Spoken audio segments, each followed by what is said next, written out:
Mexico has a lot to offer. There's a lot.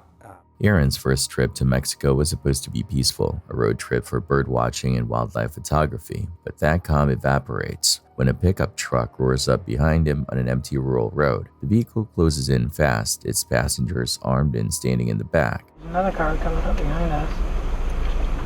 What way should I go, straight or right?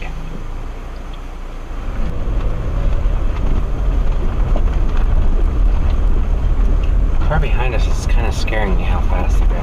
I know, they're going quick.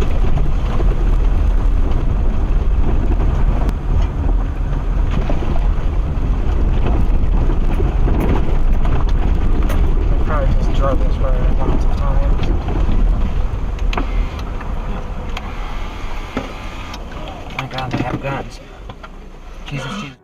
Heart racing, Aaron realizes he's staring down a rifle barrel. They stop, hands raised, pleading in broken Spanish that they are just tourists. Oh my god, they have guns. Jesus. Go, no, Please. What? Please. Please, what? Please, what? No, Espanol, please. We're just... Please.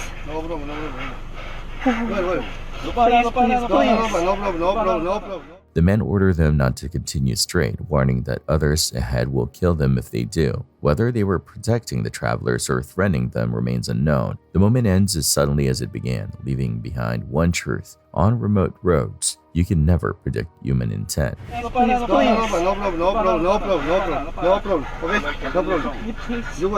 Por favor. ¿Dónde vas?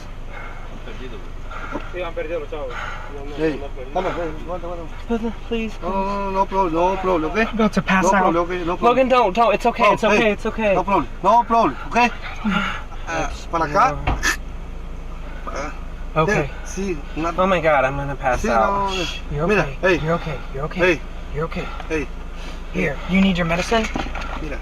No. Here, take Aaron. Sí, no problem. Mira, no. Here. Hey, Aaron, take your pills. No, it's fine. Here, just pretend. Okay. Here, take it. Now. No problem.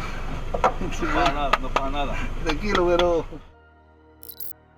In early March 2017, a Reddit thread surfaced flagging a troubling pattern of comments scattered across mainstream subreddits. The account FujiTagin001 had posted the same line roughly translated as, "I face serious human rights problems at Fuji Taikin in Thailand. Please help me." 44 times between February 22 and February 26. Searches pointed to a real facility in Thailand operated by a Japan-based firm, which immediately lent the plea an unsettling plausibility. Thailand's labor abuse history, especially in fishing, but not limited to it, and Japan's reputation for black companies that impose brutal overtime and coercive practices. The English was broken, the subreddits were generic, pics, gifs, space, gaming, and the cadence was irregular, human-looking rather than automated. One thread even showed the comment accidentally duplicated, exactly the kind of slip a bot seldom makes. Yet when Redditors offered help, the account never replied. No comments, no DMs, prompting a second theory. Deliberate defamation or trolling meant to smear the company that also doesn't fully fit. The volume was small for a spam campaign, and the timing gaps felt organic. A key clue is the user Sloan variant. "I'm being subjected to power harassment in Thailand," a Japanese term for superiors' workplace abuse. That points away from forced labor and toward an employee claiming sustained bullying. It's conceivable a Japanese staffer struggling with English ran their words through machine translation, unintentionally escalating the severity. Reports to NGOs followed, but no credible investigation or news probe ever confirmed abuses at that plant. Another related handle, help001001001, echoed the same message, but added no facts. Years later, intent is still unresolved. A real worker's imprecise SOS or a targeted hit. The digital fingerprints lean human, but the ground truth remains opaque. An elevated camera surveys a pedestrian bridge near Wabash Avenue. Groups drift, separate, and reconverge. Patrol lights flicker far behind, hinting at law enforcement already nearby for unrelated reasons. 4 individuals enter the frame and stall mid-span, pacing and doubling back in a pattern that reads less like indecision and more like timing. Minutes drag.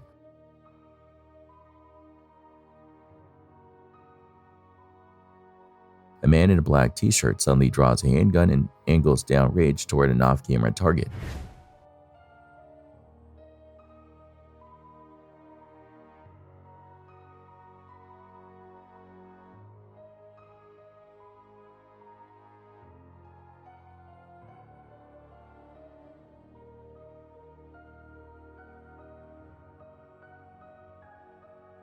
A second person produces a weapon as well. Muzzle flashes punch the night. The barrage continues long enough to communicate intent rather than panic. When the smoke clears, at least one person has been struck and will not survive. The sequence is chilling for what it admits. No argument captured, no visible confrontation, just patient placement, and then the decision to fire. The presence of police lights elsewhere adds bitter irony. Proximity doesn't equal prevention when violence is executed within a narrow window, and vantage points are terrible. This is the anatomy of an urban ambush compressed to its essentials: position, hesitation that isn't, and an irreversible volley. A small horror channel uploads a short clip titled "Strange Sounds in My House." The creator films inside his living room, describing cold air, footsteps, and dishes moving by themselves. It just got extremely cold in the room all of a sudden. I don't know, the doorbell thing happened, and then after that, my bathroom thing happened with my bathroom door. It was just going off. People didn't believe me about that, and now I'm hearing like footsteps and dishes and stuff in the kitchen at nighttime past few nights, and I don't know what it is because I don't know. I literally live here alone. As he talks, the cabinet door behind him starts swinging open and shut with no visible cause. Reason I'm hearing sounds like someone else is here with me, and that's not normal. That should oh my.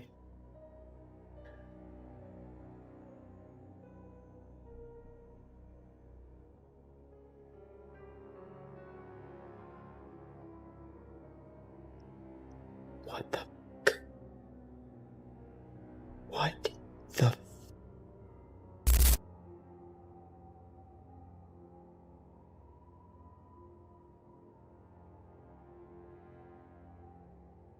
It just stopped. You know what? I'm gonna prove to you that I'm not.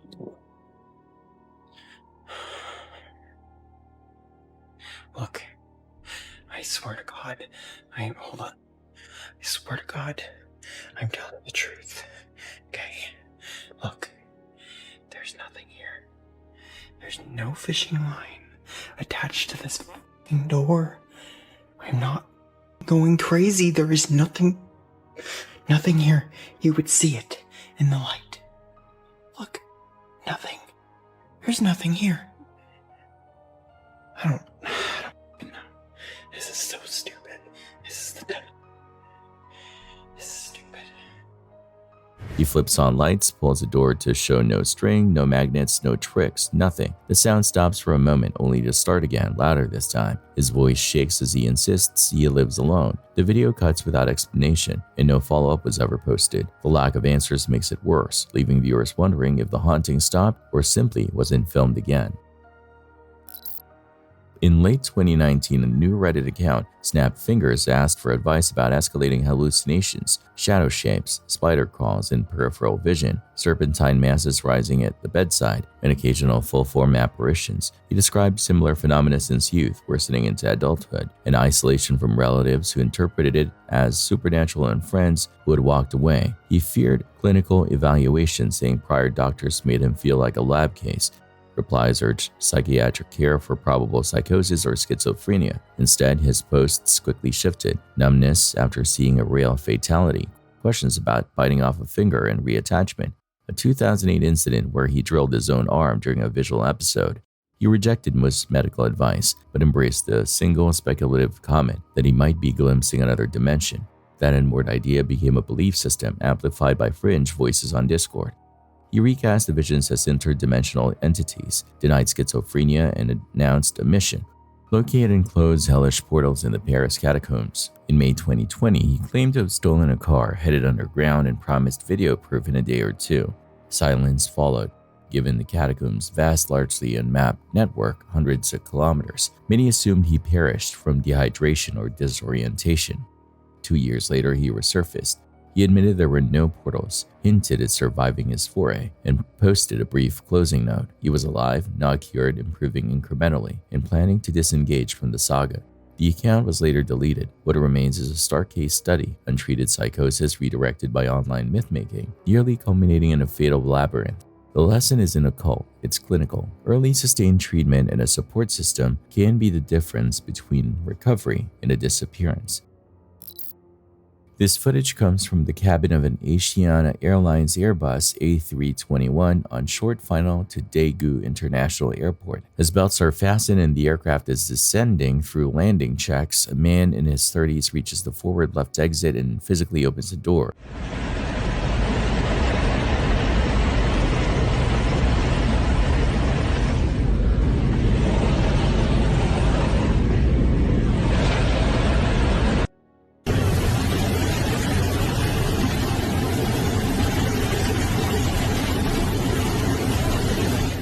At this low altitude, the slide does not deploy. Instead, a violent blast of outside air turns the aisle into a wind tunnel. Oxygen masks thrash. Air whips forward. Passengers clutch armrests and rows near the door, visibly struggle to breathe. Because the jet is in landing configuration, everyone is seated and restrained, preventing any ejection into the airstream. After touchdown, the crew brings the aircraft to the ground safely, but 9 people require hospital care for respiratory distress and hyperventilation triggered by the sudden depressurization and gale force airflow. Later statements indicate the individual claimed extreme stress and a suffocating sensation, believing the flight was taking too long. The clip is a rare look at how a modern airliner behaves when an exit is opened below pressurization altitudes. Not explosive decompression, but a sustained punishing blast of ram air that can incapacitate unprepared occupants in seconds. The crew's adherence to procedures and the fact that belts were on prevent a far worse outcome.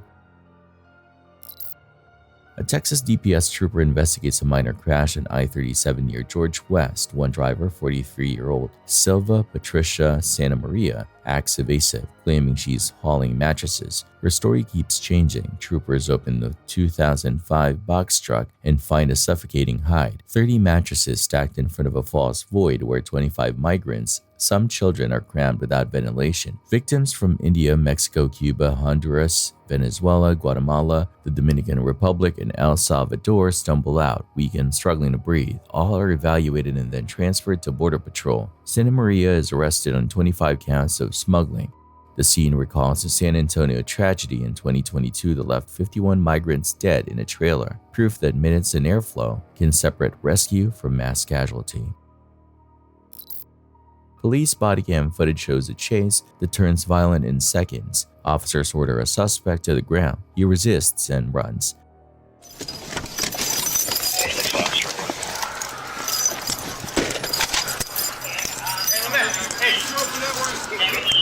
Get on your knee, mama. Get on your knee. Get on the ground. Get on the ground. Get on the ground. Get on the ground. No, it's cool. It's some trouble that way, sir. Get on the ground. Get on It's the some trouble that way, sir. Get on the ground. Get on the ground. Sir, I'm cool. Get on the ground, man. I'm cool, sir. Get on the ground. I'm cool, sir. He's running. Down for a shot. We got actors on the ground. I'm running towards Homestead. Green long sleeve, green pants, gray hoodie. Hey, stop running, man. He's still running. They catch up, tackling him in a chaotic struggle where someone shouts, "He's got my gun." Dozens of commands overlap. Hands out, don't move, as they fight for control.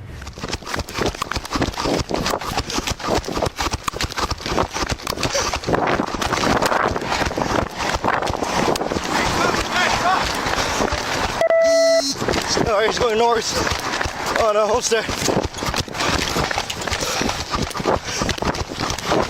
Where you?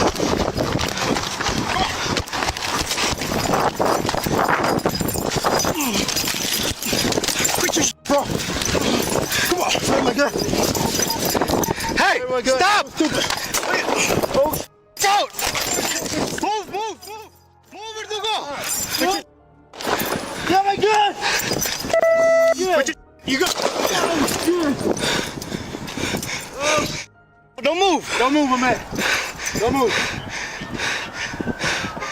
Careful. You have control of your gun? Do you have control of your gun? He's down. Do you have control of your gun? Man, how you doing? Careful. Does he have your gun still? Okay.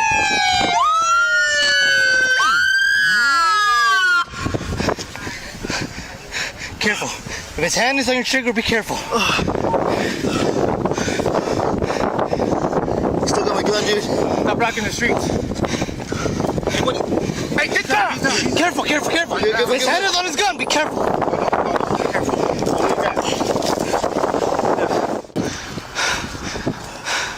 He shot? Yeah. Yes. Shot. He's down. The suspect is finally pinned, the firearm secured. The recording captures how instantly a calm detention can flip into a life or death flight, and how thin the line between order and chaos really is. A roadside camera in Belgium records a Mercedes SUV rolling past temporary orange barricades set by utility crews working around a grade crossing. The barriers are clear, do not pass. The driver threads through anyway, nose creeping over the rails, then stalls with its selector apparently left in park. The engine revs climb repeatedly, wheels motionless, throttle wide, transmission locked. Bystanders shout, gesture, and try to wave the driver back to reality. Rail signals activate. The bell cadence accelerates the panic. Allee. Allee nu. Mevrouw, dat is 500 euro boete wat je hebt gedaan. Je gaat die rekening krijgen, dat beloof ik u. En nu? Jong, wacht er weer. Zet ding, man. Kom door. Kom dan. Jong. Rijd door, achterlijk naar de trein. Nee, klaar. Oh, ja.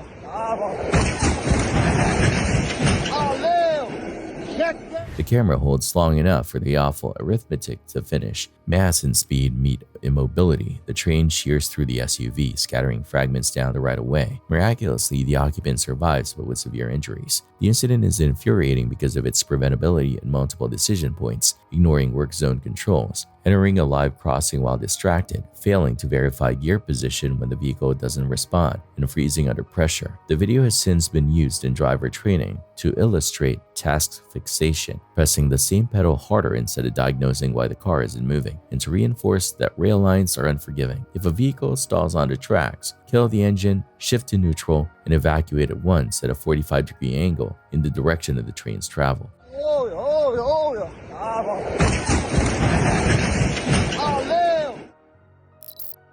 April Bever, homeschooling mother of 7 in Broken Arrow, Oklahoma, used Reddit under Aoki Mom, often writing about budgeting, a single income, and her pride in her large family. On July 22, 2015, a 12-year-old son called 911 saying a brother was attacking the household. 911. Hello? Oh, Hi, where are you at? Broken Arrow, Oklahoma 7411. What address? 709 Magnolia Court. Okay. Are you the only one there?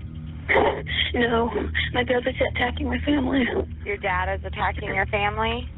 No, my brother. He has an idea stealing me. Police forced the door and found carnage. A 13-year-old daughter lay in the hall with severe wounds, including a cut to the neck, but she managed to name the assailants. Her older brothers, 18-year-old Robert and 16-year-old Michael. Inside, officers located the remains of multiple family members, with April bearing more than 40 knife injuries documented later by medical examiners. The only unharmed survivor was the youngest, an approximately 2-year-old. Robert and Michael had slipped out the back but were located in nearby woods and arrested. Interrogations revealed the warped blueprint. Start with a family, then move outward across states to emulate notorious mass killers, researched online. Their plan ended immediately. Courts later issued stacked life sentences, 5 for Michael, 9 for Robert as principal architect. Afterward, Aoki Mom's posts took on chilling contrast. Mundane entries about finances and parenting sat next to the knowledge of what transpired inside that home. The case underscores a brutal intersection of secrecy, extremist fantasy, and domestic violence. two brothers incubating homicidal ideation in isolation, harvesting methods and bravado from the internet, and executing it against those closest to them. The youngest survived physically, multiple others did not. Broken Arrow would remember the scene as one of the city's darkest crimes, and a mother's online portrait of family pride became post-fact a tragic preface. What begins as a simple warrant check escalates into confusion and fear. The man stands beside his car as an officer explains he'll be cuffed until the warrant is verified. He asks to make a call. So you guys. What's up, man? How are you? What's your name, bud? Right? Yeah. What's the problem? You get a warrant, I think, buddy. Yeah. Who's gonna handle that? Alright, you cool? We're gonna confirm it real quick, and then I'll let you know, alright? Can I call somebody? Yeah. But I'm gonna put you in handcuffs real quick, alright? Let's just step on this side of her. No. You gotta hold on. Just hold on. I'm not gonna see this. I promise I'm not gonna see this. Hey, sis, call somebody, bro. Call my girl. You get out of my pocket. I forgot her number. I'll get it for you, dude. You got it? Just walk out. Within moments, tension spikes. Multiple voices overlap and suddenly officers yell, "Gun!" Their tone changes from calm to command in a heartbeat. No, but we Okay, you can't can take put it her. back in my pocket. I just want your number. I know, but we're not gonna take her. I can put it back. No, this is I do. Tito. Okay, so I'm telling my brother. Okay, I'm touching the phone too. Yeah, he just said give it to me. Hey. He just said to give it to me. Why are you touching my phone? Okay, are you? Hey, brother, calm down, bro. Dang, he told me to get it. Okay. Calm down. Calm down. We're not trying to do that, okay? Bro, call my sister, bro. Password 0707. I'm gonna look there. Can you send it over to me? Don't worry. Yeah. You can come in for an honest emergency. I don't know how much you dated and what you trying to come on any air.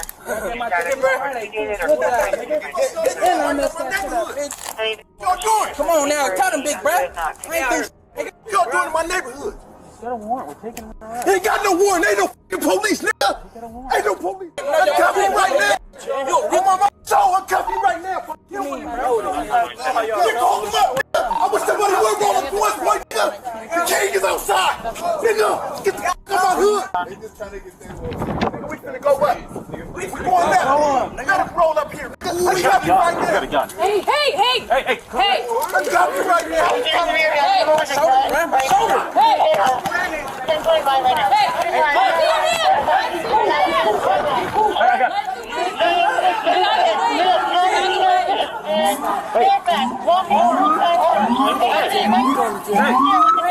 Hey, he's got a gun! Hey, let's go! Get your hands up! Get your hands! Get down! Get down! Get down! Get down! Put your hands up and get on the ground! Put your hands up and get on the ground!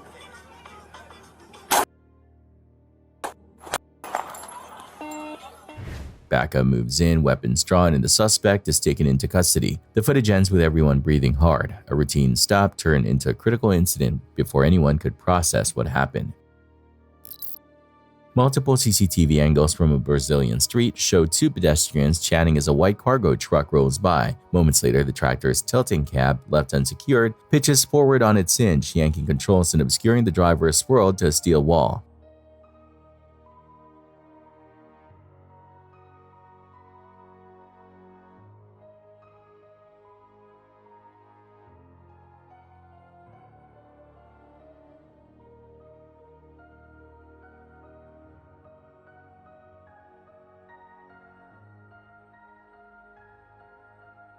The rig lurches into an uncommanded crawl, then accelerates. With the cab tipped and systems disrupted, the operator fights to escape the collapsing compartment. Traffic scrambles. The driver finally wriggles free and jumps to the pavement, clearing the rolling chassis by heartbeats. Seconds later, the truck sides into a wall, pulverizing masonry the cab would have occupied had he still been trapped. A follow-up clip shows the cab pancaked, steel bent back like a peeled can, underscoring how close this came to a fatal crush. Investigators later point to a basic procedural miss. The cab latch was not locked after maintenance or inspection. The lesson is brutally simple and universal for heavy vehicles. Secondary latches exist to save lives. Verify them. And if a cab tips its speed, the priorities compress to 3 beats. Steer clear of pedestrians, arrest motion if possible with engine kill and brake application, and if control is gone, get out before the frame and fixed objects decide the outcome. April 5, 2020, around 4 a.m., Nebraska. UFC light heavyweight Anthony Lionheart Smith wakes to a stranger screaming inside his home with his wife, 3 daughters, and mother-in-law barricaded in a bedroom.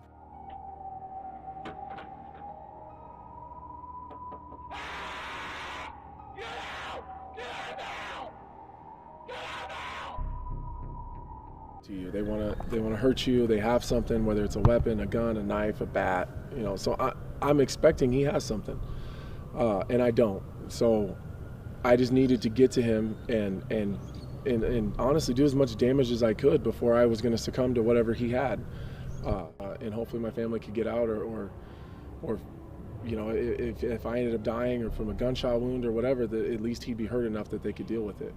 So that was my mindset going into that situation. Smith confronts the intruder, later identified as former high school wrestler Luke Haberman. Smith expects a quick takedown. Instead, the fight drags on for about 5 minutes, an eternity in a house. Smith lands elbows, punches, and knees. Haberman keeps standing, keeps advancing. Police finally arrive and detain him. He apologizes as he's let out. No theft, no clear motive, only a relentless trespasser with serious grappling grit. Smith later says that despite decades of combat sports, nothing matched the chaos, fear, and stakes defending family in his own hallway.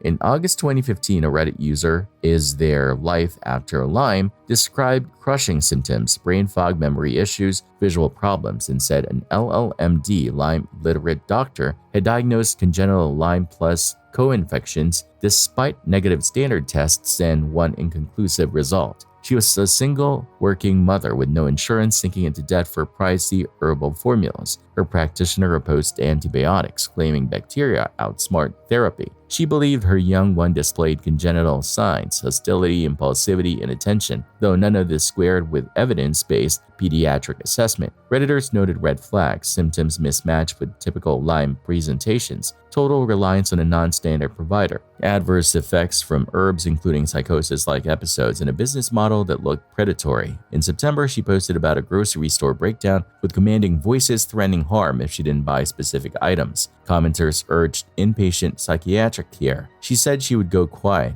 When she returned in 2016, the feed had shifted to conspiracies, attacks in the child-free subreddit, Pizzagate tangents, and an implausible web tying everything back to Lyme. By 2018, most posts were disorganized word salad, occasionally interrupted by pleas for help she couldn't sustain. Some suspected a long-running hoax, citing the paradox of incoherent English alongside intact, correctly written passages in other languages, and the practical complexity of composing at all while allegedly incapable of coherent thought. Then, someone claiming to be her sister used the account to report hospitalization after an incident. Skeptics saw narrative closure. Others saw a predictable outcome of untreated psychosis potentiated by exploitative care and online echo chambers. Whether authentic deterioration or elaborate fabrication, the record documents a familiar hazard, inaccurate diagnosis leading to ineffective or harmful treatment, internet-driven reinforcement of false beliefs, and the rapid decompensation that follows. If genuine, it's one of the more haunting public arcs of mental collapse, one that might have been avoidable with timely evidence-based care and support.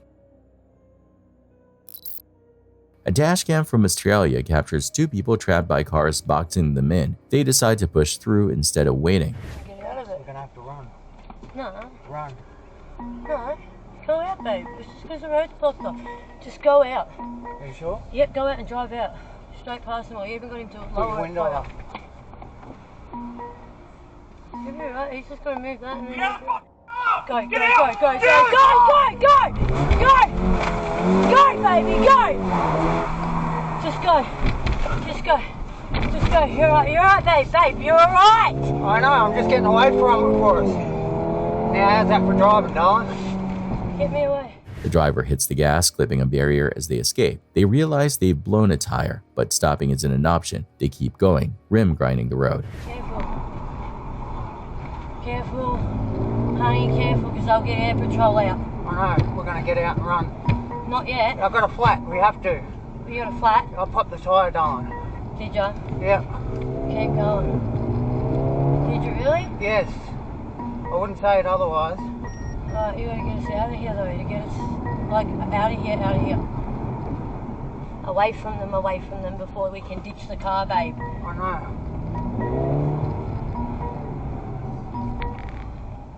Are they still coming?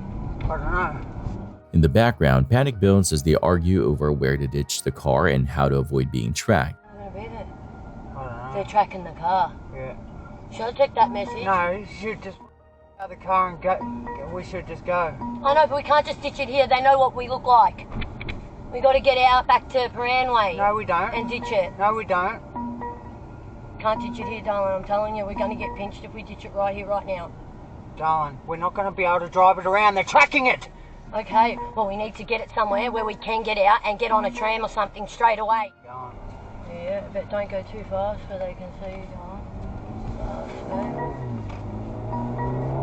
Did they come our way? Yeah, they come. Really? Yeah.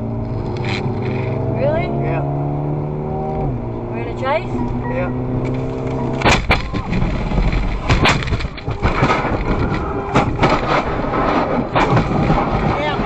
Their pursuers reappear in traffic before the footage cuts out. No one knows if they ever got away. In a packed courtroom, a 30-year-old defendant stands to hear a litany of charges, multiple counts of battery on protected persons, intimidation, and other felonies tied to a prior incident. Public officer, a felony. Count 5, 6, 7, 8, and 9 are all battery on an officer, the same named victim. Oh, and by the way, I do not know any of the other victims named in the criminal complaint. Those are all felony offenses. Count 10, performance of act or neglect of duty and willful or wanton disregard of safety or persons of property resulting in substantial bodily harm or death, a felony. Battery on a protected person, count 11, that's a gross misdemeanor offense. Count 12, battery by a prisoner, a felony. Count 13, unlawful act related to human excrement or bodily fluid, a felony. All allegedly occurring on January 3rd of 2024. The exchange is routine on paper, acknowledged charges, set conditions, until the atmosphere shifts. 30 seconds after telling the court he's trying to set his life straight and asking not to be jailed, he explodes into motion. The defendant sprints, plants a foot, and vaults straight over the bench toward the judge in a single fluid leap, scattering papers and crashing into the well. With that history, in accordance with the laws of state of Nevada, this court. Security and attorneys converge. A melee erupts inches from the robe as deputies wrestle him to the floor. The clip went viral because of the audacity and the athleticism, an airborne tackle in a place built on decorum, and because it exposes how thin the barrier is between order and chaos, even in controlled settings. In the aftermath, the charging stack grows longer, adding fresh counts for the courtroom assault. The footage now circulates in security trainings as a case study in spatial control, repositioning staff during high-tension arraignments, ensuring a clean line between defendant and bench, and never assuming apology equals de-escalation. The cafe hum is ordinary, chatter, mugs, the soft choreography of a slow shift. A table of customers leans in, mid-story, when a man abruptly stands, seizes a chair, and smashes it into a patron. His assault continues with improvised projectiles, chair, table, whatever is nearest, hurling hardwood and metal at a target who barely has time to raise an arm. Plates skid, cups explode, bodies scramble. In the center, an older gentleman grips his coffee with improbable steadiness, pivoting just enough to shield it from flying debris, a surreal slice of calm inside chaos. But even he relinquishes the cup as the brawl empties the room and staff duck behind counters. The striking part isn't only the suddenness, it's the way cramped interiors and loose furniture convert instantly into weapons and hazards. A cafe can feel like a living room until it isn't. Those same homey elements, bistro chairs, low tables, glassware, turn into shrapnel and leverage for the most aggressive person in the space. When the dust settles, silence lands hard. The wreckage looks like hours of destruction, but the whole thing unfolded in under a minute. From the Ohio Police Beat channel comes the confrontation that begins on a front porch. The man filming insists he's on his own property and refuses to step off. Officers approach, telling him to comply. When he doesn't, one grabs him and chaos breaks out.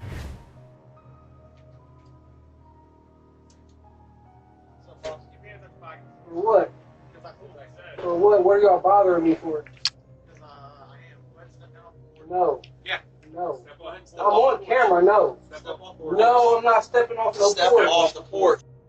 Step off the porch. I'm not. Stop grabbing me. What are you grabbing me for, bro? What the? What are y'all doing?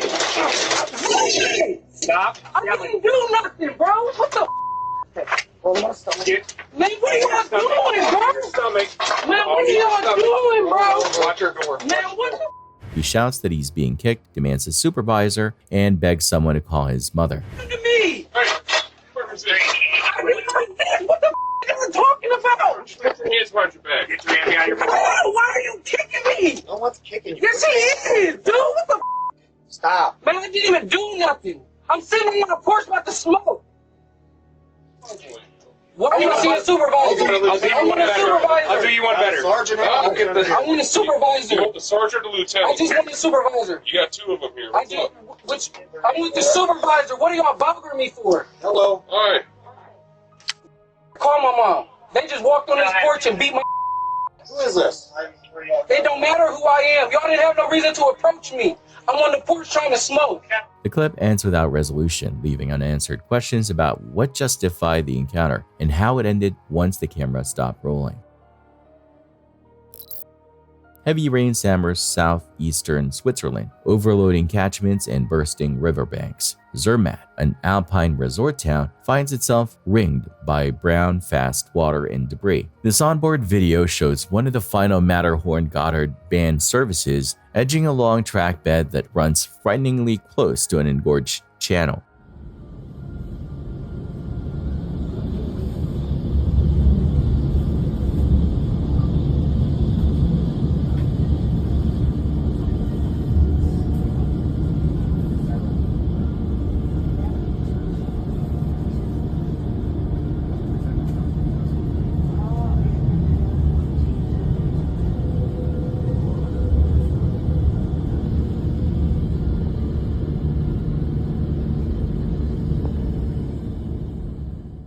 Outside the windows, the river is no longer a ribbon. It's a moving field of logs, boulders, and foam, slamming the embankment. The engineer threads through with steady throttle and no abrupt braking, minimizing the risk of ballast washout, destabilizing the consist. The eerie part is the tempo. Inside the car, you hear the familiar rattle. Outside, nature is attempting to erase infrastructure in real time. Officials later call the rainfall a roughly 30-year concentration event. 4 people are reported missing. 1 is found alive beneath rockfall and evacuated to hospital, leaving hope for others. For railroaders, the footage encapsulates operational triage. Evaluate, scour risk at bridges and culverts, watch for overtopping, and keep the consist moving to safer ground while they are still rail under steel. For passengers, it's a reminder that geography controls the schedule when mountains decide to move their water all at once.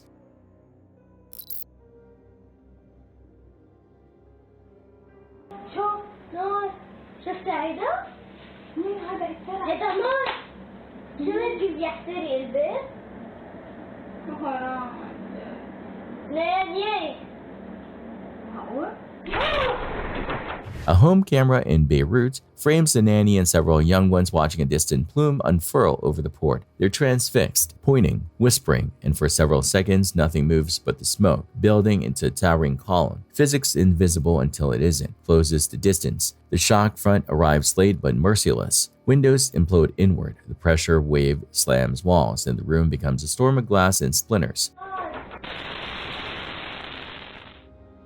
One youngster takes the brunt from a window pane that behaves like a thrown shield, yet by sheer luck and resilient bones, all ultimately survive. The delayed impact is a lesson. What eyes can see long before ears can hear still carries catastrophic force when the blast front reaches you. The footage is a visceral primer on urban blast dynamics, line of sight, window orientation, pressure equalization, and a reminder that curiosity at a window during a distant fire is dangerous. The nanny's instinct kicks in, shepherding the group toward the interior as the world outside disintegrates. It feels impossible that there was time to watch the mushrooming cloud and still be caught so violently, but that lag is exactly what makes these blasts deceptive. Dispatchers receive a frantic call from 47-year-old Scott Jones and his 11-year-old son reporting that Deborah DePinto, 44, was unresponsive in a mobile home park laundry room. Okay. Are you in the Ponderosa? We're in the office. We're in the office. Okay. We're in the office. She was doing laundry. She grabbed her throat. She started making funny breathing stuff. Okay. Are you in the city of Boulder? Yes, sir. Please come help me. Please. Okay. Please help me. Okay. Stay on the line with me. I'm going to get you some help. Paramedics worked the scene and transported her. She could not be revived. Jones told deputies the couple had been discussing dinner, that Deborah had started choking, and that he couldn't find his phone. And then we started figuring out, so what do you want to do for dinner tonight? I don't know, man. I'm trying to remember what she said, Santiago's or something like that. And I was like, nah, that's a lot. I don't want that. What do you think? We should go to Taco Bell or something. She's like, yeah, we can go to Taco Bell. She's like, well, I'll tell you what I do, man. Help me with this laundry, because now I'm remembering everything, dude. I had the laundry bag in my hand, dude. She didn't have it in her hand. Or she did, and I said, here, let me take this for you. I rolled her over, dude. I put her arms up just like that, dude. Thinking that was gonna do something. I waited for maybe a minute. Buddy, that didn't do a phone on me. I couldn't find my damn phone. So I went back inside of the trailer. Where's the phone? Where's the phone? I was panicked. I was freaking out. So he came with me. We see her. Oh my God, bro, she's looking blue. Okay? Now after that, I go, man, we gotta call the cops. We gotta call the cops, man. We gotta call the cops. I don't know, I panicked so much, I just gave the phone to him, dude. Talked about her also having She had a stroke. All right? And she has panic attacks. A seizure? I don't know about no seizures. Okay. But yeah, the panic attacks, pretty bad, dude. Like I said, we're driving in the car, doing his little screaming. You know how kids scream, all freaking out. Hey, she don't, I don't know, man. I guess maybe I might have overlooked this shit about I want to kill myself and stuff like that. She said it a few times in life, but dude, I just passed that off as junk. That's bullshit, you know what I'm saying, you know? But she didn't do anything in the laundry room to think she killed herself, right? No. Because how long were you guys in the laundry room? You think she did that? I don't know. No, I don't know. She was in there a little bit before I was in there. Entire time you're still there with her. What are you doing? Are you looking at her? Are you trying to figure out what to do next? Help me. Park owner Greg, responding to recent burglaries, had installed surveillance cameras covering the office and laundry entrances. Reviewing footage, investigators heard an extended argument inside and then captured the key sequence at the doorway. I thought there was some common sense with you. Well, I thought you knew that you don't remember being in there. He doesn't know. I didn't. So that's why you gotta tell me.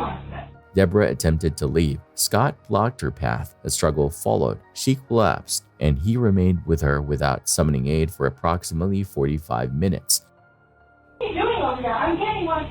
Get out of here, this common sense. We're fighting for an hour over nothing. I'm done. We are never going to be together. You're so cruel. Is that all you got, cruel and mean?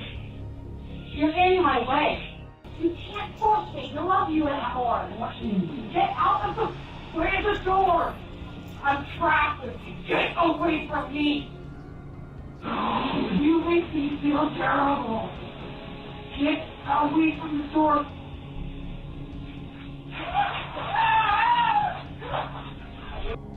You're done.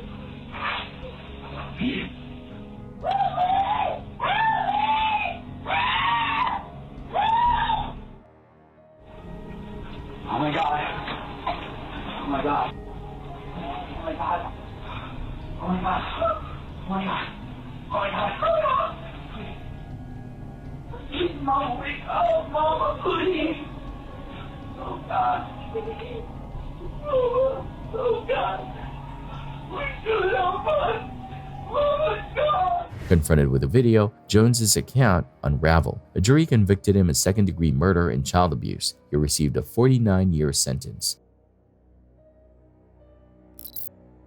A field crew interviews a commander known by the nom de guerre, GV, in the Donbass theater. He stands square to camera, answering in clipped phrases as his aides mill just off frame. Здесь уже есть такие вагонки, уже люди, и все приемы всем показывают, что... И вот, вы слышите, в данный момент работает град по нам.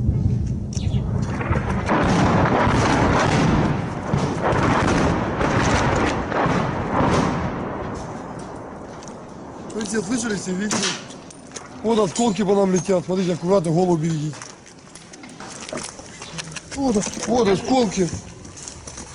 Then the soundtrack changes. The distinct rippling thunder of multiple launch rockets, BM-21 Grad munitions, begin landing in staggered brackets around the position. They are unguided, area saturation rockets. Simple, numerous, and lethal if a bracket walks onto you. Colleagues scatter for hard cover or prone low. Dust blossoms behind GV as shards whistle through. He doesn't sprint. He turns, scans, and keeps his posture. A choice likely born of drilled habits. Move only when you know where the next pattern is going. Don't break into open ground under a spreading salvo. Let the bracket pass. Shrapnel bites dirt close enough to pepper the camera. The sequence compresses the front's logic into half a minute. Outgoing, incoming, and composure as a protective tactic. Months later, in 2017, the commander is killed when an explosion rips through his office, far from this roadside spot, closing the loop on a figure whose public image was built on appearing unflinching while steel fell nearby. A dashcam captures the quiet of a late-night drive. Empty road, changing traffic light.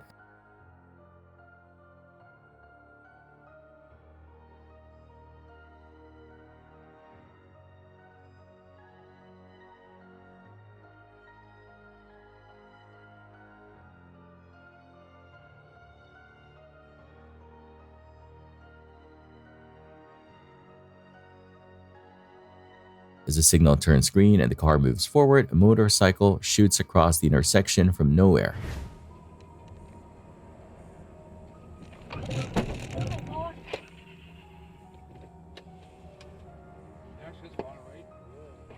The collision is instant and violent, throwing the rider high into the air. The driver slams on the brakes and rushes out, frozen in shock. The video ends abruptly, leaving viewers to wonder if anyone survived. A reminder that even a routine drive can change your life in less than a second. Shot off Avila Beach in November 2020, this clip follows shoreline kayakers positioning near a bait ball as seabirds dive. Classic signs that humpbacks are feeding. The surface looks calm until a sudden upwelling and a widening slick telegraph a lunge feed directly beneath a tandem kayak.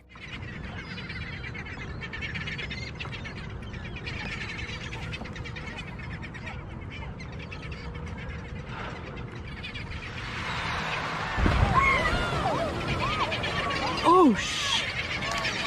Oh, The whale erupts, mouth agape, engulfing water, anchovies, and briefly, the kayak and both occupants. For a split second, the hull vanishes inside the gape before the boat is ejected as the whale closes and filters. Nearby paddlers and paddle boarders converge while the pair surface, stunned but alive. News reports afterward noted both women were uninjured. Biologists pointed out that humpbacks aren't after people. They open wide on prey density and will immediately expel anything larger than their typical forage. Even if a human were drawn fully into the mouth, baleen structure and reflexive gagging result in a fast expulsion rather than ingestion. The video is a textbook warning about crowd feeding lanes. Slicks, diving birds, and tightly schooling bait mean a lunge is imminent, and the safe move is to back off by dozens of meters, position upwind, and never sit inside the arc of the bait ball.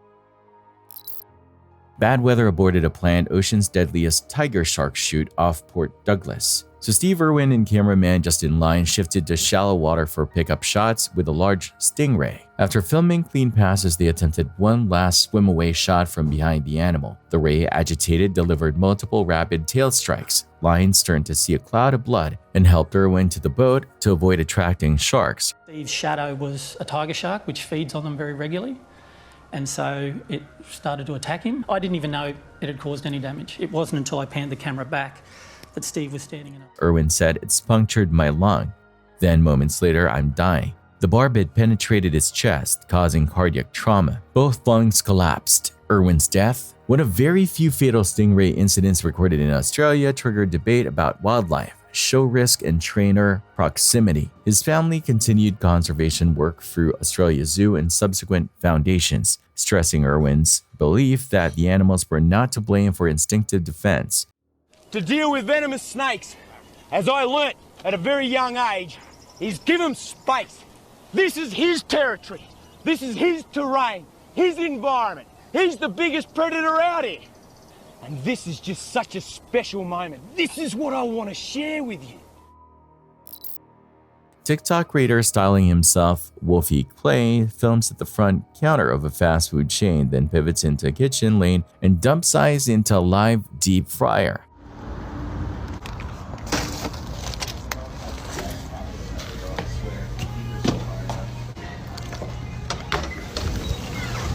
Tacos at the egg roll. Hey!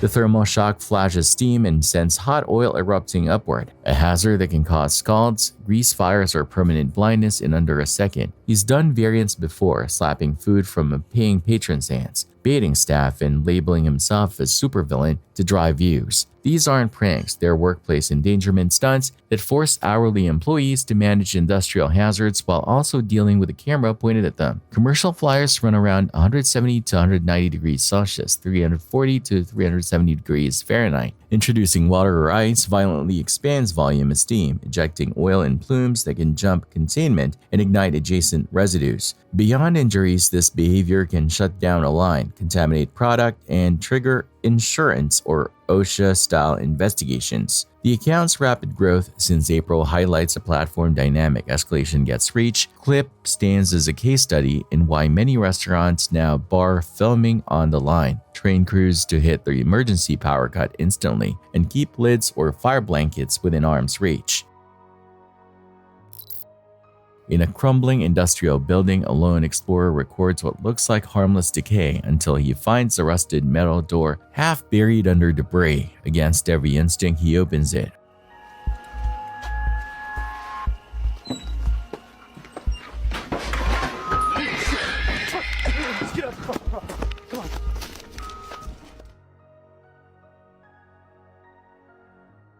From the darkness, something lurches forward, naturally tall, pale, and twisted. The door slams shut. He braces against it, whispering in terror before the video cuts to black.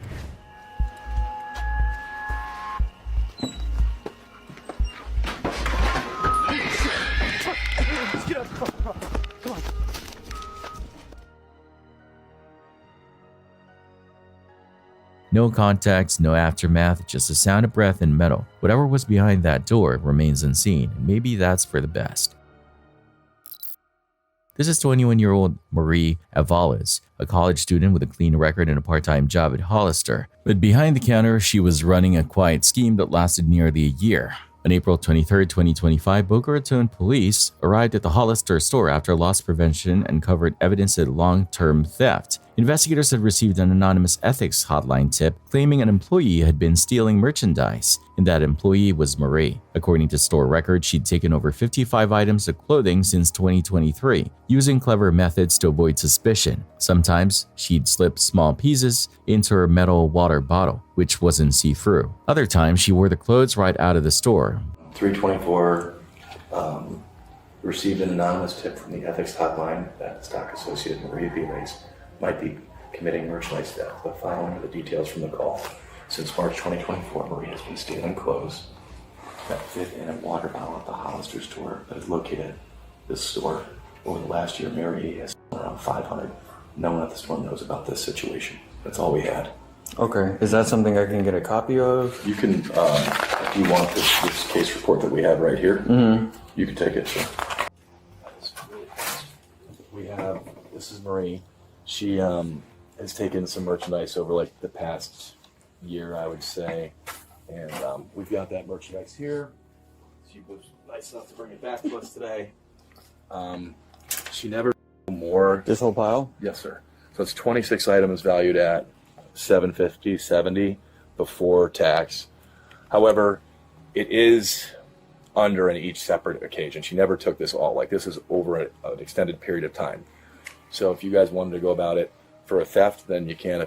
I understand the state law, so if you guys need to handle it a different way, I understand as well. She did write us a statement explaining, like, what happened and, like, the why she took it, but there is other stuff she was unable to return, which the company will not prosecute on that because we don't have the merch. But gotcha. And this, you found out all this today, I guess, or we've been conducting an investigation. Hereby trespass from all Abercrombie and Fitch properties, including Abercrombie and Hollister, for 2 years. If you agree to that, please just sign. Marie, go ahead and just stand up for me in the meantime. I'm just going to put you in handcuffs and then just kind of explain to you what's going on, okay?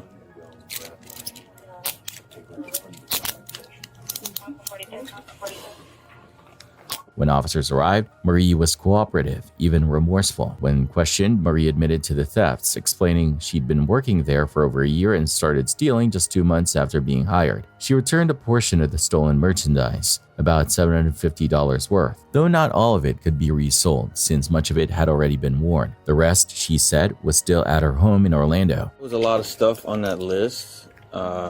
Did you like keep a log of everything, like when you were stealing it, or? No, it's just like. Because that's like a big list of items. I know some of which like you didn't return, which is fine. Yeah. But like it's actually like surprising that you actually remembered everything what it was, because it's like completely itemized. So. I mean, before I wrote that down, we like talked about it for a bit. I've been working here for like 1.5 years at this point. Okay, so last year around like December time. Is when you started? Well, I guess technically 2 years ago in 2023. Okay. In August or September. August of 2023, okay. Yeah. It says that when you were stealing stuff, you would use like a water bottle or something? Yeah. Can you explain that? I have a thermal water bottle, so you can't see through it, so I'll just like put stuff in there. You would put it in the water bottle. How big is the water bottle? It's like a 24-ounce hydro flask. Like, it's kind of thin. Okay, and each time, was it always that with that, or were there other methods in how you do things? That, or just wearing stuff under my clothes. Okay. Approximately, do you know how many items that you've stolen in the store? 50-something. Okay, and in total value, could you estimate how much that was? We estimated it out to about $1,500, I think. Just okay. $1,500. But today you returned. Do you know how many things that you returned today? Yeah, about $700-something worth of stuff, but $400-something worth of what they can like resell again. In her own words, she took the items simply to avoid paying for them. Some pieces were for herself, others for friends. Is there any particular reason why you're stealing all these things? To not have to pay for them. Some things were for friends. Okay. All right. Do you have anything else that you want to add to the statement? Or anything that you think is important for later on? I know it says in here that you're apologetic and stuff, but unfortunately they do want to prosecute, so we do have to go through that process. They read her Miranda rights, handcuffed her, and explained the charges she would face. Felony grand theft and felony organized fraud under $20,000. Being that it's a little over $700, $750, unfortunately, you'll probably have to go take the ride today to jail, okay? Now I'm just waiting for a female officer to get here because they gotta search you. We're not allowed to. Okay. And then I'll walk you out to my car. We'll try and do the paperwork and get you up there as soon as you can. That way you can get out in the morning, okay? Okay. You said you're 21? Marie told police she was a criminal justice major at Florida Atlantic University, hoping one day to work in law enforcement. Before being taken to jail, the officer offered a few words she'd likely never forget. You're in school? What school? Florida Atlantic University. What are you studying? Criminal justice. What are you trying to do? Law enforcement or a lawyer or? Right now I'm thinking maybe like something with domestic. Okay. Look, this ain't the end of the world, right? So you're being charged with it, right? you go through the court process, you go through the whole ordeal, you might be able to get this corrected, depending on what the judge sees, and obviously you're a student and stuff. Just take this as a life lesson learned, right? You seem like a great kid, made some bad decisions, and you're in this position now, right? You have nobody else but to blame but yourself, unfortunately. Sometimes when it seems too good to be true, like I'm sure the first few items were like, oh wow, it's easy, right? I kept on going. There's a reason why people get caught. There's a reason why there's police officers. People get caught all the time because it goes on forever.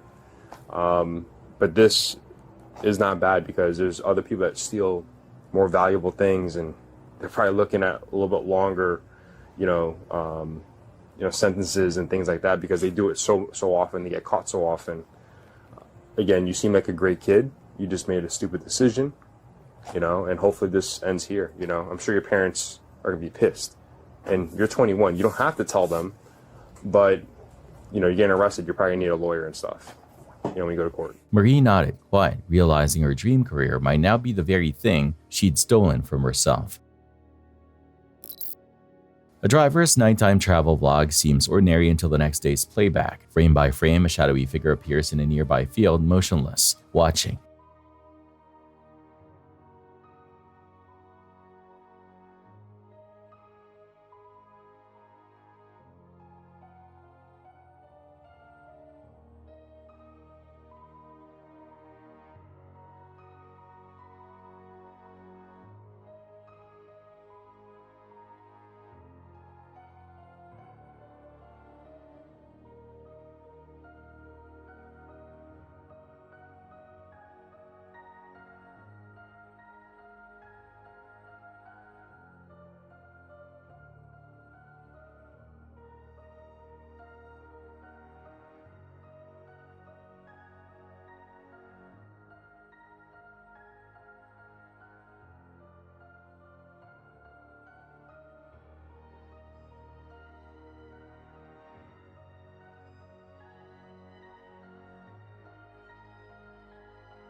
It doesn't move, doesn't blink, just stands. No explanation, no follow-up, only the realization that while the driver filmed, something or someone was watching back.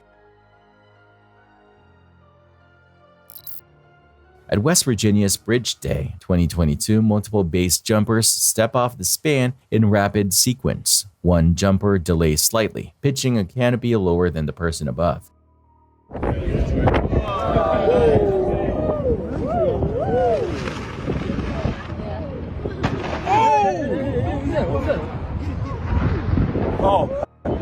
The result is a classic vertical conflict. The descending body of the later jumper intersects the inflated canopy of the earlier one. Contact collapses part of the fabric. Lines slowed unpredictably, and both jumpers momentarily lose stable flight. Spectators gasp as the lower jumper pendulums and the upper tries to fly clear. A second angle confirms line set interference in a partial deflation before the wing reinflates.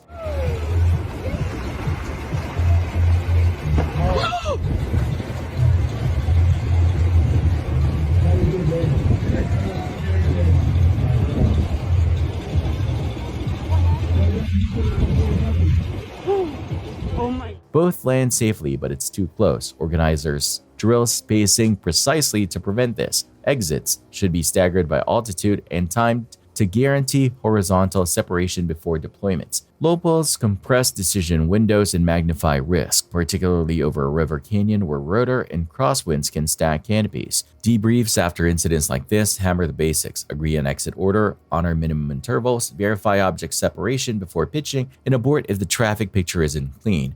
The video is a visceral illustration of why even experienced jumpers treat multi-way sequences with airline-level discipline. A man exploring a forest at night claims to hear a woman's voice calling softly through the trees.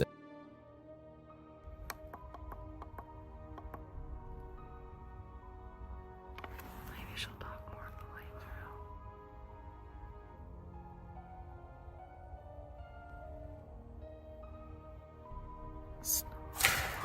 Jesus. Dude, no, I've had it.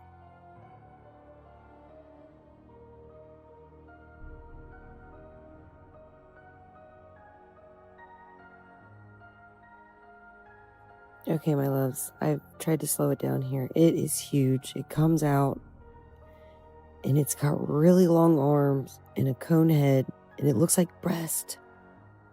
It looks like it's got breasts. And something's on its back.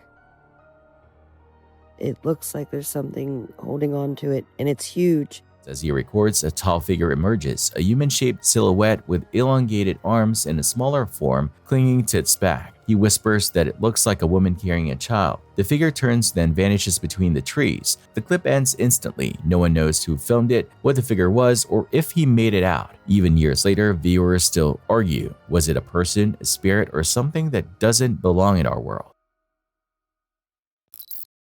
Two off-duty co-workers decide to race a service lift between floors to kill time during a quiet shift. They send the car down, then sprint the stairs, laughing as they try to beat it to the second floor.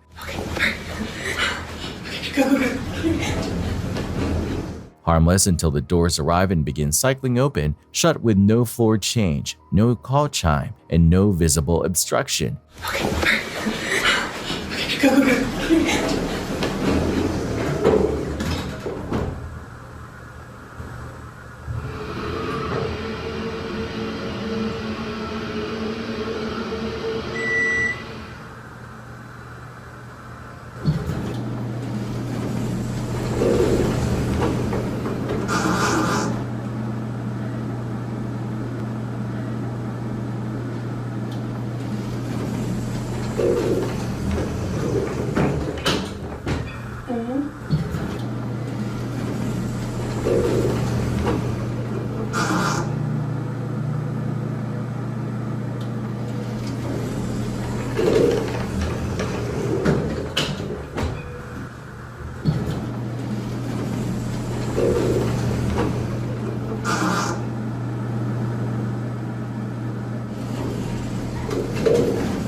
The controller isn't dispatching the car, yet the leaves twitch repeatedly like something is tripping the safety edge. Both workers insist the hallway was empty the entire time. Faulted door sensors usually trigger a lockout in faulty code, not rhythmic ghosting like this. The same property has repeated callouts from a second floor room that isn't on the board. Renovation wing. No guests, phones supposedly disconnected. We're getting crazy calls from this room that is unoccupied in the second floor.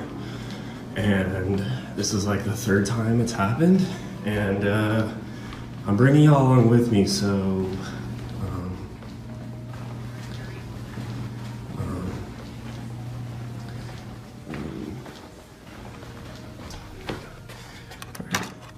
okay.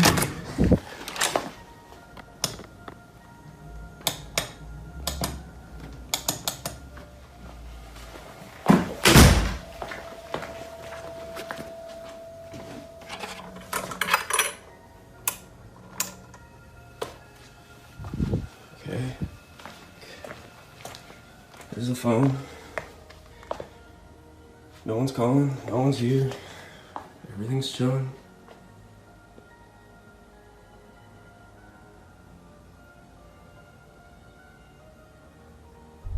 Yep, okay. No one here, no phone calls. I'm out. This is weird. Staff logs show multiple phantom calls to the front desk from that extension. Two employees stop in during furniture installs and decide to roll video while they talk layout. Bed here, dresser there, which corner has less backlight, routine chatter, until the frame catches the dresser mirror reflected in the glass. Just behind them, in the far corner, stands a matte black silhouette, full height, motionless, featureless. How do you up the stairs? I don't know, but I mean, I felt bad, but also no, don't feel bad. It's just terrible. Can you hold it? I'm gonna clean it real quick. Yeah. You know what I mean? Like, I don't know. Yeah. So, my sister, she graduates in 2 days, and I asked for the whole weekend off because Here? In this corner? The right corner. Okay. Or in that corner. I don't know. I mean, like, I know it's super dark right now, but I feel like personally it would look better in this area. There's just too much backlight. There's like not enough good, I don't know. That's true, but I mean, you can see if someone's trying to like break into your room. You know what I mean?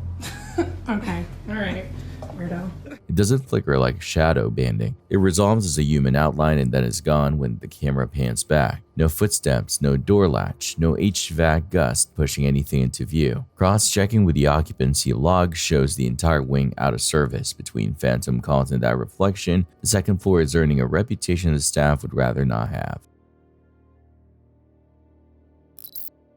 A dashcam rounds a tight mountain bend as an oncoming flatbed carrying an excavator appears wide in lane. Both drivers instinctively swerve to avoid a head-on.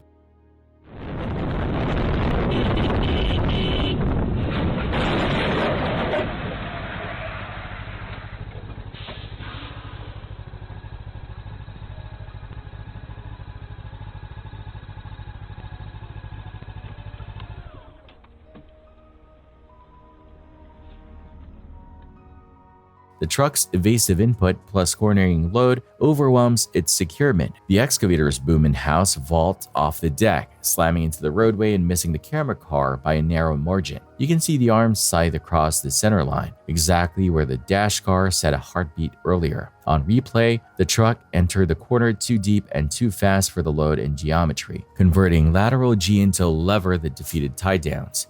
The takeaway is twofold. For haulers, oversecure heavy plant and drive corners like everything is made of glass. For opposing traffic on blind bends, back off the apex and expect over with or poorly balanced loads to drift. This was inches from a fatal crush.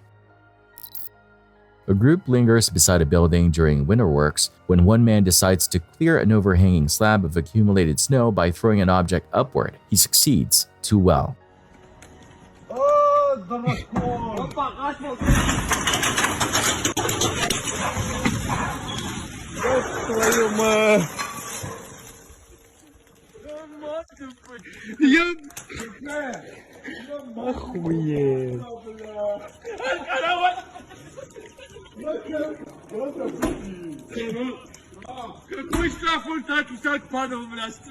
The cornice breaks free as a single cohesive mass and piles directly onto temporary lines, frames, or conduits strung along the facade. The sudden load whips hardware downward, violently snapping attachments and nearly sweeping the group off their feet. The scene is equal parts absurd and near catastrophic. What looked like a harmless sheet of powder behaves like wet concrete when compacted and frozen. Urban maintenance crews treat roof edges as kill zones for a reason. Controlled removal uses roped-off perimeters, taglines, and stage straps when the sidewalk is clear. Here, there's no exclusion zone, no hard helmets, and no understanding of the forces involved. The video is a reminder that just knocking it down can turn gravity into demolition partner. If you absolutely must move edge snow, evacuate the fall path. Use long poles from distance, and keep people well outside the hazard footprint.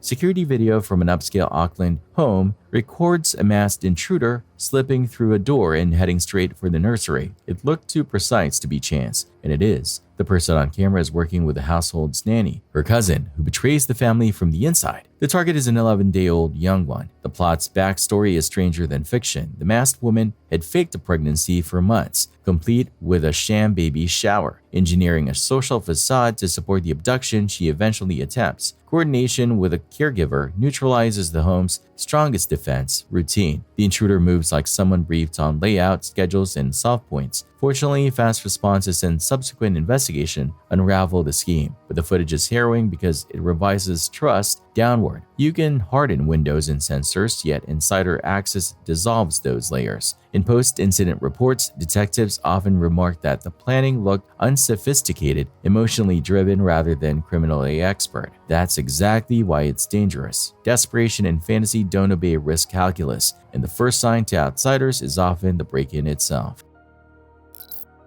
A fixed camera in Gujarat records a nighttime standoff. Multiple Asiatic lions approach the compound gate while several dogs inside bark in posture. The big cats are not intimidated. One sets a paw and shoulder to the metal, wrenches, and repeatedly yanks. You can watch the gate flex under the torque. Bars deflect, hinges chatter, and the latch groans, yet it holds. The dog's aggression buys nothing against that leverage. What protects them is fabrication and fasteners. Gear Forest is the last stronghold of Asiatic lions. and the surrounding districts see occasional nocturnal patrols as the animals follow livestock scent in easy corridors. The clip underscores two practical points for communities along these edges. Containment must be mechanical, not behavioral. And hardware quality matters. Welds, hinge pins, posts set deep and braced, all of it decides whether a barrier is symbolic or real. The lines eventually move on, but the footage leaves little doubt. If that latch had failed, those animals would have been through in seconds. Credit goes to whoever built that gate.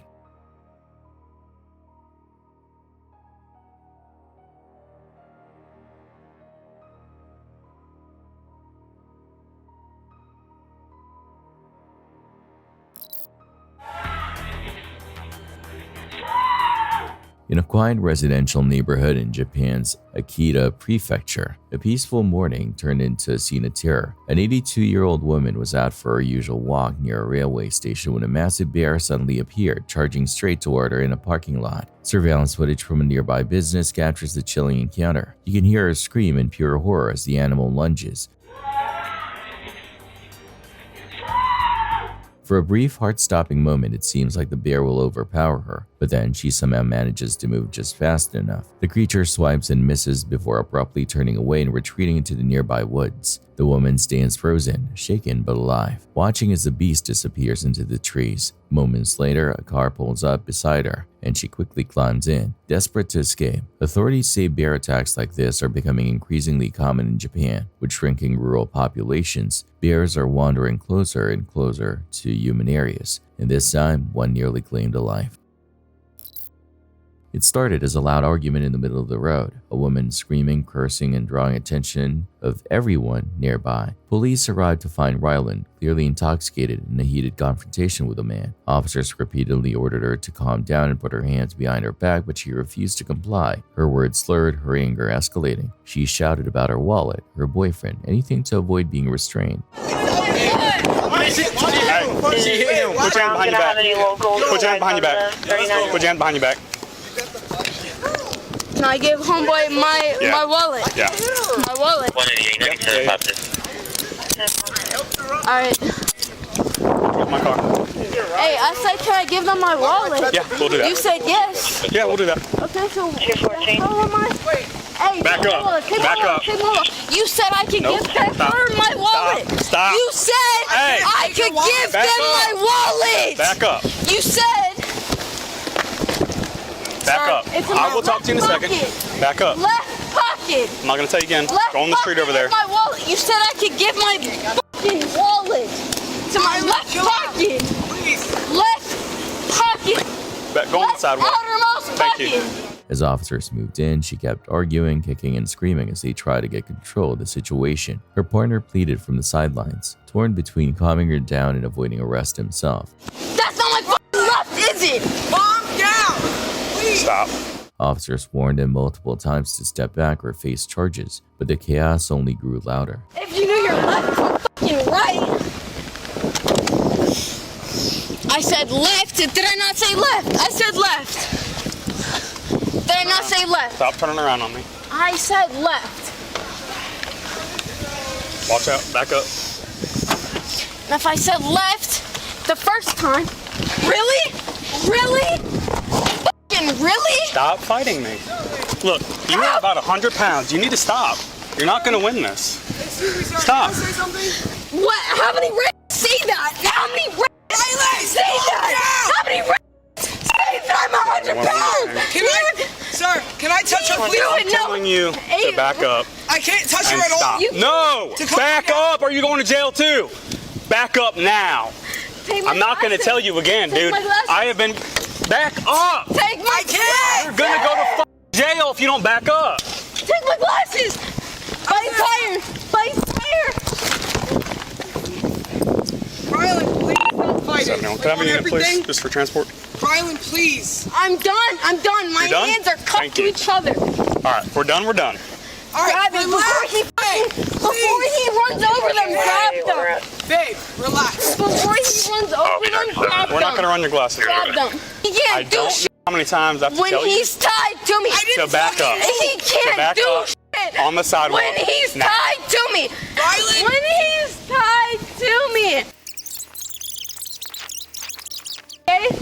The legends.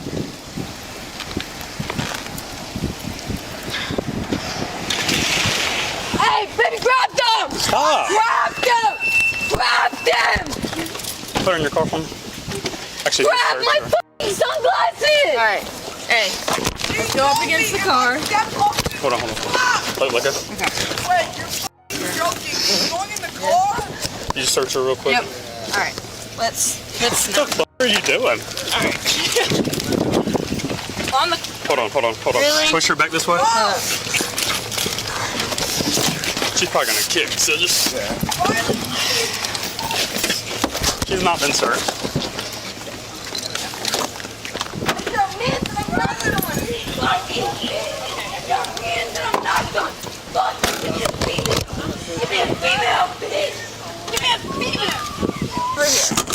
We're not gonna do that.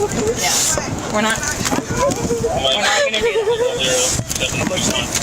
The whole thing. Alright, look, we're gonna play that game. Hang on. Me, baby, me. She's not gonna be able to Go get ahead. because she's on the other side. Did she bite you? She tried. Yeah, she tried. She tried to kick me. You got her? Alright. Come now. Over here. Yeah.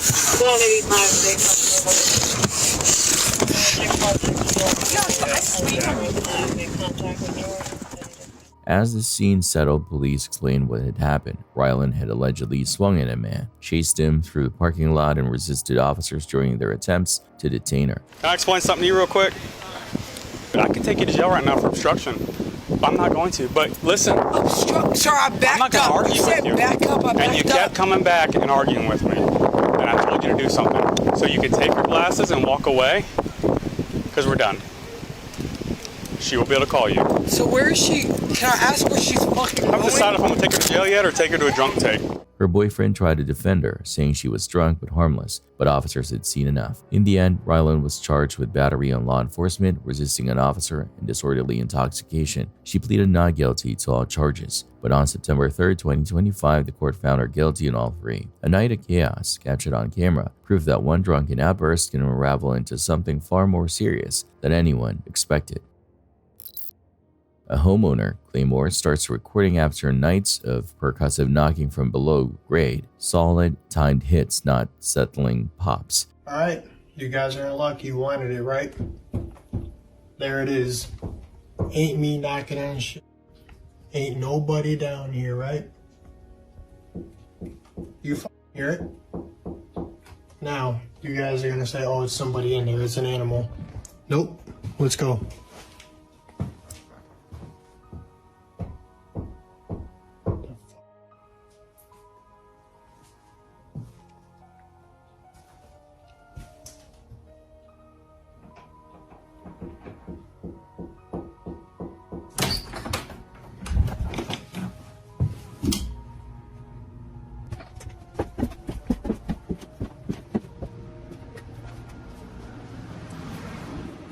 Joe's down here. Nobody. He walks the camera through the basement, narrates, and deliberately reveals empty corners and open storage. No squatters, no animals, no pipes vibrating in the shot. The sound continues, then pauses, then returns from a different wall bay, as if repositioned from within the studs. In a later clip, while he's upstairs, talking to Frame, the bathroom light snaps on mid-sentence. There's no one else inside. The switch is off before change of state, and the fixture ignites as if touched. Anything else happens, I mean, I hear it every night. It's, okay, that's never happened before. Now I have to go check it out, otherwise you guys are gonna be like, oh, it's probably somebody in there. Let's go see. I'll show you guys right now. Ain't nobody in this mother right here.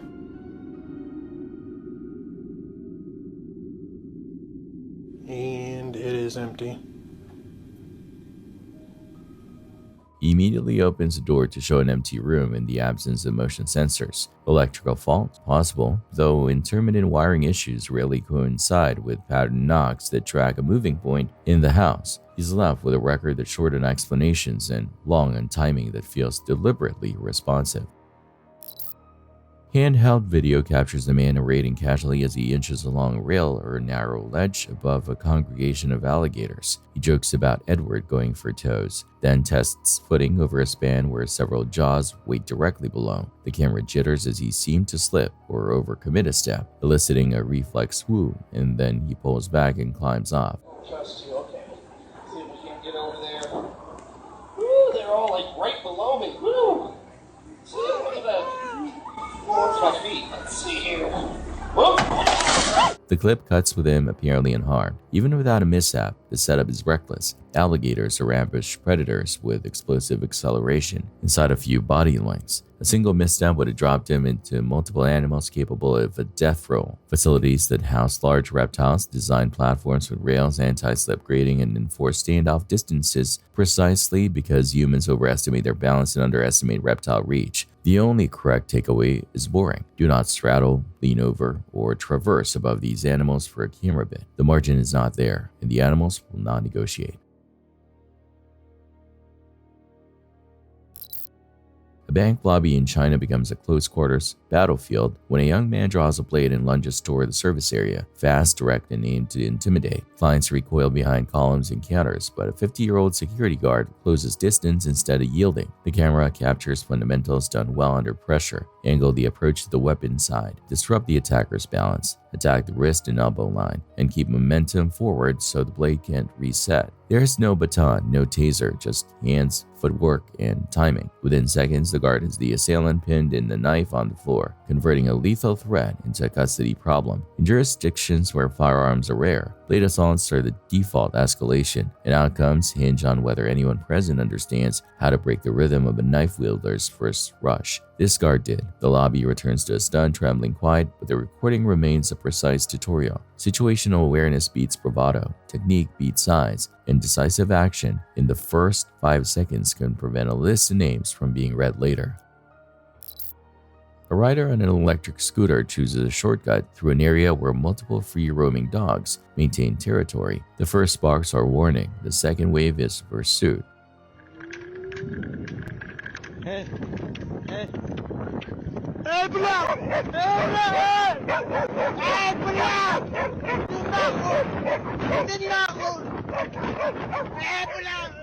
You hear the pitch change as the pack commits, fanning to flank and nip at the rear wheel. The rider does the only thing that makes sense on an e-scooter, stays upright, keeps speed on smooth sections, and avoids kicking or swerving sharply, which would dump him and hand the advantage to numbers. Encounters like this are common in places without consistent leash ordinances or with industrial lots where dogs act as perimeter alarms. Practical tips borne out by footage like this: do not fixate on a single animal. Watch the arc to your sides, maintain a predictable line, and if cornered, dismount to put the scooter between you and the nearest dog while backing away. Most packs lose interest once you exit their bubble. Here, the rider clears his zone and the chase fades, leaving a spike of adrenaline and a lesson about route choice.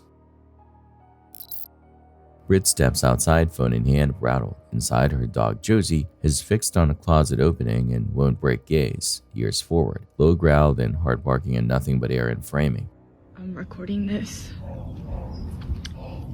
just in the off chance that no one believes me.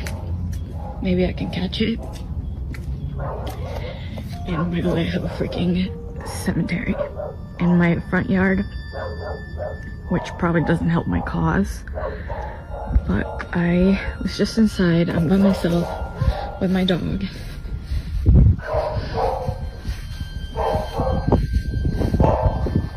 She's in that room upstairs.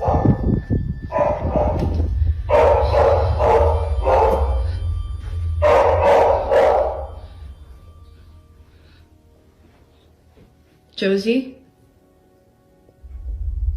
Josie?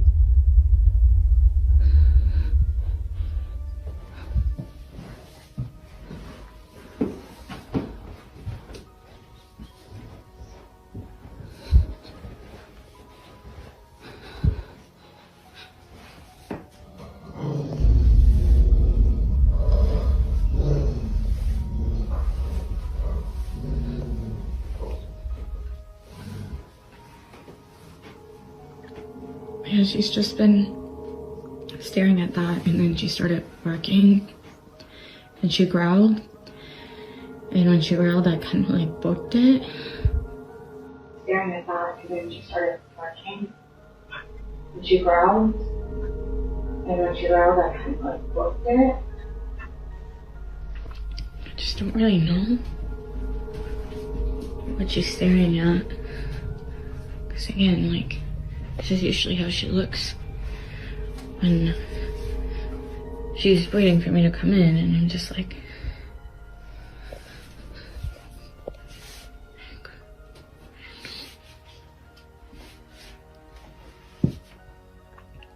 what? What is it? This isn't a one-off. Britt notes the pattern. The property includes a small private grave area for her grandparents and their cats, a handful of crosses and stones near the front acreage. Josie often posts up facing that spot at dusk, studying it like it has a heartbeat. Josie.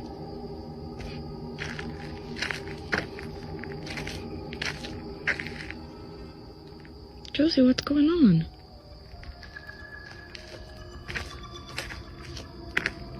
Recently, a stranger addition, cattle from a neighboring ranch wandered to the fence line after dark, surround the burial patch, and stand motionless facing in, as if waiting for something to move. Also been asking questions about the graveyard. Yes, we do indeed have a graveyard on this property. So this was my grandparents' ranch, and it was their wish to be buried right here, just where they were. And before they passed away, they buried all of their cats right here where you see the little crosses. And so that's really all that there's to it. But things have been quite strange lately. Like, for some reason, cows just like come to this area sometimes and like surround it, because we during the day we leave that gate open. See, this is what I'm talking about. They literally just come and hang out here all the time now. It's a newer development.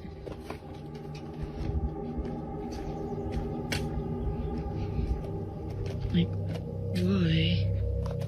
They just kind of come and really graze around this area. And they just kind of will freeze and not move.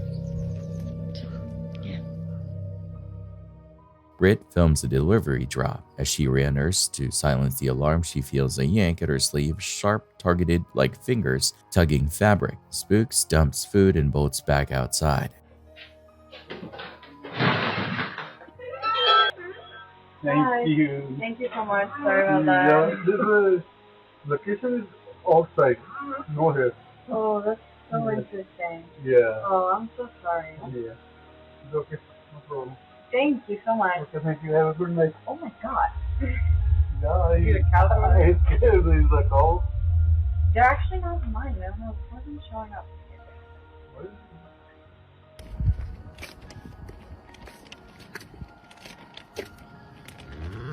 Hi. Okay, thank you. Thank you. See, this is what I'm talking about. Every freaking night, like even at night, they even come and hang out here, and they just like stand and like.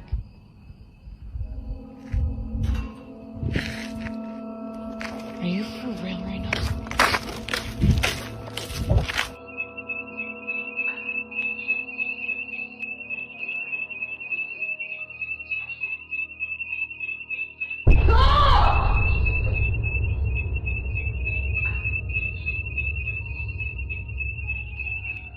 She sleeps in the RV until family returns. No intruder sign, no prankster footprints, no hoof trampled wiring boxes. Between the dog's fixation, the cattle's odd congregation, and the tug, she's convinced the plot is a locus, even if the why remains out of reach. Hearing panic bellows ripping through his barn, a farmer sprints over expecting a calving or a predator. The surveillance pole tells a different story. One heifer has been mouthing a jacketed line strung along the stall rail, a convenience run for fans and clippers, when her incisors worry through the insulation.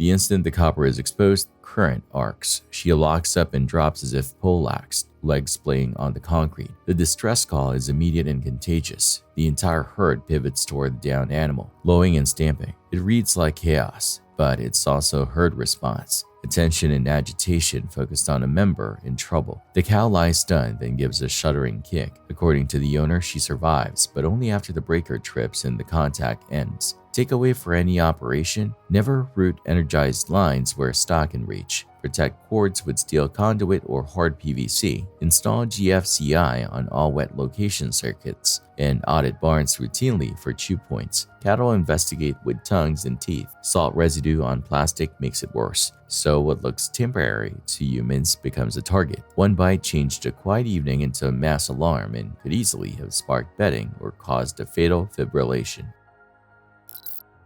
Jorge has documented smaller anomalies, footfalls, doors settling, distant cries, but one December night becomes a sprint. Like some.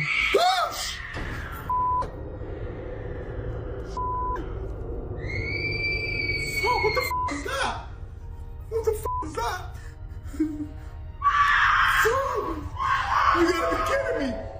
Who goes there? Who goes there? That cannot be real. What the f? You gotta be kidding me.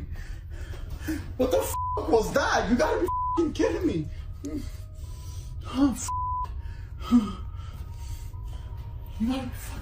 you gotta be messing with me. I swear to God, this gotta be a joke. Whoever's in here, I command you to leave in the name of Jesus Christ. I ask you to leave now. Oh, oh, I got adrenaline going right through my body. What the is that?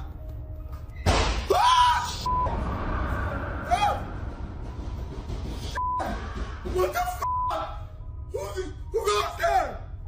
You gotta be f***ing kidding me. Wasn't this close? Oh, gosh. What the is that? Guys, you gotta be kidding me. What's the thing? Oh, I'm getting a headache badly. I'm getting a fucking headache badly. Oh,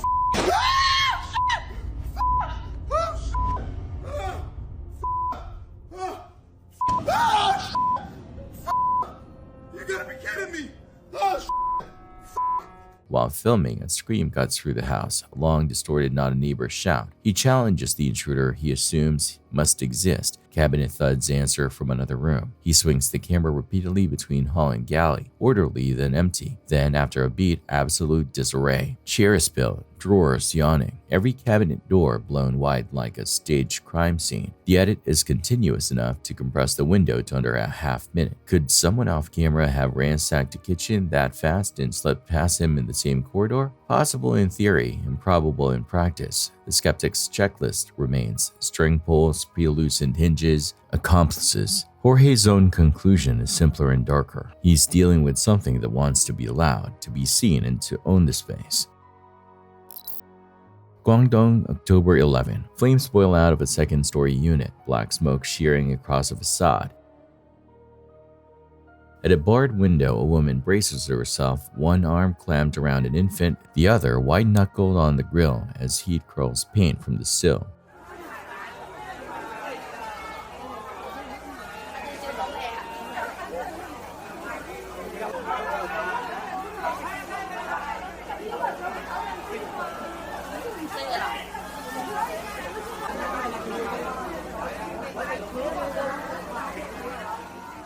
Below, neighbors don't wait for tools, they improvise. Someone produces shears, another brings pliers. A third shows up with a cordless drill, leaning into the lattice while others hold an extension ladder steady. Firefighters arrive and fold into the ad hoc team, cutting a vertical, prying a horizontal, making a human wedge to shield the pair from the worst of the heat.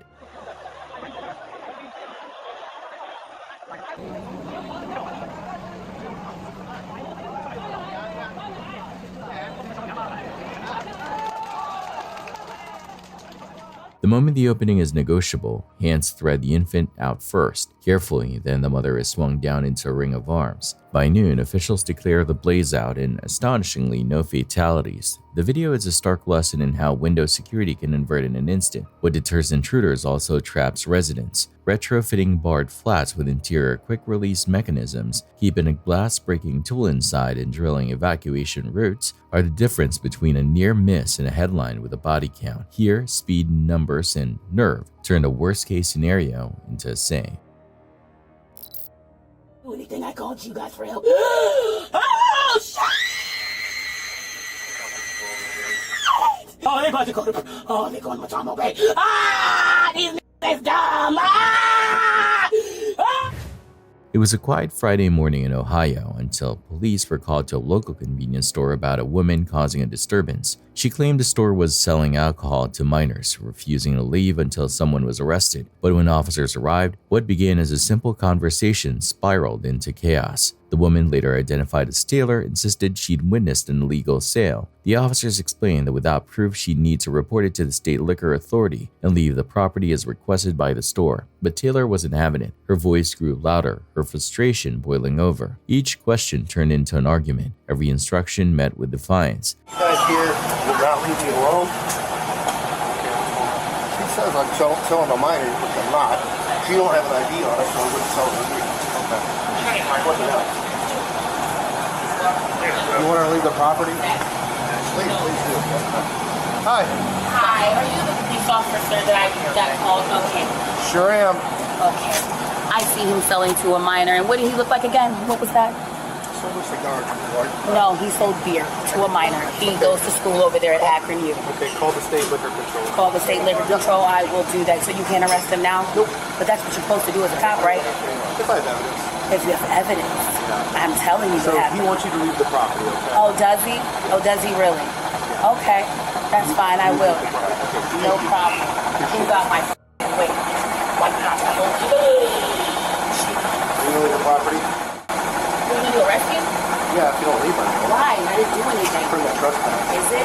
It's criminal that you're not arresting him right now after I The just told you. state will do an investigation and give him a tip. Oh, I will. I don't know. She's not really playing by the rules right now. So. I'm not doing anything. I called you because he's selling to minors. He wants you to leave the property now. But you're supposed to come talk to me because he's selling to minors. I'm talking to you. Yeah, I told you what you need to do. Call state liquor, give them a tip. You're supposed to call state liquor. You're the cops. I don't even know what that is. You flipped me for what? I didn't do anything. Ma'am, do you want to leave the property or do you want to go to jail? For what? Jail for what? Because we're telling you need to leave, so now you're criminally trespassing. Why am I came to buy something. Okay, and they want you to leave, which is their right. They can refuse service to you. No, but he did something wrong. Okay, what did I do? I called you. They want you to leave. I called you. Ma'am, are you going to leave? I called you Yes to or help no? me, and he tried to hit me. Ma'am, are you going to He leave? tried to hit me, and you're not doing anything about it, huh? Yeah, we're going to send you to jail if you don't leave the property. That's what we're going to do. When the officer told her to leave or face arrest, she stood her ground. "I didn't do anything wrong," she shouted, claiming she was just there to shop. But after multiple warnings, patience ran out and handcuffs came out. Going to leave. I don't have to. I came here to buy something. Okay, He's not selling anything. Ma'am, last chance. Are you So why is he grabbing the beer then? If he's not selling anything and no one's talking. He's not selling to you. He doesn't want to sell to you. How do you know He that? has the right to refuse service to you and ask you to leave his property. So he can sell It's to a private minor? property. But how did you know that? I didn't tell you that on the phone. Ma'am, are you going to leave? you Yes or no? leaving? How did you know that? How did you know that? How did you know? How did he know that? Are they arrested? Yes, they are. I didn't do anything wrong. As they tried to take her into custody, Taylor screamed for help, thrashing and pleading as if she were the victim. The store's calm parking lot turned into a stage for her meltdown, every shout echoing louder than the last. Officers warned her to relax, even offered chances to comply, but she continued fighting, shouting about injustice and conspiracies. Help me! Help! Taylor, stop. No, people. Help! I didn't do anything wrong! I didn't do anything! I didn't do anything wrong! Calm down. Look, no one I didn't do it. I didn't do. He's trying to help you. I didn't do anything wrong. Help me! Listen. Get it on video! It is on video. It's on video? You gotta get in the Oh cruiser. shit! Help! Settle. Help! Help me! Help! Settle. Help! Get in the cruiser. Help! Help! Please Help get the me! cruiser. Help! Help! Do we need to put you in a wrap? Help me. Listen, if you don't stop, we're going to put you in a wrap. Help. When she refused to get into the patrol car, they warned her again, comply or be placed in a restraint wrap. She kept resisting, crying out about being innocent and insisting she'd only called the police to report the crime. But by that point, she was the crime. That's a wrap. We're going to put you in a wrap. Why are you going to put me in a wrap? Because you're not going in the car. I'm not complying because I didn't do anything. I was at the store and he sold to a minor. Oh my God, I called you for help. You want to go in there? Oh man. Yes, they are. Oh, Taylor, you're fine. I am, yes, Tay. It's going to hurt a little bit. She's talking to herself. Let's just put her in it. What am I doing? I'm not doing nothing wrong. I came to shop at the store. Okay, listen. Listen what? Last chance. Last chance? Get in the car. We're putting you in the wrap. For what? I didn't Because do you are anything. under arrest. Trespass. Huh? We explained this to you. We gave you multiple lawful commands to leave the property. You did not. They are. Yes, they are. But I didn't do anything. Okay. And you're gonna still wrap me up? Yep. Yeah. For not doing anything? Because you're being non-compliant. Will you get in the back seat? I'm being very compliant. Will you sit in the back seat? Can I go? Yes, you should. All right. Have a seat in the back seat. Because it's going to get worse than I didn't do. Exactly, Taylor. You got it. Okay. Damn. Thank and you. everybody got their phones? Yes, they do. We just pink slipped her last week. Oh, you know? Yeah. She died! The mother... arrest me. Because you're all going to be on the... Oh, shit. And they don't know... Once inside the cruiser, Taylor's rants didn't stop. They only evolved between claims of being targeted, religious rambling, and bizarre self-conversations. Officers soon realized this wasn't just defiance, it was delusion. Do anything, I called you guys for help. Oh, shit! They, oh, they are scared. Yes, they are. Oh, they'll probably uncuff us soon. Probably, because they're about to go to jail anyway. Oh, they're about to go to, oh, they're going to Matamo Bay. Ah, these niggas is dumb. Ah! Oh, hey, you good now? Oh, I am. Oh, I'm still, I know.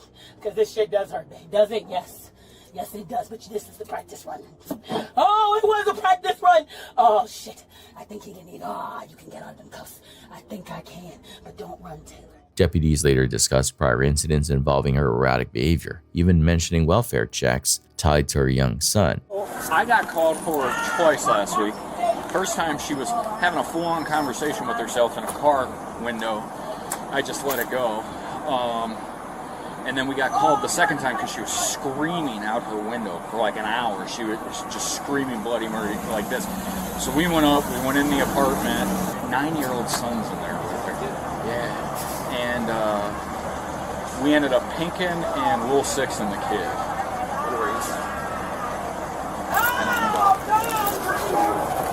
Oh, what is this? My powers. I can make people listen to. Even restrained in the backseat, she kept spewing wild accusations, bouncing between paranoia and self-righteousness. Every second was another reminder of how quickly a minor complaint can turn into a full-blown disaster. You can? Oh, yes, that's what we be doing. We are in them too as well, because God is in everybody, you idiots. Oh, shit. No, I didn't.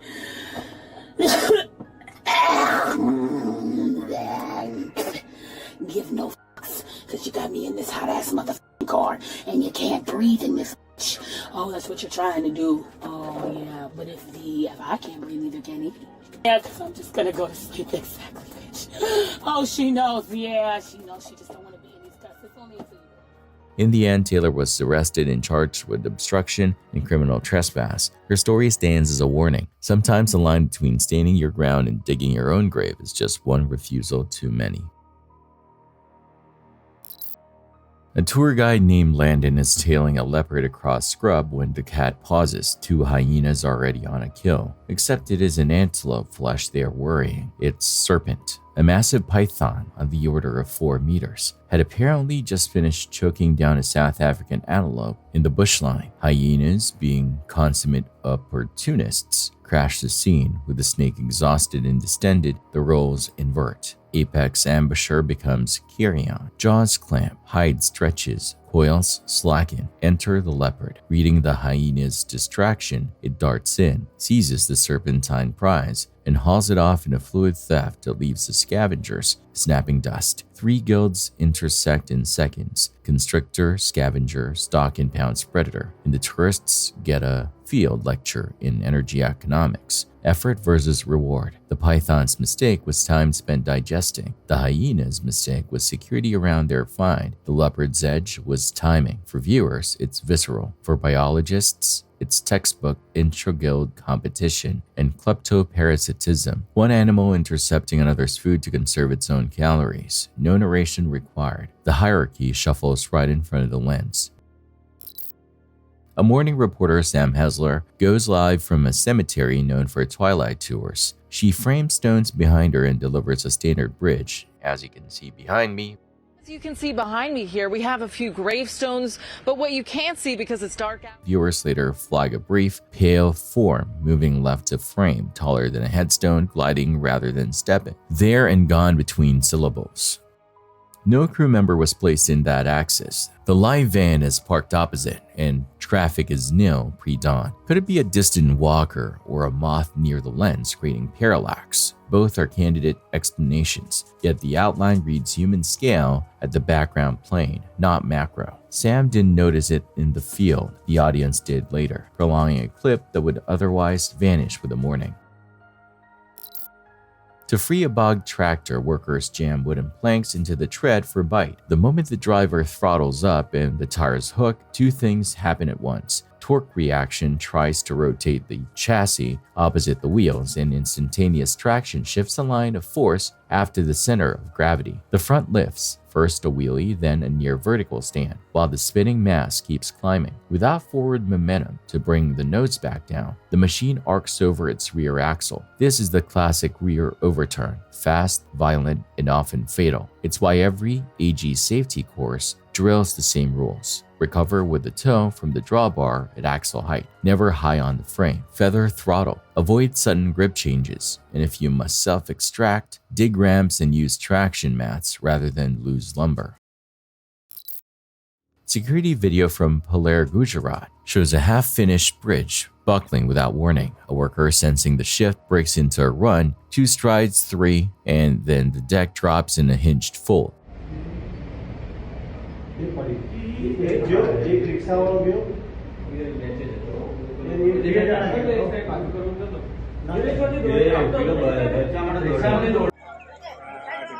जमीन आके बेगी है मानस में जमीन वाली आके बेगी है आपने rickshaw ने Rebar shuttering and wet concrete scissor downward, catching him beneath a slab as dust belches across the frame. It's over in a heartbeat, leaving only the groan of settling load. To anyone in construction, the clip is nightmare fuel. Inadequate shoring, overloaded formwork, or compromised pier cap can cascade catastrophically during pours. Each failure mode arrives the same way on camera: sudden, total, unforgiving. Rescue is complicated by rebar tangles and the risk of secondary collapse. The lesson chain is brutally familiar. Temporary works require engineering, not guesswork. Pour rates must match form capacity. Supervisors need stop authority when deflection shows. The man's dash tells you all you need to know. Humans feel a structure's cry half a second before it breaks. An officer named Raphael responds to a homeowner's "something's in my house" complaint. A thorough search yields nothing. The shift ends with jokes about ghosts. Back home, little things start. Objects found moved, taps that don't match pipes. One night he records while standing in his kitchen.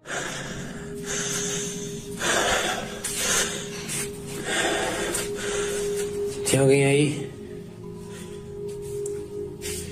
Foi você, Branca?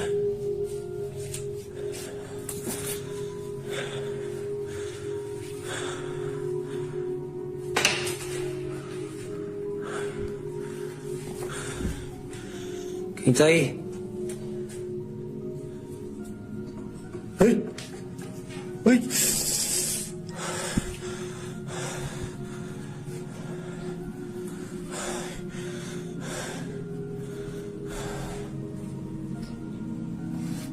Olha.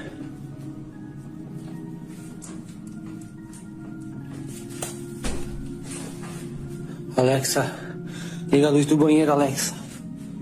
Tudo bem.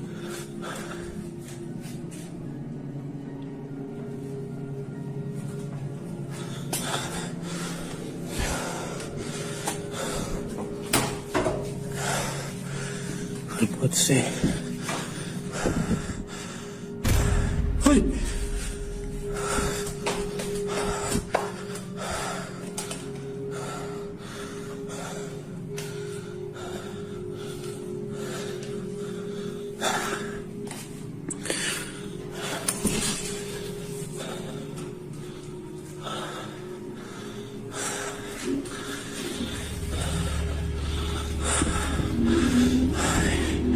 Quem tá aí?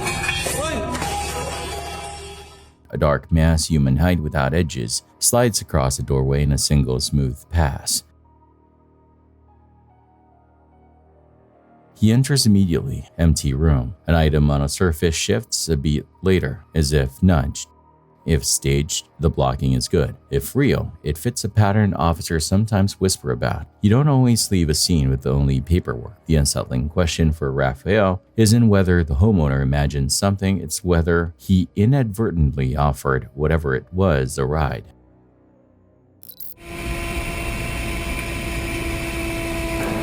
Those passengers don't know it yet, but they are seconds away from experiencing the worst fear of every air traveler.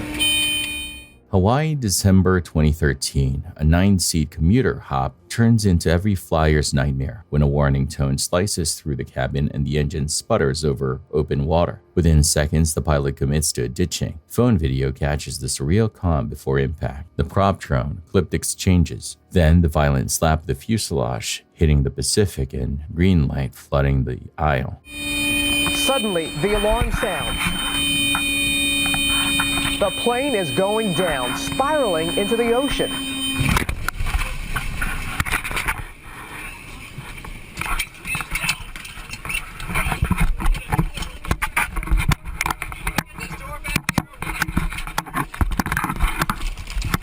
Life jacket.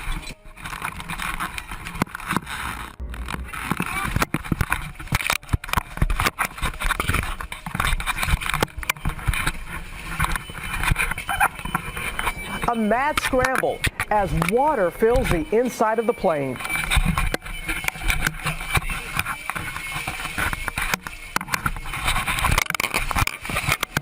Survivors going for the exits.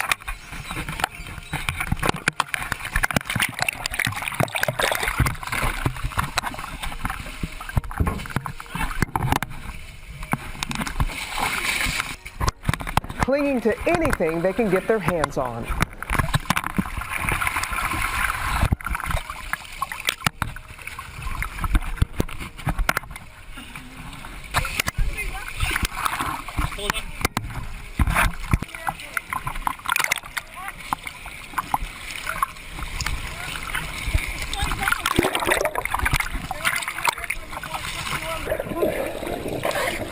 Oh, you gotta put it on first before you put it.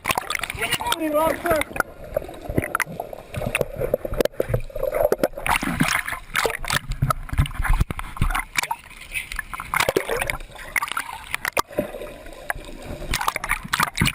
Passengers unbuckle into chest-deep water, calling instructions to each other, vest on first then pull, as they feel their way toward daylight. No shrieking, just tight voices and deliberate movements. Hands on seatbacks, arms out through windows, everyone grabbing anything buoyant. For 3 punishing minutes, the camera bobs as the aircraft settles and disappears, leaving a ring of heads and small swells. Most survive, one does not. It is that 5th time stop, and everything that you remembered in your past, your loved ones and everything, this, I didn't say goodbye to them. Your whole life just goes in front of you. State Health Director Loretta Fuddy succumbs to a stress-triggered arrhythmia while already afloat, an awful coda that underlines a brutal truth. Even after you beat the crash, the body's panic can still win. The clip is hard to watch, not for spectacle, but for the discipline, the quiet checklists, the matter-of-fact courage inside a shrinking pocket of air. On October 11, a residential CCTV camera catches smoke coiling off a parked motorbike. Lithium cells, fuel vapors, and residual heat are a cocktail you don't want escalating near a lobby. A security guard clocks it, sprints in, yanks the charger lead, cutting one ignition source, and tries to roll the bike clear. Flames surge at the tank.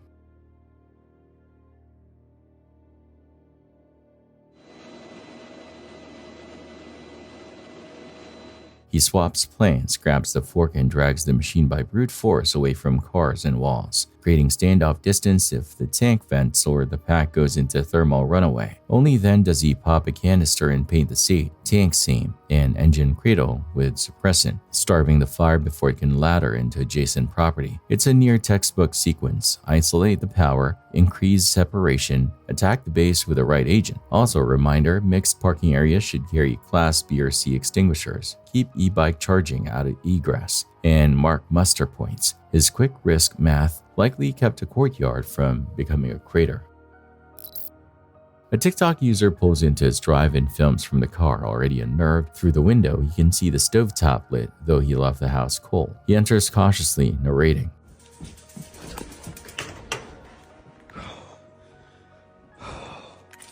Why is that on?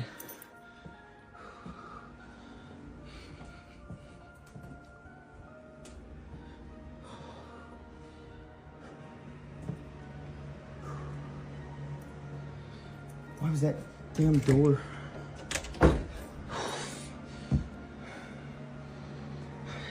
That door was not shut. Then the door inside swings shut. Firm, deliberate, no draft currents evident. He tries bravado, calls out, "Who are you? What do you want?" Who are you? What do you want?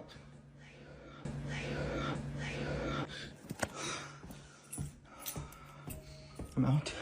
The reply is instant and close. One word, spoken plainly, leave. He does, fast. Appliances can self-ignite via faulty knobs and latches can drift, but disembodied near-field audio without a visible speaker is harder to file under random mechanics. If the voice came from a phone or a smart speaker, it isn't in frame and doesn't carry the tinny compression those devices imprint. He hasn't posted a follow-up yet. If he does, the stove and the voice will be the linchpins. Cincinnati Zoo 2016. A western lowland gorilla named Harambe, 17 years old, nearly 400 pounds, a critically endangered animal, finds a small visitor in his moat after the young one squeezes through a barrier and falls. For shooting and killing an endangered gorilla instead of tranquilizing him after the animal dragged a child around its enclosure. The child had fallen into that enclosure. Cell phone video records chaos on the viewing deck, cries to stay still, please not to spook the silverback. Staff face the worst kind of no-win calculation, tranquilizer lag versus the unpredictability of a startled apex animal at arm's length from a vulnerable youngster. They fire a lethal shot. The footage and headlines ricochet worldwide, igniting grief, anger, debates over exhibit design, parental vigilance, and the ethics of captivity. Whether you see tragic inevitability or institutional failure, the recording preserves one untenable minute where human safety, animal welfare, and irreversible consequences collide. In the early hours of July 16, 2024, at Forest Lake's Lakeside Veterans Memorial Park, a lingering feud ignited into organized violence. According to the complaint, 20-year-old Dylan Simmons texted Devon Va to come fight, summoning two groups that arrived already armed, bats, hammers, a crowbar, and at least one knife visible on video.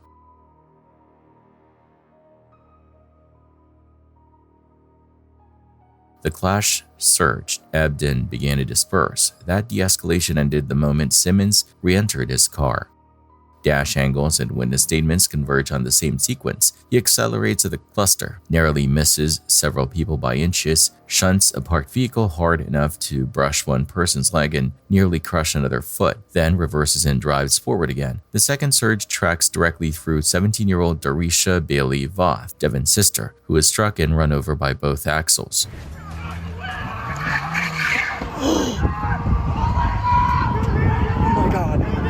Oh my God. Oh my God. Oh my God. Risha. I got them on camera!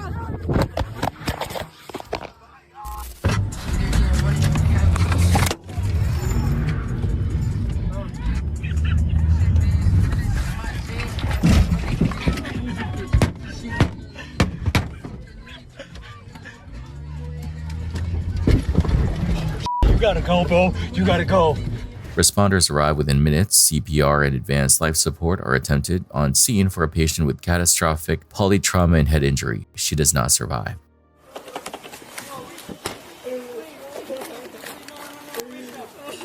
First, like 34, CPR in progress.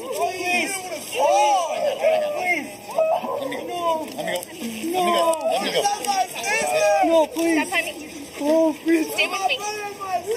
Here, I'm gonna switch out with you, okay? Simmons flees briefly, returns after a phone call with someone still at the park, and tells officers he knew he hit her. Surveillance video forms the backbone of charging, upgraded to second-degree murder without intent plus 3 counts of second-degree assault. A family in Forest Lake is grieving the loss of a 17-year-old girl. Police say that someone intentionally hit and killed her during a fight at a park this weekend. 20-year-old Dylan Simmons appeared in court for the first time today after Washington County prosecutors charged him with third-degree murder and vehicular homicide. In December 2024, a jury convicts on second-degree murder without intent, criminal vehicular homicide, and multiple assaults. He's acquitted on intentional murder. Sentencing is set for March 2025 with a statutory exposure up to 4 decades. For the family, the legal outcome cannot reverse a loss. A 17-year-old preparing for graduation, planning veterinary studies, gone in seconds because an escalation look. Provocation, arming vehicular use as a weapon, was allowed to spin past the point of control. Modern railway failures typically involve at least one of 3 conditions. 1. Automatic transmissions left in a detent that isn't fully parked. 2. Handbrakes set but with insufficient clamp force. Or 3. Static hold defeated by slope plus minor vibrations.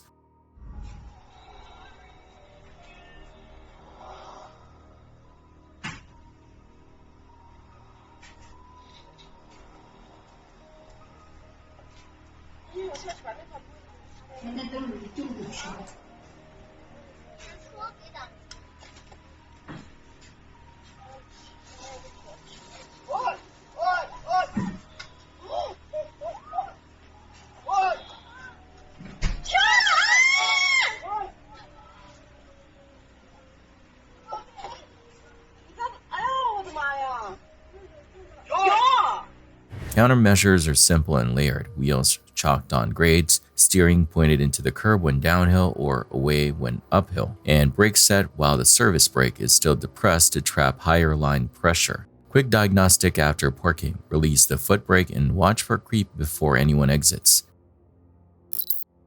Muskingum County, August 2023. A partner can't reach 66-year-old Thomas Weedle, returns to his unit and describes classic forced entry theater. Drawers raked open, items tossed, a bedroom light left burning, a hurried flame of masked men, and a near doorway shootout. But the evidence refuses the script. In the rear, Tom is found dead, wrapped deliberately in a comforter cocooned inside trash bags, seams cinched with duct tape, with Velcro straps nearby consistent with pulling a heavy load across carpet. Nothing important is missing. Cash equivalents, firearms, and electronics are still there. That absence of theft, paired with thoughtful wrapping, flags staging, not burglary. Detectives move to time anchoring. The medical examiner estimates time of death within a 4-hour band around late evening. Parallel digital forensics map phone movements. Tom's device stops pinging at home. Deborah's and Johnny's travel to Blackhand Gorge and keep moving through the night. Camera canvassing finds no masked pair arriving or leaving.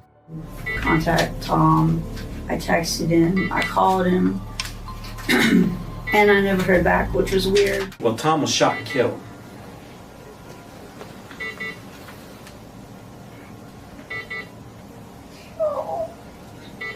Trace work returns hard edges. Deborah's DNA saturates the tape adhesive, plastic bag seams, and Velcro pile. Hair shafts embedded in adhesive tie handling to her body, not some phantom assailant. Firearm forensics linked Tom's .22 to both his fatal head wound and the non-fatal round through Deborah's thigh, converting her "I wrestled a gun" into a self-wounding narrative lever. Then browser history speaks. Queries about gunshot residue, persistence, and removal in the days before the homicide. Financials add motive pressure. Joint funds depleted, spoofed bank investigator calls, forged-looking notifications attempting to pre-explain looming questions. Investigators also pick at cover stories. The night away, the gorge walk, the retrieval of a backpack, the sudden unreachable Tom claim. Each piece lands against telemetry and comes up short. Ultimately, the case's power is procedural. Crime scene staging can confuse first responders, but adhesive ridges, hair and tape, phone travel paths, and ballistics don't respect stories. Fraser's plea, murder with firearm spec, tampering, abuse of a corpse, and consecutive time reflect a court acknowledging intent and post-event manipulation. This isn't a whodunit. It's a demonstration of how modern casework turns a performance back into a timeline and dismantles a lie at its load-bearing joints. We've had a terrible accident here. Henry just got taken by a crocodile. Damn it. Oh, Henry. Crocodile. Crocodile. Crocodile. The Luapula-Lualaba system is apex predator water where visibility is near zero. Banks are armored with basket rocks and the food chain ends with Crocodilus niloticus. On December 7, 2010, South African expedition leader Henry Coetzee, renowned for first descents and war zone logistics, guides Americans Ben Stooksbury and Chris Korbelick through a narrow reach as rain flattens the surface. Henry up there not only with the greatest kayakers of all time, but the greatest explorers of all time, you know, people that you only read about in books. Local briefings had been explicit. Conflict-era disposals put human remains in these rivers for years. Crocodiles habituated to human prey. This is the start of the supermarket. It's very narrow, the water's flowing slowly, lots of rocks for the crocs to bake on. I don't think I've ever gone through here without a charge. So the supermarket is where the crocs hang out in order to feed. You're the food in their supermarkets. Nile crocodiles are huge. They can be up to 20 feet long, and they'll hunt you. There was a lot of talk about risk, from having clean water all the way to dangerous wildlife in the river. When Ben was given the rare chance to go, he prepared for the worst case scenarios. But how do you prepare yourself for the loss of a close friend? You're coming out, you're going across there. Well, the thing is, nobody's told us that we can't do it.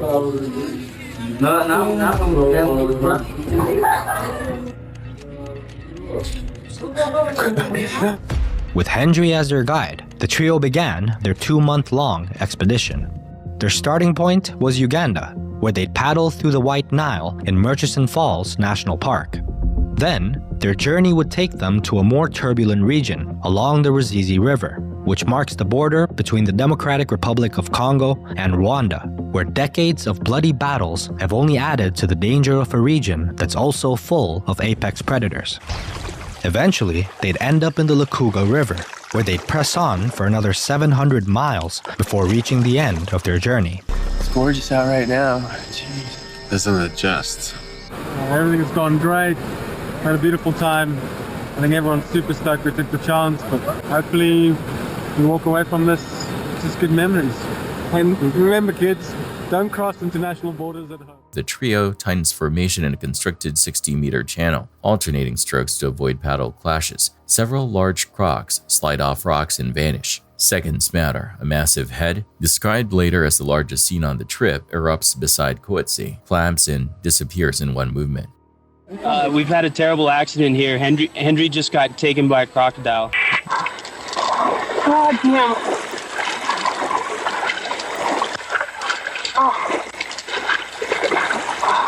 Damn it. Oh, Henry. Fuck. The crocodile took him right out of his boat. Hey, no. Wait. Just wait. No. I saw the whole thing happen. You saw it come out of the water. It was big. I mean, his head was half the size of that kayak. It was massive. We got him by the shoulder. Yeah, it was just like, it was right up. There is no chance for countermeasures. A T-rescue or strike with a paddle is meaningless against a 700-kilogram ambush predator. The team executes the only rational protocol left: withdraw to shore, seek local assistance, and avoid further entries into the water. Villagers refuse river entry, consistent with long, lethal experience. Coetzee's body is never recovered. The incident underscores 3 expedition realities. 1. Crocodile risk is not abstract in certain basins. It is a primary hazard equal to hydraulics. 2. Tight pod paddling reduces single boat isolation but cannot defeat point-blank ambush. 3. Local intel about predation history is not folklore. Operational plans must adapt, bank scouting, portages, and hard no-go zones. Even when it threatens objectives, Code C's death is not a puzzle. It's the expected edge case in a corridor where Crocs own the rule set and humans are temporary intruders.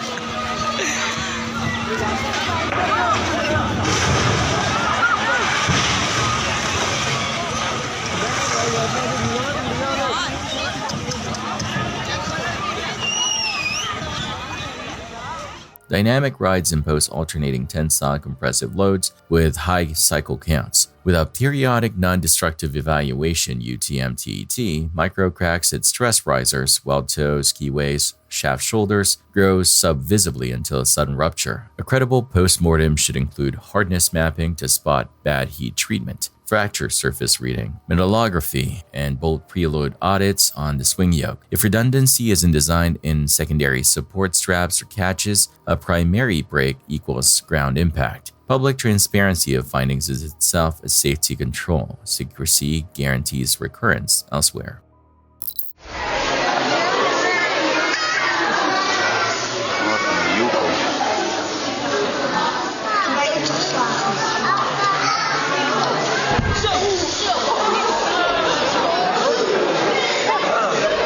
Boquito, a silverback western lowland gorilla, hand-reared after maternal rejection, arrived in the Netherlands with two unusual factors for a zoo primate: intense human habituation and high social intelligence. In 2007, repeated visitor behavior, especially prolonged direct eye contact from a frequent guest, mapped in gorilla logic as provocation rather than bonding.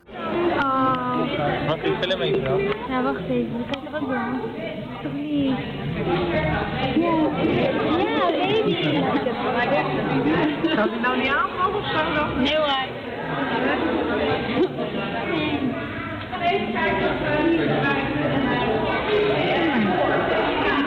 Maar we hebben gewoon aandacht voor hem. Aandacht.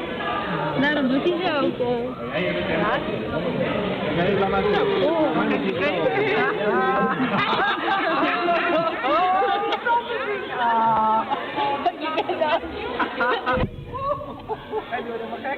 Doe toch geen pijn wat te doen? Nee, dat is sterk, ik denk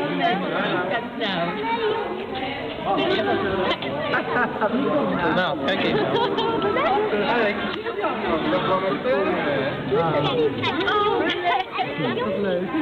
Wat zie je dat gezicht? Ik wil jou even zeggen.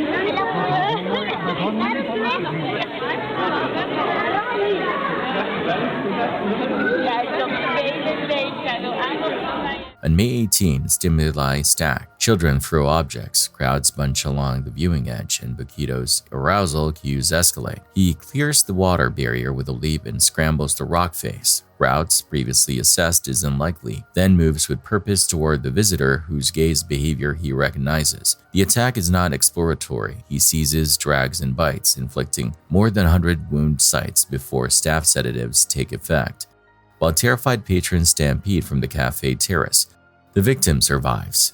Post-incident controls get unusually concrete. Public campaigns against eye contact, Boquito-proof glasses to reduce direct gaze, and enclosure audits for routes that human designers did not anticipate. The lesson is ethological, not sensational. Primates read eyes, posture, and distance as language. Repeated friendly staring in a captive context translates to threat. Engineering can raise walls and widen moats, but visitor behavior remains a critical part of the safety system. Violate the species' social grammar, and the glass is only as secure as a first overlooked foothold.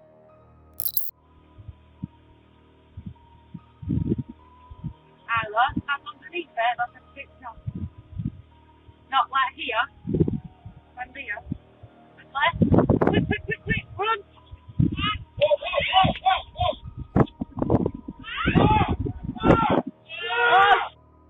Oh!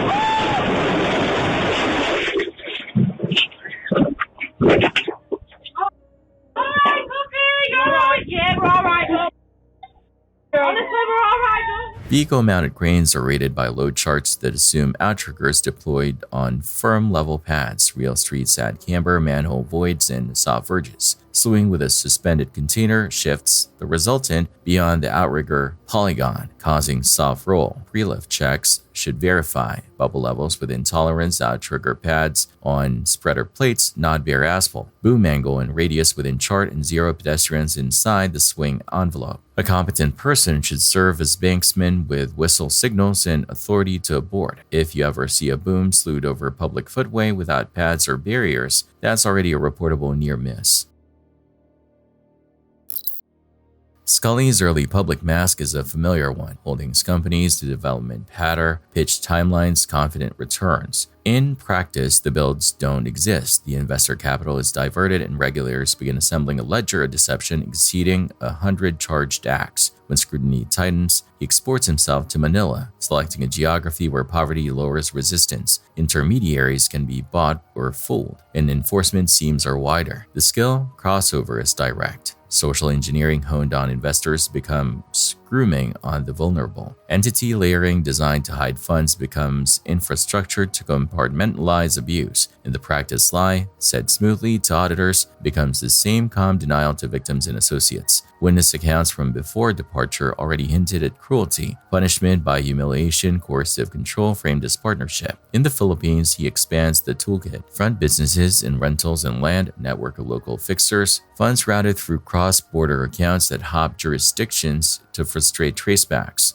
He reads motives precisely, promising status to the ambitious, money to the desperate, and legitimacy to anyone who needs to believe he is what his brochure said in Melbourne. Investigations slowly knit across borders. Financial intelligence units track money. NGOs and social services surface patterns. Survivors describe method and timeline, and police align dates, properties, and the cast of accomplices. The case ultimately becomes an anatomy lesson in predation at scale. Individual malice riding structural weaknesses. Scully's arc is less fall than gradient. Greed and control escalating as opportunities multiply. His eventual arrest is not just personal accountability, it's proof that when information silos crack open, patterns that look like noise resolve into a target.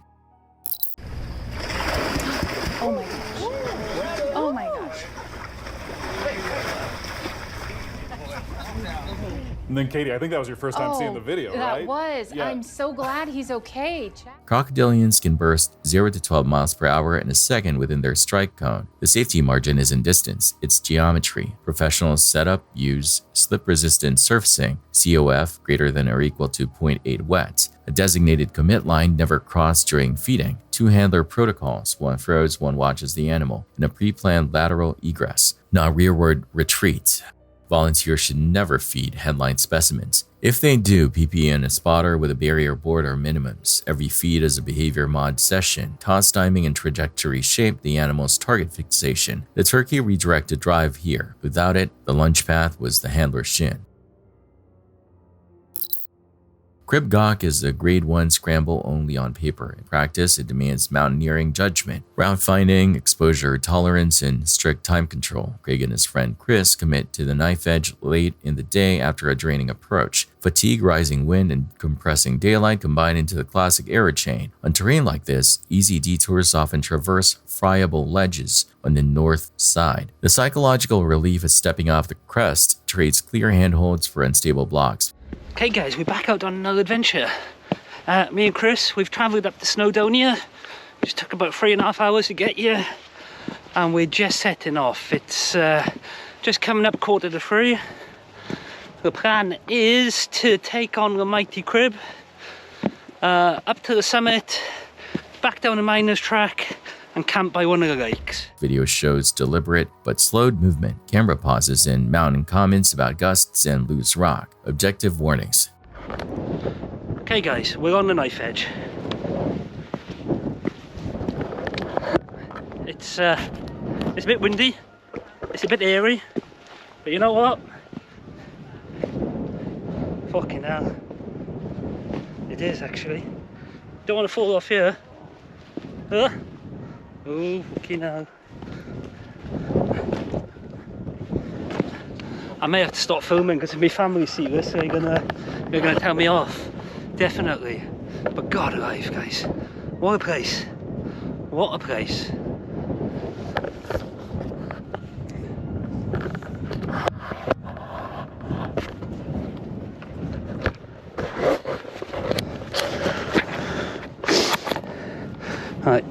Let's get over the ridge.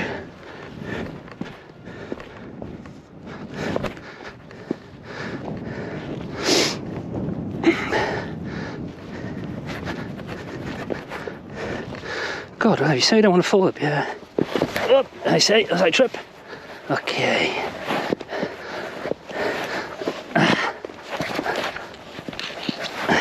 Whose idea was this?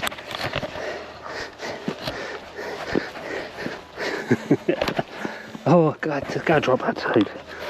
Whew. Okay, we're good again. Ooh, that was a bit airy. They complete the crest and transition toward the main path beneath Carnot Ugain, a zone where it's overthinking commonly drops guard. A slip here is not a stumble, it's a tumbling fall down broken, steep ground.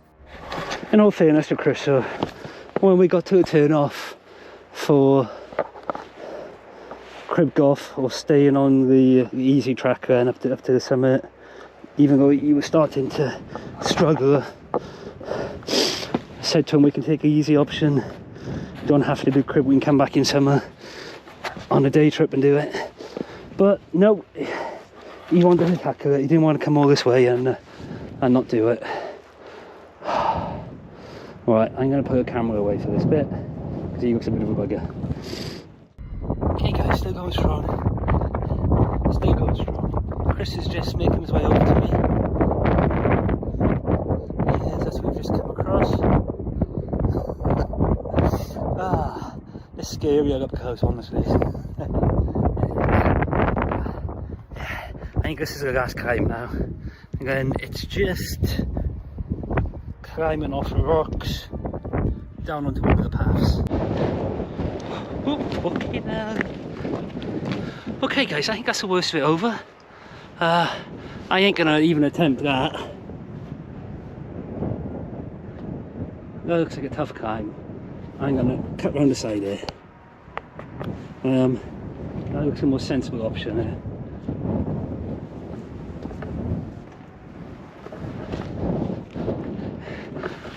Wind's getting up, clouds coming down, and that looks a tough climb, and I'm not fancying it now.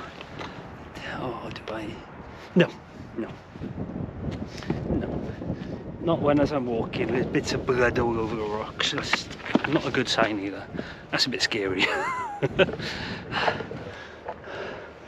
Where's Chris gone? We've lost him. Keep stopping and taking photos. Oh, okay guys, that's the knife edge complete, Crib Golf complete. Just gotta go down this little, spin you around. Just gotta get down there. And then we're on to the main path. Chris falls a significant distance and does not survive. The mountain offers the same verdict to hundreds each decade. Grade, weather window, and daylight are not suggestions.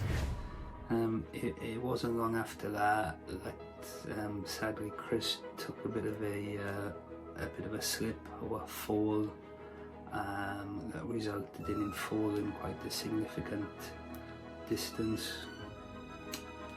And sadly Chris succeeds. Can't get my words out. Chris's injuries he couldn't recover from, so sadly Chris lost his life on Snowdonia on the Sunday the 24th of March. So as you can imagine, myself and his family and anybody who knew Chris are completely devastated by this tragic loss. And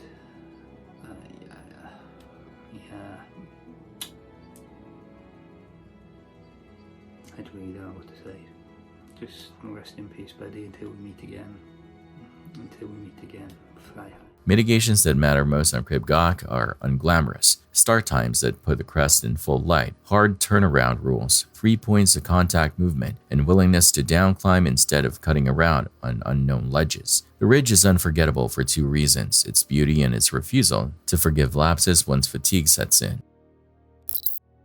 The narrative that calcified. Dozens watched a woman die and did nothing is tidy, memorable, and partly wrong. The actual night is jagged. Just after 3 a.m. in March 1964, Winston Moseley stabs 28-year-old Kitty Genovese on Austin Street. Her cry carries up building shafts. Lights switch on. Someone yells. Moseley withdraws. To many ear witnesses, the immediate threat appears to end. Kitty staggers toward a vestibule, out of line of sight. No modern emergency number exists. Calls route poorly. Uncertainty blooms. Moseley returns, now inside a dim foyer, and finishes the crime. Later, a front-page headline atomizes dozens of partial observations and sounds into 37 who saw murder didn't call, a phrase that does moral work in sermons and psych lectures, but compresses nuance out of the record. Kevin Cook and other researchers restore contour. There were some attempts to summon police. There were shouts. There were people who misunderstood what they heard. The absence of a single well-advertised emergency access point mattered. Out of that gap came a concrete reform, 911, arguably the most meaningful legacy of the case. The psychology born from the simplified telling, the bystander effect, still frames real human behavior under ambiguity, diffusion of responsibility, pluralistic ignorance, fear of misreading the scene, but treating neighbors as caricatures erases the ones who tried and let systems off the hook. The durable lesson is dual. Cultivate individual courage to act decisively under uncertainty and build infrastructure that lowers the cost of action. Remembering Kitty accurately corrects the record without softening the imperative. Her name should stand for the tragedy she endured and the systems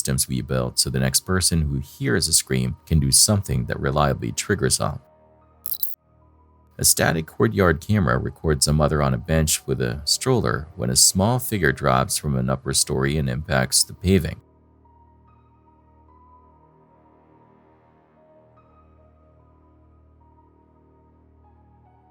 Debate later tries to recast the object as a bag. Motion profile and terminal posture make that reading untenable. The clip's second shock is human. Bystanders lock up, then drift away. Freeze and flight are documented responses. Moral judgment does not change first aid physics. Falls from multi-story height require immediate airway check, massive bleeding control, and spinal precautions, while someone else calls emergency services with precise address and entry instructions. Windows left cracked for ventilation, unsecured insect screens, and furniture placed beneath sills combine into ladders for unsupervised youngsters. Standard prevention in high-rise settings is plain. Window guards rated to resist outward force, stops at cap opening width, and a clear zone by sills with nothing climbable. Online outrage does not rewind the seconds that mattered. Controlled, simple actions do. The unsettling truth the video exposes is not only the fall, but the gap between witnessing and intervening. A gap that training and habit can narrow before there is someone on the pavement.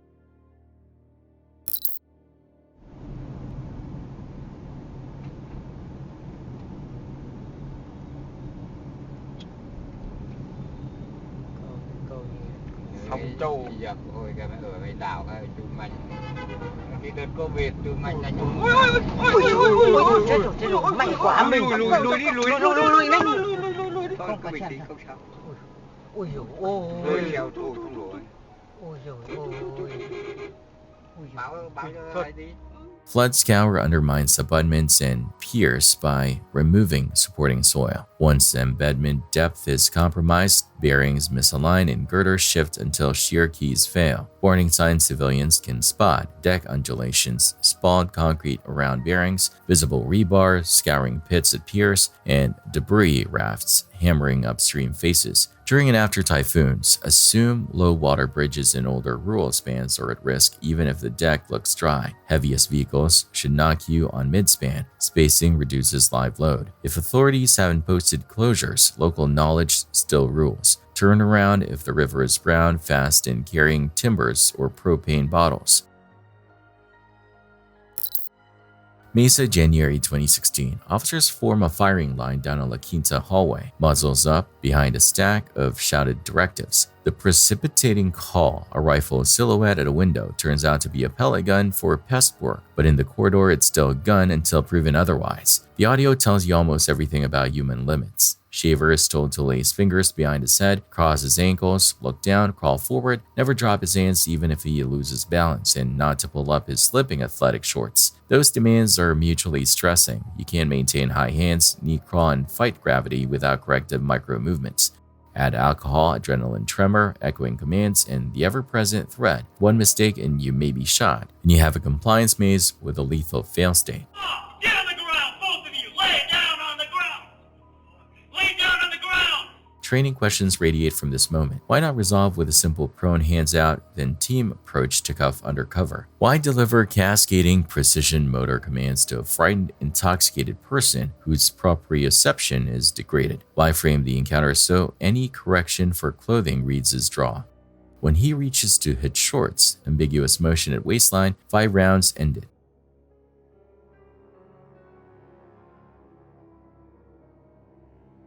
The jury clears the shooter. Civil litigation and public debate persist. Policy circles now examine instruction design, simple, sequential, achievable. Decision points for hands-on resolution, and how to separate threat cues from normal human balancing behavior. Shaver's case is a reminder that procedures are neutral. The set of commands chosen can either de-risk the scene or build an obstacle course that collapses ordinary movement into perceived hostility. The video is hard to watch not just because of the outcome, but because you can see the system creating conditions where perfection is required and humanity guarantees imperfection. 10 kilometers off Port Augusta, a solo kayak angler drifts on the Spencer Gulf when a white shark breaches at paddle range and redirects to slow circles beneath the hull.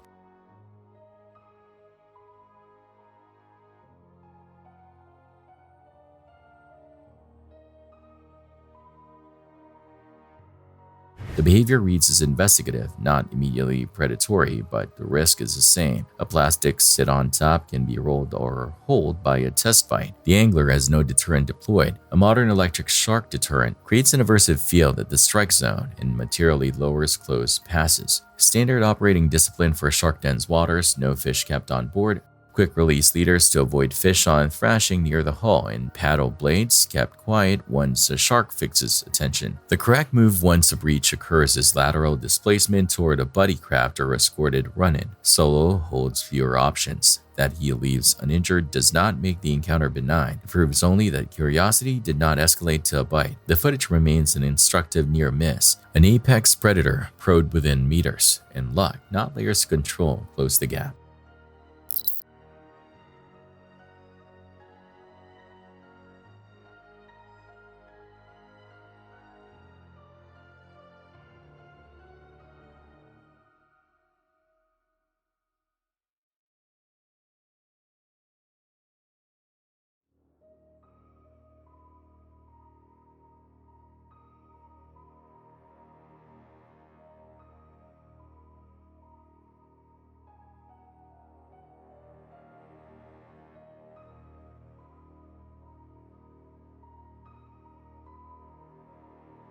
In snowy inclines, throttle spins polish ice, erasing micro-texture your tires need. The difference between a meetup and a mass insurance claim is usually 10 meters of spacing and one person yelling clear.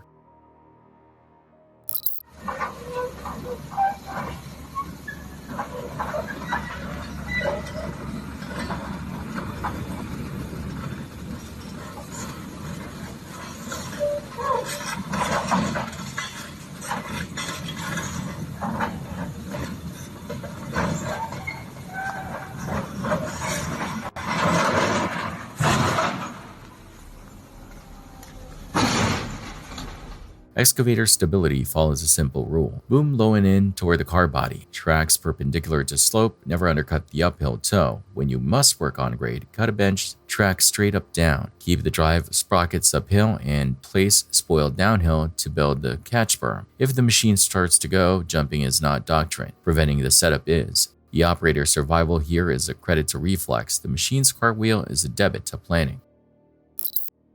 A quiet curbside cafe becomes a disaster seen in seconds. Security video shows a driver pull up, throw the car in reverse, and deliberately stomp the throttle.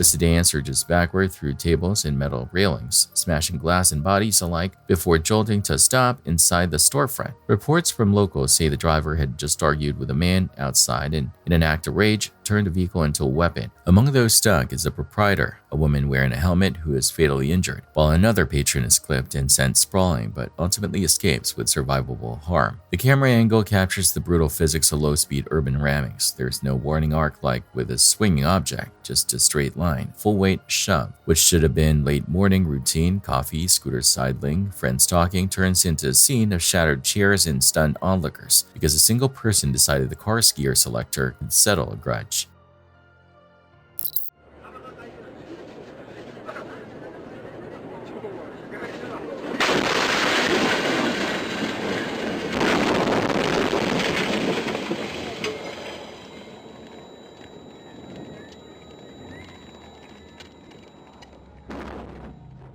A bus cruises the Tomei Expressway near Nagoya when a sedan from opposing lanes becomes airborne, clears the divider, and slams head-on into the front glass. The dash view captures the nowhere-to-go reality. At highway speed, the bus driver needs seconds they don't have. Both operators die. The extension clip shot inside the bus exists, but is wisely avoided. Its only lesson is that energy never disappears. It just translates into bodies and fixtures. Median barriers can prevent crossovers, but no system is absolute. Geometry, speed, and the angle of approach can defeat them. For passengers, the unglamorous habits matter. Belts on in coaches that offer them. Bags stowed, aisles clear. In events like this, survival is often a function of whether secondary impacts, luggage, people, were prevented from flying. Enzo, a Brazilian creator who documents everyday life in Rio's West Zone, is filming a mundane walk when urban chance drops him into a live operation. Sirens shouted commands, long guns up. He's suddenly in the middle ground between officers and suspects as the neighborhood's lines of fire tighten. Porra, ia buscar minha mãe. Eu saindo da vila, bati de frente com caveirão. Caralho!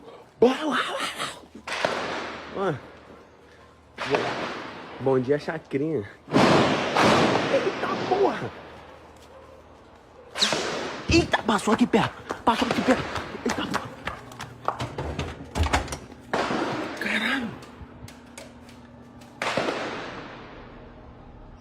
In the clip, voices off camera order civilians to clear. The stranger yanks a doorway open and urges Enzo inside. Smart move. You can hear the rip of supersonic rounds as they crack the air. Audio you never forget once you've heard it. Rio operations like this happen often enough that residents develop reflexes, get low, get behind masonry, and put two barriers between you and the street. The video shows exactly why danger doesn't telegraph itself. It arrives as a noise in a pressure wave. Enzo's decision to shelter in place, inside, silent, out of sight, turns a brush with catastrophe into a tense story rather than a headline.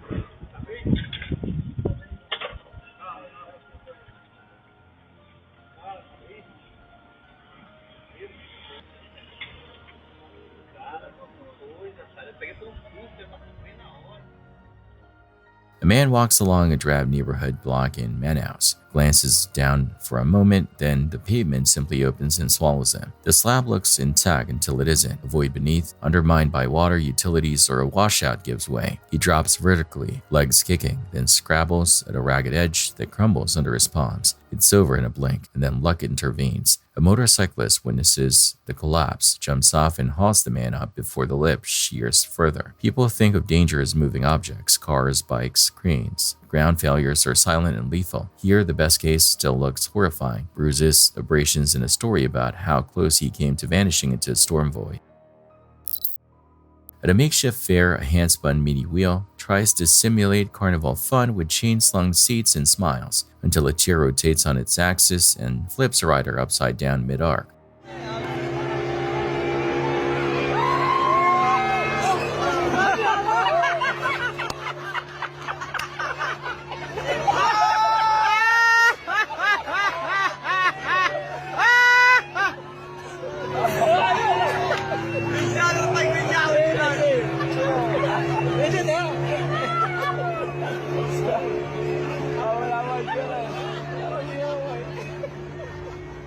No restraints, no redundant stops, no certified welds. The man in blue gets spun like laundry, then staggers once released. Everyone laughs in shock, but the margins here are vanishingly small. Had the chain link failed or the rider's script slipped, he would have been a falling object from a rotational radius designed by guesswork. The charm of DIY entertainment dissolves when forces get involved. Centripetal loads, fatigue and cheap steel, and human hands where ratcheting bars should be. The riders walk away this time. The hazard remains exactly what it looks like, carnival physics without carnival engineering. Gridlock looks tedious until a box truck arrives as a kinetic weapon. Dash footage shows a calm cue, brake lights glowing, drivers resign. Then a truck in the mirror looms too fast. The driver clearly late to notice stationary cars.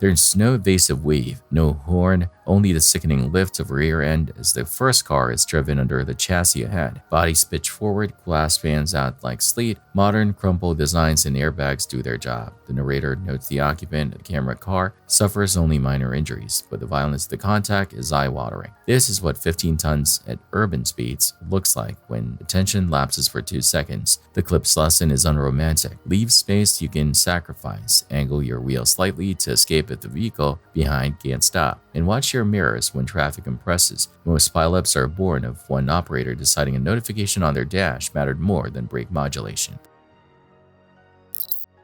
Police in Florida respond to a call about a possible impaired driver, and when they arrive, they find a car stopped on the roadside, front tire completely blown out. Behind the wheel, a man slumped over, barely conscious. The officers approach carefully. The driver, Christopher, mumbles incoherently, claiming he doesn't know what happened. His answers are confused, slow, and nonsensical, the kind of rambling that tells officers something isn't right. What's going on? What happened? I don't know. Say that again? I don't know. You don't know? I honestly don't know. All right, you have your driver's license with you? You don't happen to have any weapon in the car, right? No. Okay. No weapons. Can you roll your window down for my partner on the other side? When he asks for his driver's license, things get stranger. Christopher insists he doesn't have one, then pulls out a wallet containing what he admits is a fake license. He claims the car isn't his, it belongs to his girlfriend Kelsey, but his story keeps changing. He slurs his words, drifts off mid-sentence, and seems unaware of where he even is. Say that again?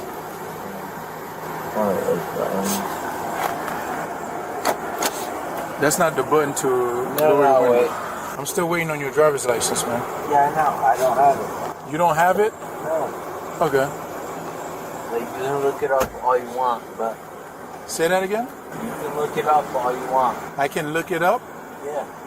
How are we going to look it up? How are we going to look it up? Who the heck you are? I need your registration. Your registration. It's not here. You don't have a registration?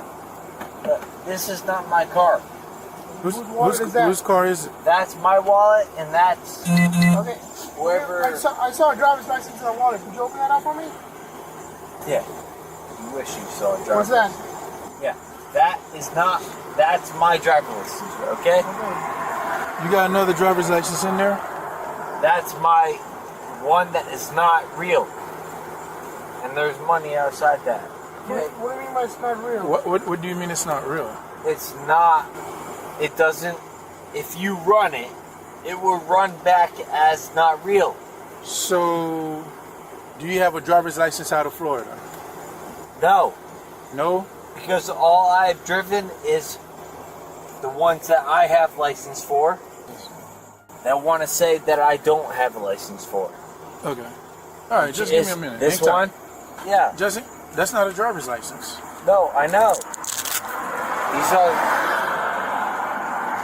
Hang tight, all right? Yup, hang tight. Can you just turn off the car for me? Yeah. Let me get the keys. Can I get the key? I'm trying to get that for you right now. Say that again? I'm trying to get that for you right now. What you trying to get? Your fucking key. You don't know where the key at? Yeah, well, it's not here. For the car? Yeah. You said this wasn't your car. Whose car is it? What's the name of the owners? Kelsey. You came from her house and you're going back to her house? You got any medical issues, my friend? Me? Yeah. No? Yes? A lot. What kind? A lot? Like what kind? You need fire rescue come check you out? All of them. I don't understand what all of them means. All of them. So you got... Where are you trying to go, man? Where are you driving to? Oh. As the questions continue, Christopher becomes more erratic, talking about powers, insisting officers take his hand, and mumbling about people watching him. It's clear he's either heavily intoxicated or in a mental crisis. Stay in the car, bro. Stay in the car.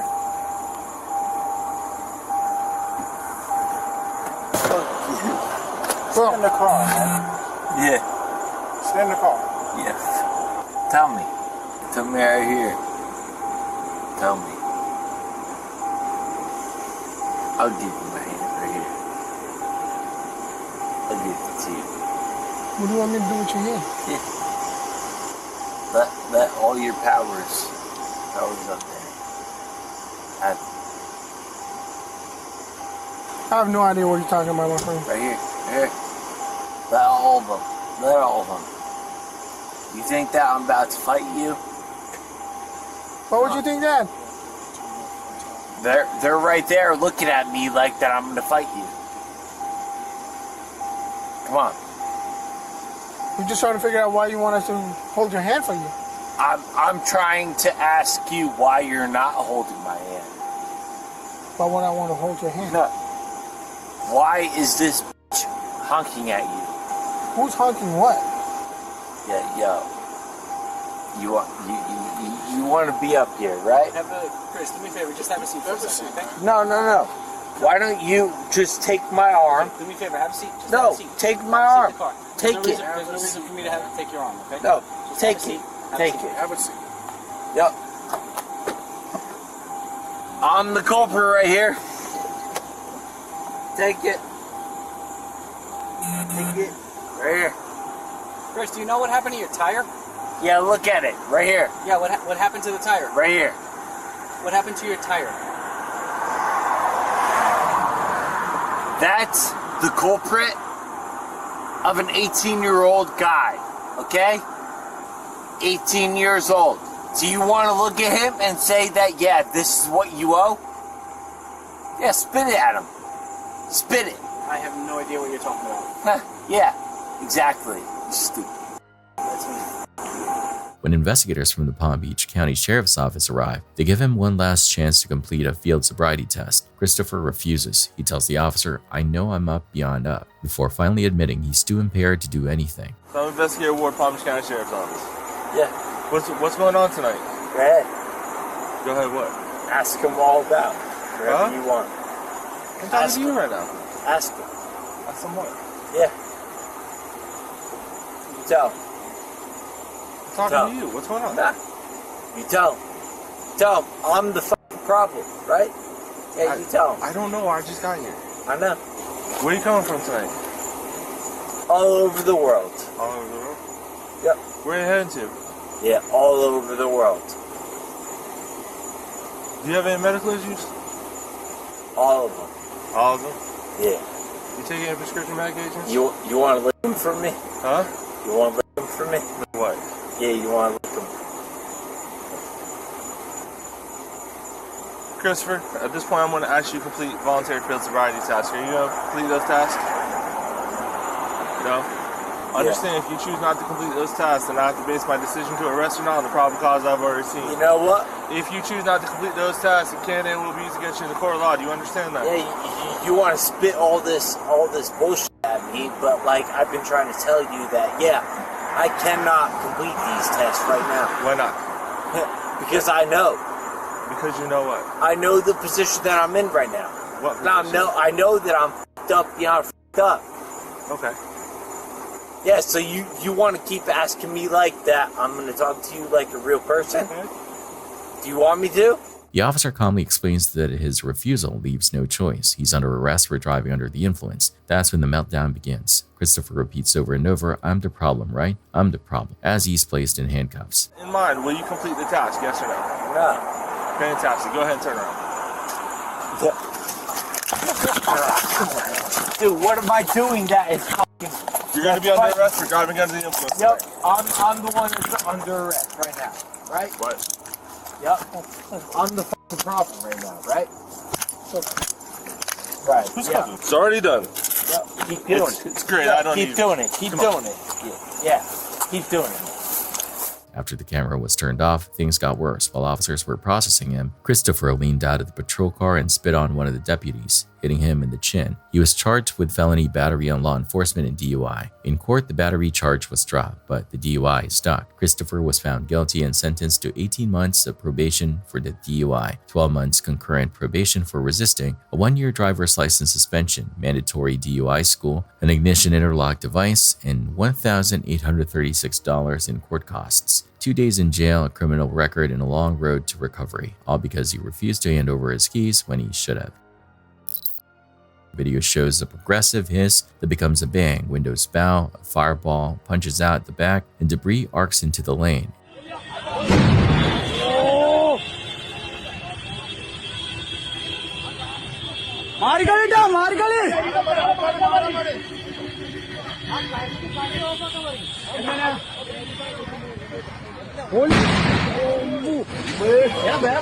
పోలీసులకు పిలిచింది పోలీసులకు అడిగిన పిలిచి fire force number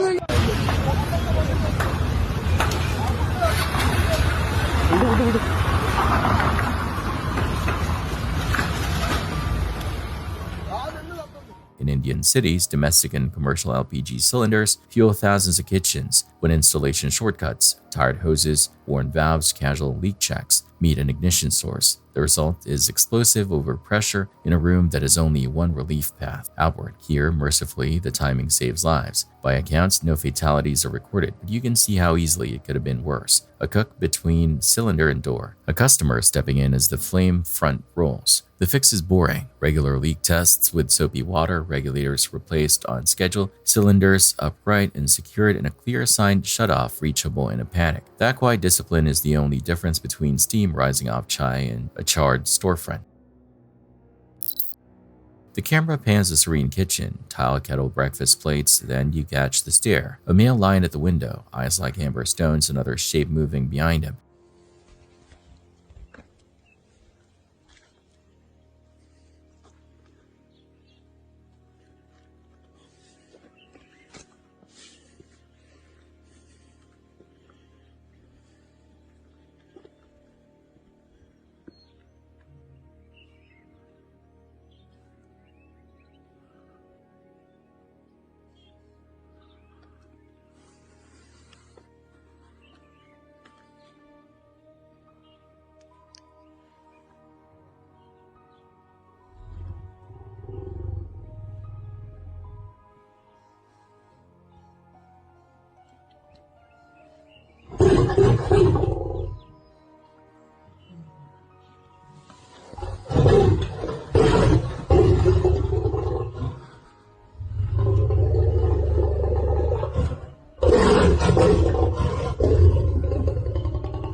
Safari marketing promises immersive, but this is literal. The footage from Sabi Sands shows what bush camps warned about in the guest booklet. Predators use buildings as shade and windbreaks. They investigate smells. They do not respect silica panes as walls. The lines don't batter the structure. They observe, calculate, and then drift off. Still, it's a crisp reminder that inside in the wild is a technicality. Keep doors barred, windows latched, and never treat a glass pane as a shield if a large cat decides curiosity is worth the effort.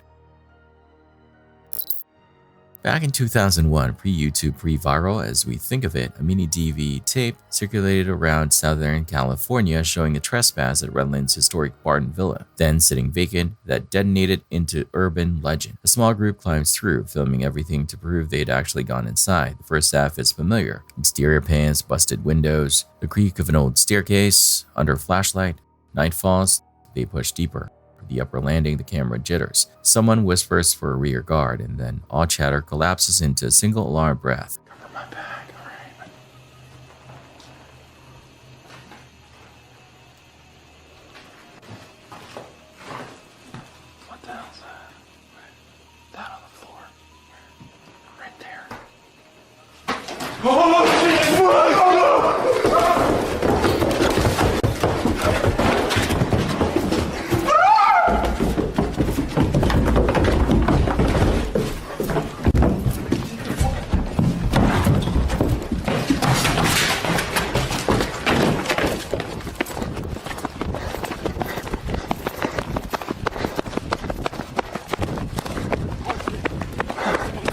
Yeah. Oh, go. Yeah, go. Swear to God. Go. No. Someone's in there? Swear to God. Swear to God. Oh, shit. Hell yeah. You guys are lying. We're not kidding. No. Go left. Go. Hit the gas and go. I can't see your freaking cameras in my way. Oh, At the threshold ahead, a figure, unnaturally tall, shoulders hunched to clear the lintel, appears to duck beneath the door frame. The silhouette looks like it's cradling a lantern or lamp. The illumination doesn't behave like their flashlights. Audio spikes. What is that? Boot scrape, and the group sprints, swearing they've seen someone up there. Local lore had long stapled cult rumors to the second floor. The tape poured accelerant on that story. No admission of fakery has ever surfaced from the original uploaders, and no production tells. Cuts, masking, obvious comps, or apparent in the raw feeling capture. Was it a costume squatter, a forced perspective trick, or an honest misread under adrenaline? The footage remains what it always was, a shaky single-take panic run punctuated by one disquieting door-tall outline that launched 2 decades of arguments. Street cattle are part of India's sensory map. Horns, bells, calm chewing. Then there are bulls whose hierarchies get settled with bone and velocity.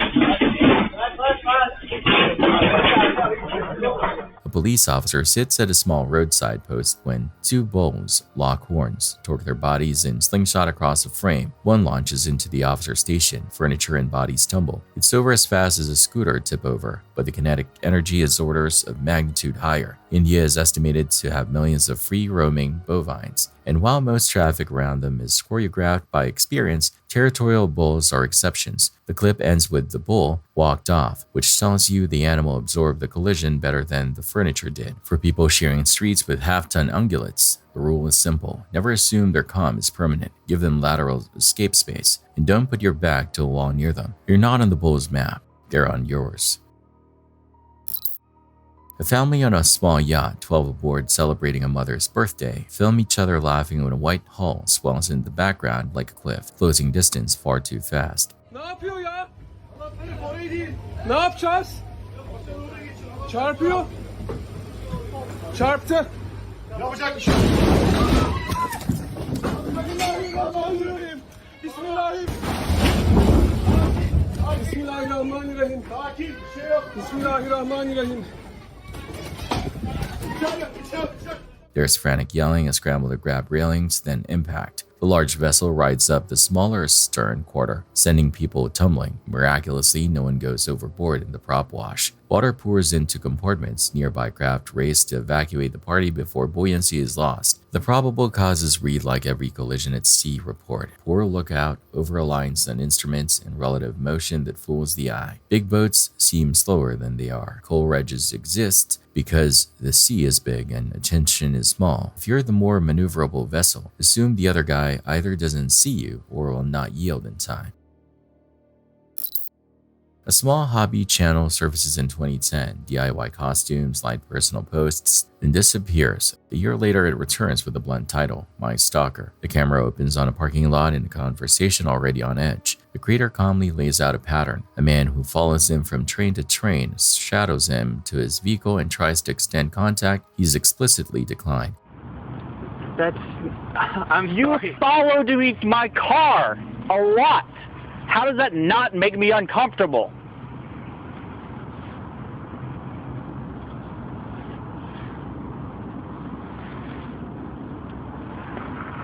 I thought we were good friends. I thought we were like, okay, if we're not friends, at least we were talking before, and you didn't think that we. I just don't know. I tried to put aside my feelings. I tried to be a good guy. I tried to talk to you. And the conversations we had, I felt like they went nowhere. There weren't things I wanted to talk about, and so I'm done talking. Because you never reciprocate. There's nothing interesting that you had to talk about. Well, reciprocate and ask me questions. And I'm not interested. I was never interested. Why? Because I don't like you. Why can't you expand your cultural diversity and just like cultural diversity? Why don't you expand your friendships? Not just more than, have you know any Filipino? Yes, I went to school with one. Yes. Okay. I know a Filipino. I know a gay guy. Okay. My cultural diversity is pretty expansive. Okay, so with that in mind, why don't you give me a chance? I can. Because I'm not giving you a chance because you're Filipino. No. Why don't you give me a chance? Not being a... You being a Filipino doesn't have anything to do with it. You being gay doesn't have anything to do with it. I don't care. I just don't like you. Your presence, you make me uncomfortable. A Filipino friend doesn't make me uncomfortable. My gay friend doesn't make me uncomfortable. Well, tell me, what makes them not make you uncomfortable? The fact that we started having conversations and that we liked each other and that we were friends. We started having conversations, you and I didn't really get the vibe. I didn't really feel like we could be friends. Why? Because I don't like you because you made me uncomfortable from day one. Why did you just... Well, did you just want me not to talk before? I was fine with you not talking before, yes. Well, how could you develop friendships like that? See, for people who doesn't make me uncomfortable right off the bat. The thing is, I want to develop friendships with people that I don't know, and I've met you, and I think that we can be acquaintance. I can say hello once in a while. What follows is not theatrics, it's boundaries setting documented in real time. He explains that gender doesn't flip the ethics. If the roles were reversed, man tailing woman, the response would be immediate. He asks for distance. The follower reframes, rationalizes, and persists. Yes, but following me to my car is not saying hello once in a while. Following me from train to train as I get off to try and avoid you is not saying hello once in a while. Well, I can't help it. It's creepy. What makes you... I don't want you to feel that way. Look, if the situation was I was a girl and you were a guy following around, there would be police all over this place. You would be in jail. Do you think that's true? I know. Okay, so the situation is you're following me, whether I'm a girl or a guy. You're following me from train car to my car. It's the same thing. But I can't help myself not following you. For some reason, I can't. Adam, I can't. I don't... How about you try? You try real hard. How? Not follow me. Just walk to your car. Don't walk to my car. Don't try and have a conversation with me from all the way from the train to my car with me not saying a damn word. Maybe get the hint that I don't want to talk to you. I won't bother you anymore talking to you. But I will say hi to you once in a while. Okay. All right. Have a nice day. Subsequent uploads shift from narration to evidence gathering. You see platform swaps engineered at the last second to break line of sight. The follower posting by doorways in creator's voice, controlled but frayed, asking transit staff to intervene.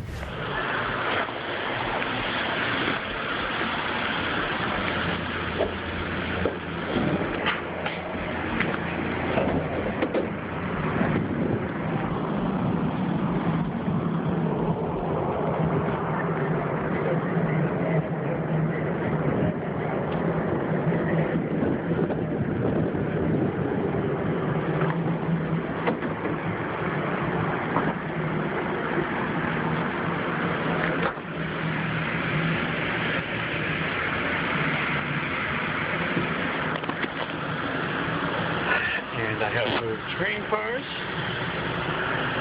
And what do we see?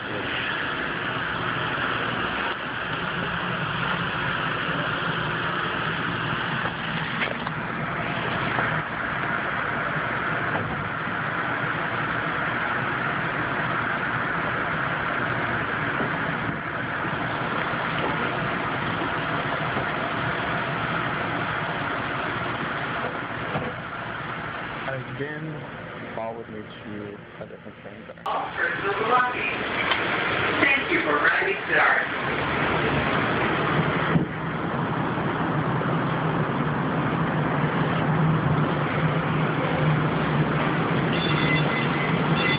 I'll just stay on the train track. Yeah, that's good. Get on. Stay on. Gerard, stay on the fucking train. Stop following me. Sit down and stop following me.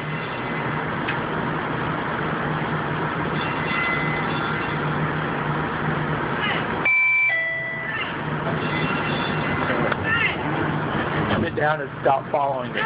A conductor eventually separates them and warns they're holding the train. Even then, when the doors close and the rail car rolls, the camera catches the follower again, several cars down, still pacing.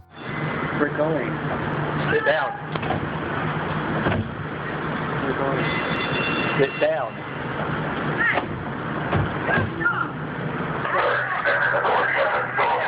Can you get him to stop following me, please?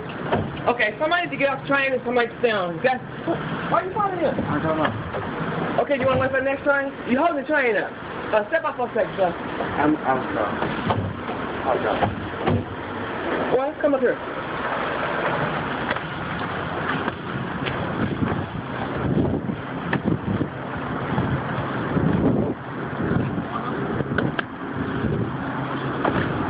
Thank you. Thank you.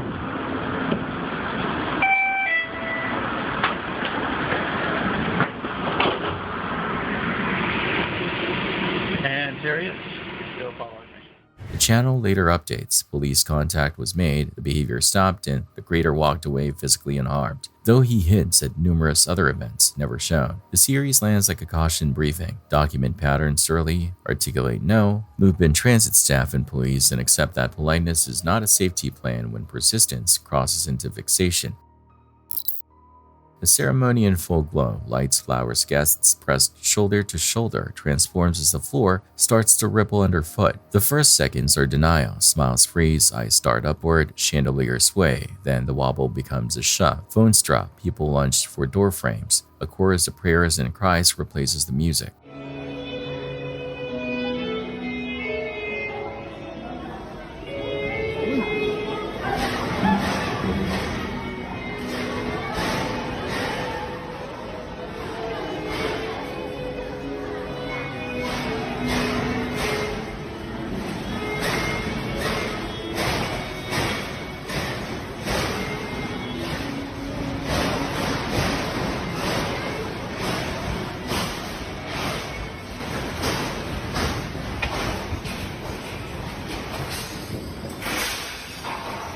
The quake's timing is cruel, crowded indoor venue, decorative fixtures, and narrow egress paths. The camera captures the visceral strangeness of strong motion, shaking. It's not a jolt, but a long, nauseating heave that disorients balance and judgment. In the aftermath, you see why preparedness doctrine harps on drop, cover, hold on, because running in a room packed with hanging glass is how injuries multiply. Even without structural collapse, falling objects and panicked crowd surges hurt people. This clip is a real-time reminder that severe but survivable depends on what's above you and whether your exit route stays clear long enough to matter.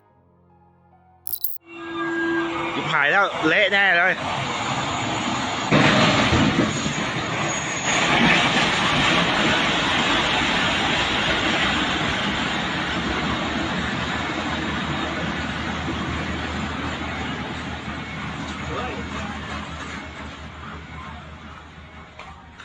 Crossing gates, horn, and then the worst case alignment. A tractor trailer fouls the rail bed. The locomotive strikes square and trailing carriages fishtail until one goes momentarily airborne. Over 240 aboard, one life lost, many injured. The video's frightening detail is how slowly the derailment unfolds after the initial hit. Metal squeal, ballast kicking up, a coach lifting like a breaching whale before gravity returns it to earth. Truck-on-rail tragedies are often a function of impatience plus misjudged acceleration. Long vehicles need long clearances. Crossings demand margin, not optimism. For passengers again, stowed gear and braced posture help when interiors turn into pinball tables. Another camera, different nightmare. Workers at height when the same seismic wave field hits. Linog guys! Linog! Lord! Tabang Lord! Lord! Tabang Lord! Lord! Tabang Lord! Lord, gusto ko linog Lord! Lord, you know! Tabang! Lord! Lord! Lord! Kami pamilya Lord! Lord! Lord, kasama Lord! God-bless mo Lord, salamat kayo! Sug kayo Lord! You can hear the scaffolding sing, metal and metal, before the camera view pitches as the building sways. A workplace that was 15 minutes from wrap-up is suddenly a balance test where mistakes have no recovery. Consider the risks: unsecured tools becoming missiles, temporary platforms walking off ledges, and human reflexes telling feet to run on a surface that's moving in 2 axes. The crew in frame managed to crouch and brace, riding the motion until the amplitude dies. Injuries are reported as non-life-threatening in initial dispatches, which borders on miraculous. The takeaway for crews: lanyards clipped even for quick tasks, debris nets up, and evacuation drills practiced. The takeaway for the rest of us: earthquakes don't just endanger those under chandeliers, they punish anyone who assumed solid ground was part of the deal. A low-visibility Reddit thread in 2020 asks about found footage that might be real. It idles for years until a user resurfaces with a link to a tiny YouTube channel, David Fun with Dolls. 5 uploads, hardly any subscribers. One video dated 2019 shows a man preparing a game in a room staged with dolls, buckets of what looks like viscous mud or clay, and a handheld device labeled Blackjack 21. February 13, 2001, and my doll has got a Valentine's present for me. Every time I lose, I get my bad. This one, where is it? A hit? See, I went over 21. I would get on my back.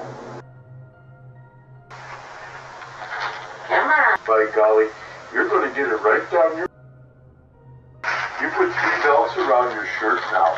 I don't want to run out of your shirt. He speaks to specific dolls by name, outlines rules, and assigns consequences. Every bust over 21 triggers a forfeit, using the bucket contents on his own body. The Redditor who surfaced it claims the footage originated on a VHS handed over by a hitchhiker. The tape allegedly also included a stylized Avid Trash short, Golden Afternoon, and longer segments where David explains who the dolls represent and how much clay he stockpiled. The missing pieces, they say, were destroyed by viewers disturbed enough to erase them. Whether the YouTube mirrors or archival extracts or later recreations is unknown. What's clear on screen: deliberate staging, repeated rules, and a self-imposing system that marries fetish, compulsion, or art performance to a children's level card device. It is not gore, not overt criminality, just profoundly unsettling, and a reminder that the strangest finds often ride on analog ghosts that the internet only have to codes. CCTV shows a calm cabin, riders chatting, the driver tracking clean lines, when a white SUV traveling too fast and out of shape pirouettes into view, slaps the median, then cartwheels across the bus's path.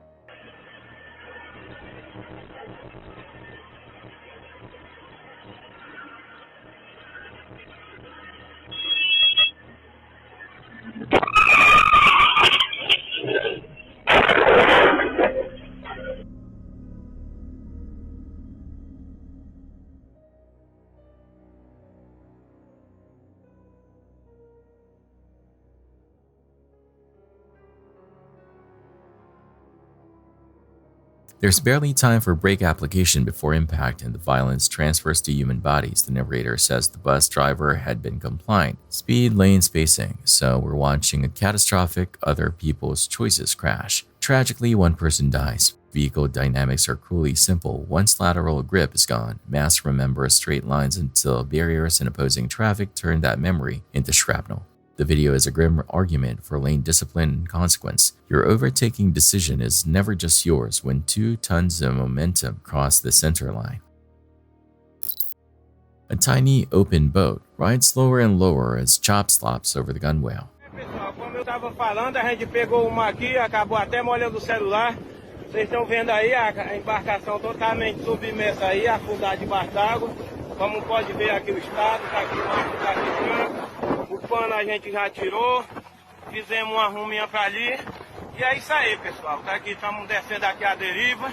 Tem uns parceiros aí mais próximos, a gente espera que apareça meio logo aí para socorrer a gente. The crew strip off a canvas cover to lighten bail with whatever they have and film because one phone is still alive after the other died to spray. There's no VHF antenna inside, no PFDs on torsos, no flares held aloft, just hopes for a passerby. Eventually, a mayday reaches someone and rescue craft arrive. This is the harsh syllabus of small craft seamanship in free lessons. Freeboard is not a suggestion. Weight distribution matters and redundancy in comms is not optional offshore. They survive, the ocean is patient. It would have taken them if help hadn't come. A 23-year-old Ukrainian refugee, Irina Zarutska, finishes a shift towards the blue line at east-west and takes a seat for an ordinary ride she'd made many times.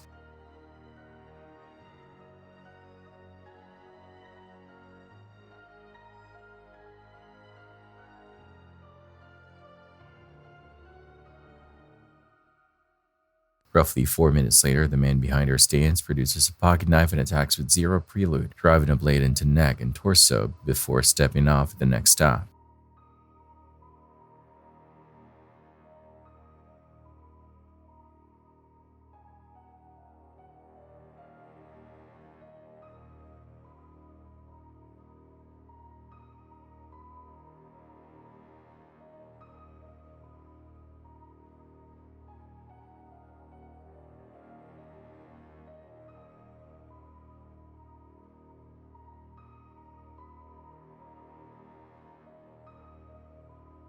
The suspect, 34-year-old DeCarlos Brown, is detained on the platform moments later. Records show a long arrest history and documented schizophrenia. Irina dies on scene. The recovered knife in Brown's own hand injury blocks the facts. Prosecutors file first-degree murder. Federal authorities add a death on mass transit charge. Video release triggers a second wave. Outrage at bystander paralysis inside the car. You think people should have helped her? I really do think people should have helped her. I think a lot of them didn't know what to do in that situation. I think a lot of them was shocked. If I would have been there, my first priority would have been her.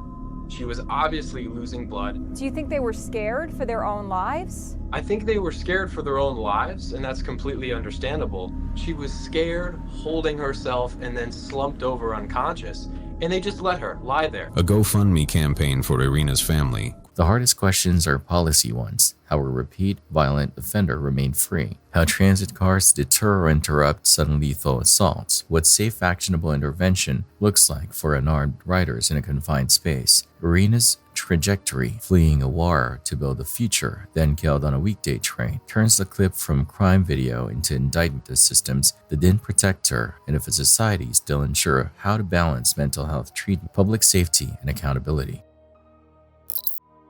Onboard audio counts down pace notes as a Finnish driver threads a tight tarmac stage. Then the call goes sideways. Grip loss, a ditch snag, rotation, and a barrel roll that should have ended in trees. Instead, the car completes its ugly gymnastics and stops atop a residential garage roof.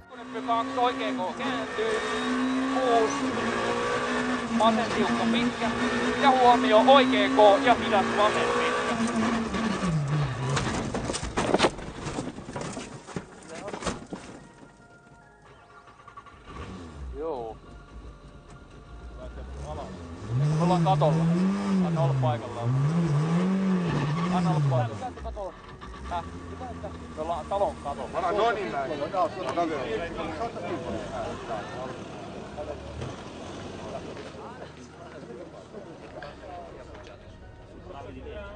Spectators sprint, marshals arrive, the crew clamber out, rattled but intact. Rally is controlled chaos. Recce and pace notes compress unknowns, but the penalty for small misreads is huge. Here, the house takes the beating the hillside might have delivered. No injuries reported, which means belts, hands devices, and cages did their job. The homeowner, however, now has a Rally Finland souvenir lodged where shingles used to be. A man waits on the curb. A patrol unit idles nearby when a black Honda fleeing a stop overcooks a turn and nails a light pole.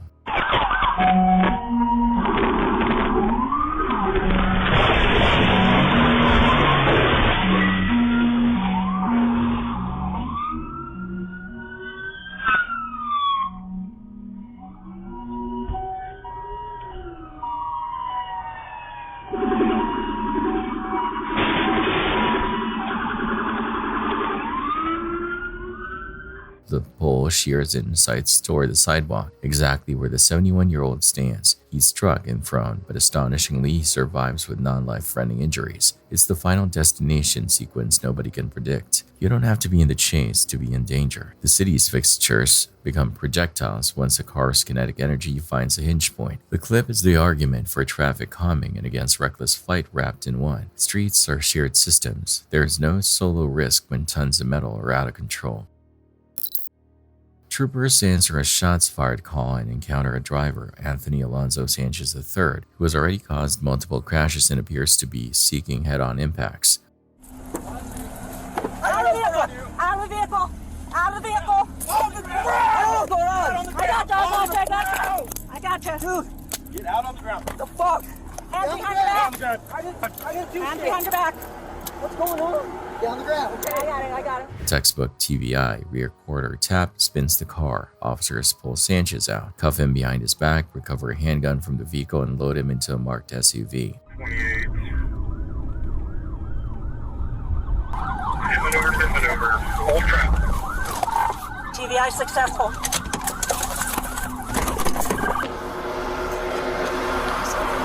Gun.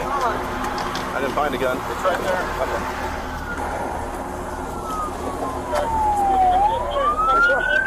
My girlfriend.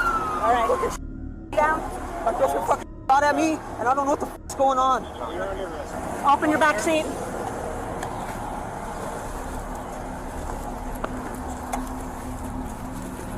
Hey, sit in the car. Take your shoes. First, take your shoes off.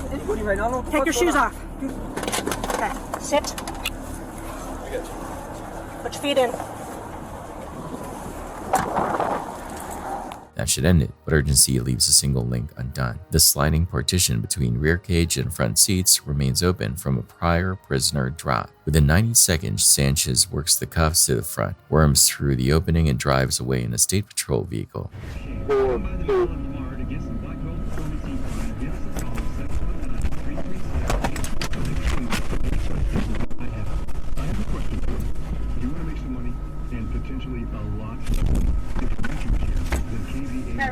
I copy serial number.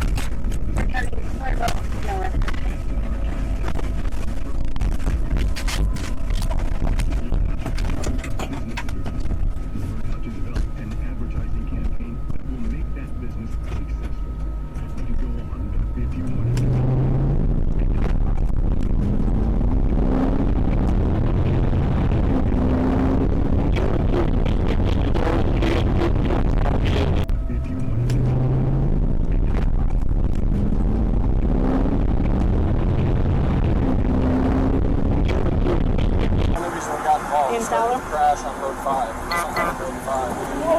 Oh. Fella, he just stole the patrol car. Fuck!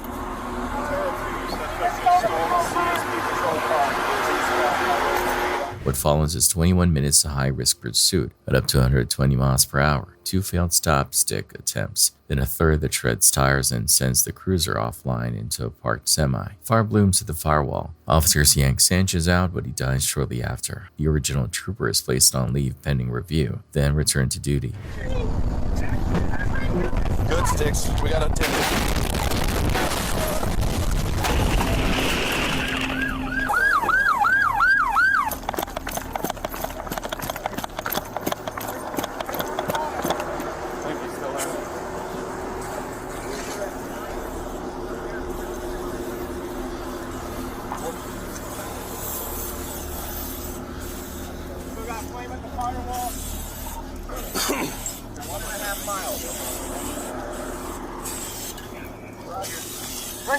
Strip the sensationalism and you're left with procedure. Cage doors resecured every time, physical checks before leaving a detainee unattended, and treating custody regained as a fragile state, not a status you set and forget.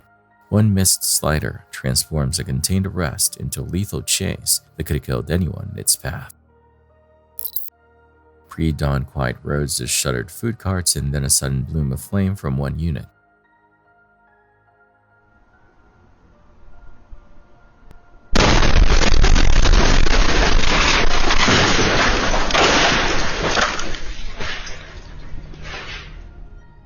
Surveillance shows the fire at 4:30 a.m. when occupants are minimal, a lucky hour. It started like any other night. A family gathered for the Super Bowl, laughter, noise, food everywhere, but one woman was forgotten. Her name was Crystal, and the moment she realized her plate was missing, something inside her snapped. Police were called to the home after reports of screaming, violence, and a woman threatening her own family. When officers arrived, they found Crystal outside, trembling, furious, and clutching her fists. Inside the house, her family hid in fear. They said she'd attacked her sister, hit her in the arm, struck her in the back of the head, then stormed through the kitchen, knocking things over before grabbing a steak knife from a drawer. This is not okay. Because you're here. You need to go. You need to leave. I want my daughter taken from you. Nothing. Why would we? Who's trying to take your daughter? My sister. Why? Why does she want to do that? Apparently because I'm violent. She decked me in the back too, so I don't want to hear it. She what? She decked me in the back too, so I don't want to hear it. She hit you in the back? Yes, after I smacked her in the arm and she hit me in the back. So I went off on her. Miss Crystal, do you have pockets on you? Do you mind if I look? And then I promise we'll talk, okay? I just gotta make sure for my safety, alright? There's nothing in there that's gonna hurt you. I believe you. Okay. Turn around! Heal your own fucking self! I'll deal with it, okay? Why don't you tell me what happened? Take your time. I'm sorry you're so upset, okay?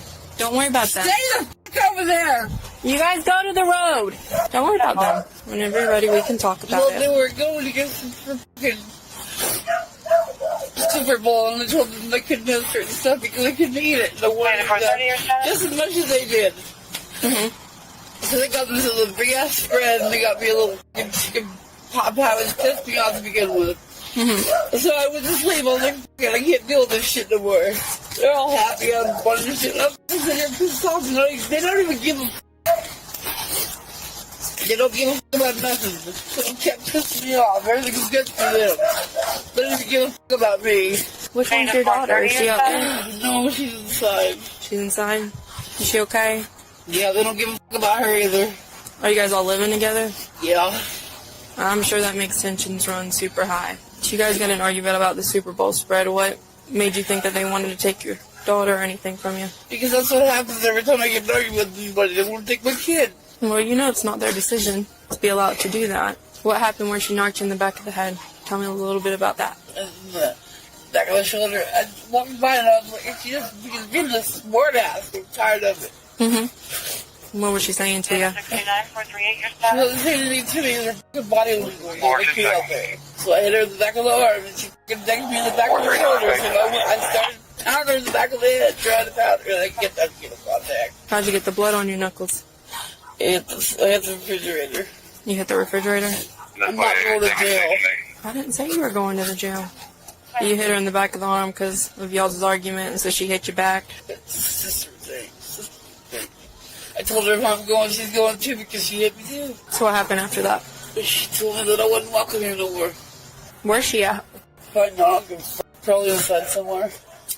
So what happened after y'all's little altercation? Jay called the cops. Then you came out here, I'm guessing? Yes. Side with her. All of us. All of us. Okay. This is her daughter. Okay. Let me talk to you first, okay? Let's go over here. Okay. What happened? I was sitting there, we were making Super Bowl party stuff, you know, saying get everything ready. And she came out and came across and just hit Melissa in the back. And yeah, they had some words before that, but it wasn't. She's just talking about she's being selfish. You know, so. And that's her sister, correct? Yeah. Okay. So they got into the altercation, hit each other a few times. Melissa, didn't really see her hit her. I seen Crystal hit her in the back. Did you call the cops? I said, yes, I did. Because Melissa told me to. I said, yes, I did. She goes, I'm just going to freaking yeah. And she came out running out of the door at me, and I had to come outside. This has happened before. She's got violent with me, too. Okay. Melissa, you mind if we talk for a sec? Her daughter could be heard crying from the other room, but Crystal didn't stop. She screamed that everyone was against her, that they didn't care. They were trying to take her child away. Yeah. Miss Crystal, let's do this easy, okay? No, I'm not going to jail. I'm not going to jail. Crystal, your daughter can still hear you. You need to calm it down. Take a deep breath. When officers tried to talk her down, she exploded, shouting, cursing, thrashing until they had no choice but to move in. As they placed her in handcuffs, she cried out for her daughter, begging, pleading, please, don't take me away, but it was too late. She's crying her eyes out. Now let her come talk to you. No! But you gotta come to the car first.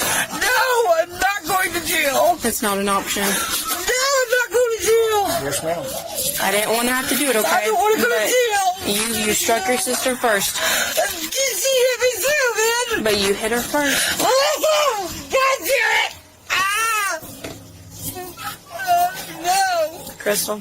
I don't want to go to jail. I know, but we're gonna have to No, I'm not going with you, no. You're coming with us. No. But we can make it. Oh, my God. Oh, somebody. Crystal. Get off me. Don't. Get off me. Please don't. Don't. Let's do it easy. Stay away from me. Crystal. What the did they tell you? I didn't, you know what? Get the away from me. Crystal. No. You need to calm down, okay? No, I can't. You're taking me away from my home. You'll be back here. But you No, I will not. This first. You can make me stay there overnight. My daughter has Valentine's. I haven't got anything done for it. Oh my God! Get away from me! Get away from me! Crystal, I'll let you talk to your Get away daughter. from but me! you Get away gotta- from me! Get away from me! You're gonna have to be calm. No! Get away from me! Get away from me! Crystal, you're coming with. No! Why? What? How long? How long? No. How long? No! Crystal, How put the long? cigarette down. What How do you mean long? how long? How long what? How long do I have to be in there? Overnight. No! You out. No! Just listen to what you No, I'm not listening. Okay? Take a deep breath and relax. Okay? No! The f is wrong with you pieces of shit?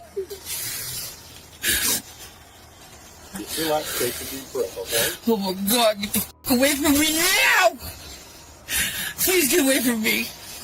Please get away from me. Just get your cars and leave. It's not an option, okay? Yes, it is. We're gonna walk out to the cars. We're gonna be adults. No, we're not. Leave me alone. We have to be adults about this. Please leave me alone. Just go away. You're coming either way. No, I'm not. Get off me. Get off me. I want to get something to blow my nose. Can I do that? Get away from me. Okay. Get away from me. You'll probably have to help her. Yes. I don't want to get too boxed up in here now. I don't either. Get away from me. Please get away from me. Just help her. Please get away from me. Crystal. Stop it. Crystal. Ah! Ah! Ah! Stop! It's not okay. It's not okay. It's not okay. I want to get back. Oh God, I'm so You gotta turn the wrist. Crystal. There we go. Ah! Take it off. Ow! Ow! Ow! Don't twist your wrist. Oh, God damn it! Oh,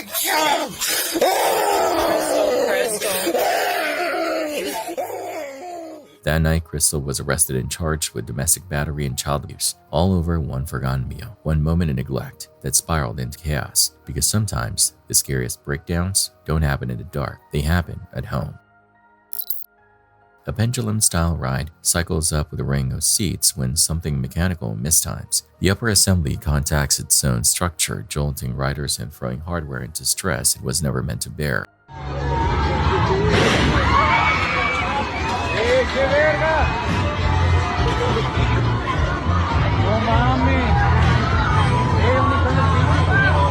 Screams erupt, operators slam emergency stops, inertia still carries the mass through another ugly arc. Initial reports say non-life-threatening injuries only, which is luck over design. These rides live or die on inspections of pins, bushings, and crack-prone welds. If preventive maintenance lapses or a sensor faults, tolerances close fast. The footage is an anatomy class in why amusement safety standards exist, and why just one more cycle is a terrible sentence when something feels off. A woman in France filmed a strange figure rising through the clouds on September 13, 2023, re-uploaded by Scary Encounter. The footage shows a tall, dark silhouette climbing steadily into the air, framed by pale daylight and thick gray clouds. Some insist it's a witch-like form on a broom, matching centuries-old folklore. Qu'est-ce que c'est?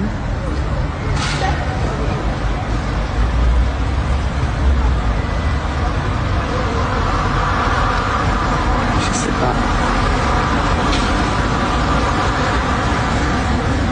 Others argue it's a distant balloon or drone distorted by sunlight and perspective. The movement is smooth and vertical and naturally controlled for wind behavior, while the outline never flutters or shifts shape. With no follow-up angle or explanation, the clip remains a mystery, a perfect collision of folklore, atmosphere, and optical illusion that continues to divide viewers. A man walks through a building corridor. The tile looks tired but serviceable. Then the slab drops out and he's in a pit up to his chest, dazed but conscious. It's a shallow void this time. He scrambles out and limps away, but the cause is the same as every collapse video. Water leaks and time rot steel and lime until load paths vanish. Buildings announce these failures quietly. Hollow sounds underfoot, fine cracking, doors that drag. Ignore enough of those whispers and one day someone steps in, doesn't land. He was lucky. The hole was forgiving. Many aren't. A tranquil polling safari becomes a density lesson when a bull elephant decides you're too close to his comfort radius.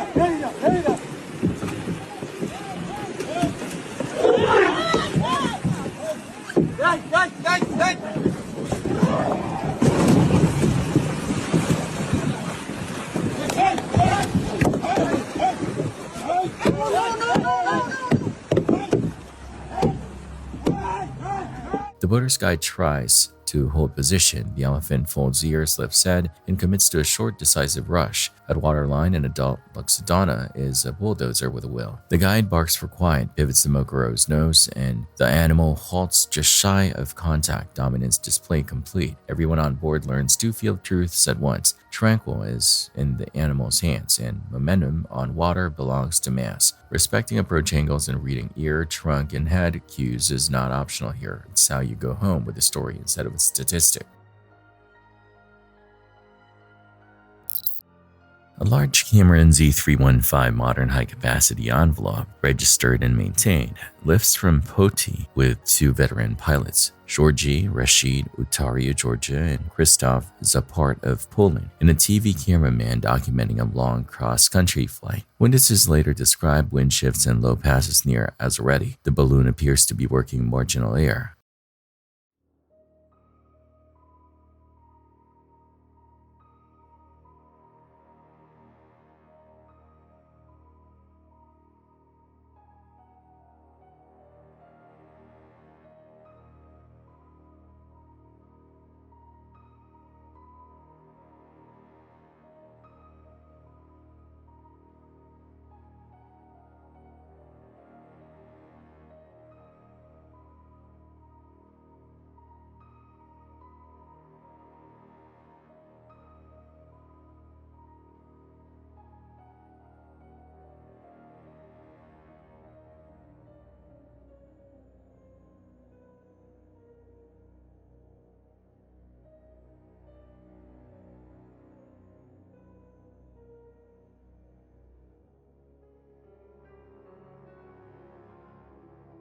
During a descent, possibly a landing attempt, a gust lifts the basket into the plane of high-voltage transmission lines. Contact, ignition, propane, catastrophic fire. Then a fall to fields below. All three on board perish. Investigators open files. Formal causals aren't published yet. Balloons don't have engines to power out a wind shear. They have burn, ballast, and judgment. Experienced crews plan around power corridors with obsessive care because electricity is the one obstacle that offers no survivable bounds. That's what makes this law so stark. Certified equipment, decorated pilots, and still a chain of wind, timing, and terrain that gave them no out until the report lands. The only ground takeaway is the oldest lines win every time.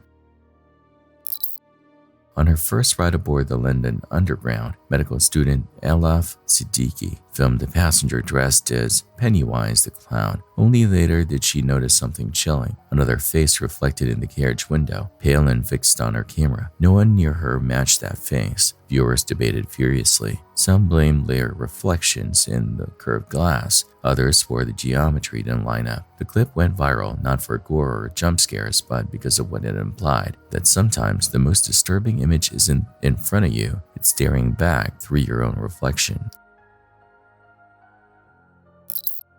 Torrential rain turns a scenic route into a trap. Dashcam shows a caravan easing around a bend when the hillside above liquefies.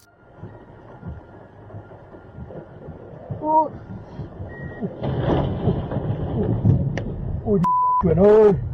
Ui mẹ. Thôi sao rồi, thằng ô tô kia sao mẹ đâu? Ô tô kia xong rồi. Báo luôn. Thôi từ nhá, quay đây thôi. A curtain of mud and rock sweeps the lead car off the shelf road and into the void, nearly 100 meters and nothing below. The recording car jerks to a stop. Calls to authorities go out immediately. Rescuers reach the site fast enough to pull survivors. Injuries, yes, but minor by miracle. The visual is brutal. There is no warning in landslides beyond the weather alert you choose to heed or not. In mountains, after heavy rain, the only smart speed is the one that lets you stop before geology decides to move. During a U.S. congressional hearing on unidentified phenomena, Representative Eric Burleson presented footage from an MQ-9 Reaper drone off Yemen. It showed a glowing metallic orb gliding over the ocean. A Hellfire missile locked on and struck, but the orb didn't explode. It simply kept moving.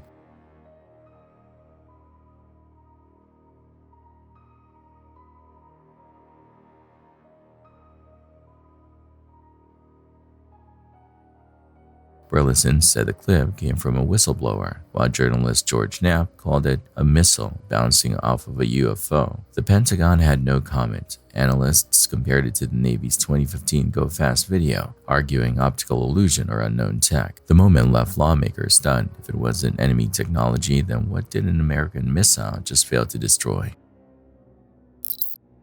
Police in Florida responded to a call that would quickly turn from a distress report into a violent and disturbing confrontation. It all began when a woman managed to dial for help from inside a hotel room, claiming she was being choked and held against her will by a man who refused to let her leave. When officers arrived, they found her shaken, her voice trembling as she explained how the situation had spiraled out of control. She said she'd met the man casually, calling it just chilling, but what started as a casual meetup turned into a nightmare. You okay? She was being held against her will. He wouldn't let you out? Yeah, until now. Who is? I know it's Kareem. I don't know nothing else. But like, what's your relationship with him? Like, are you? It's nothing. It's just chill. You know how you like meet up with someone and you're just chilling? Yeah. It's just like that. Okay. But I chill. This is my second time chilling with him. But do you guys have like a romantic relationship at all? We were just chilling and drinking, and then I told him to just let me go home. Since like 12, and then he got physical and started like choking me and stuff. And then I tried to call the front desk, but they didn't answer. And then I called the cops. Do you have any bruises or anything? No. Like we was fighting back and forth. Like I pushed him and he pushed me. And then I went into the bathroom. Have you guys ever had a romantic relationship at all? The first time we chilled was cool. Like he was cool, and then so that's I'm not gonna hold you. Yeah, I'm not gonna lie. The first time we chilled, he was just like aggressive a little bit. But then I got to get away. You know what I mean? Like I just said I want to go home. Like I had school, and then this is the second time we chilled, and then now he was just being like a really aggressive. I'm just trying to figure out if it's a domestic or not. So like, have you guys ever kissed? Have you ever had any type of any? Yeah, kissed before, but him trying to have with me, he got aggressive. So he did try to have with me, and I tried to stop it, and he got aggressive. That. Okay. Like, anytime he tried to have with me. How many times have you guys hung out? And this is the second time. This is the second time? So he wouldn't let you leave. He blocked the door, forcefully held you there. He blocked the door. He started doing all kinds of stuff. And then I went into the bathroom and I called the cops. And he grabbed He did something to the door to unlock it. Yeah. And then he grabbed my phone. When officers checked her injuries, they immediately called for paramedics. Her throat was red and sore, and her breathing came in shallow gasps. Your neck, you said? Yeah, he started going crazy. All right. And that's when, I don't know, now the cops, y'all can hear? Yeah. Alright, call the ambulance. We're gonna have the ambulance look at you anyway, especially when you're talking about your throat, just because we're not medical experts, so we just want to make sure you're okay. But the situation wasn't over yet. The man was still inside the hotel room. Officers approached cautiously, knocking on the door and identifying themselves. He told the man, whose name was Prem, to step out and talk, but instead of cooperating, he shouted through the door, arguing about his rights, refusing to open up. He demanded to know what the police wanted, growing more defensive by the minute. Officers warned that if he didn't open the door, the fire department would be called to break it down, and he'd be charged for the damage. Can you come to the door? Hey, it's police. We need you to step out, okay? To talk to this young lady. Can you please just step out? We just want to talk with you and her. If not, we're gonna be on our way. If not, we gotta break the lock, and we don't want to do that because then you're gonna have to pay for it. We just need to have a simple conversation. That's all. Cream, come on. We just need to talk with you out here, man. About what happened tonight. What happened? Well, I'm not having a conversation through the door. That's what I'm letting you know right now. If you don't open the door, the fire department's gonna come and break the door, and then the fire department's gonna come. They're gonna break the door, and then you're gonna get charged for it. Charged for what? Charged for the door. What I'm being charged for? I said charged for the door, for them breaking the door. Okay, so then come talk. You're acting like a guilty person by talking through the door. I know my Fifth Amendment rights. Your Fifth Amendment rights? Yes. What are your Fifth Amendment rights? Huh? What are your Fifth Amendment rights? What, I need a lawyer here?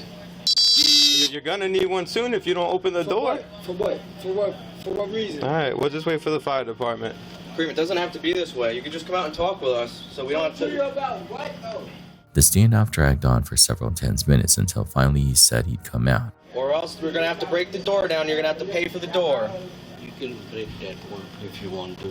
Break this one with the cutter. Or you can pull out, no problem. Cream, this is your last chance.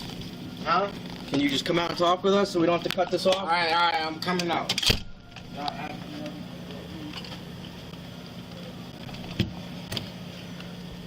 And you can like... You said you're coming out, so come out. Or I am coming out. $5. Dude, all you're doing is getting a ticket. You're getting a ticket for what she said to you. A ticket for what? A ticket because she said that you did some things to her. You don't want to add resistance. You're gonna get another ticket if you don't open the door. You said that already. Let's go. Open it up. I don't want to hear you moving around anymore. You did enough.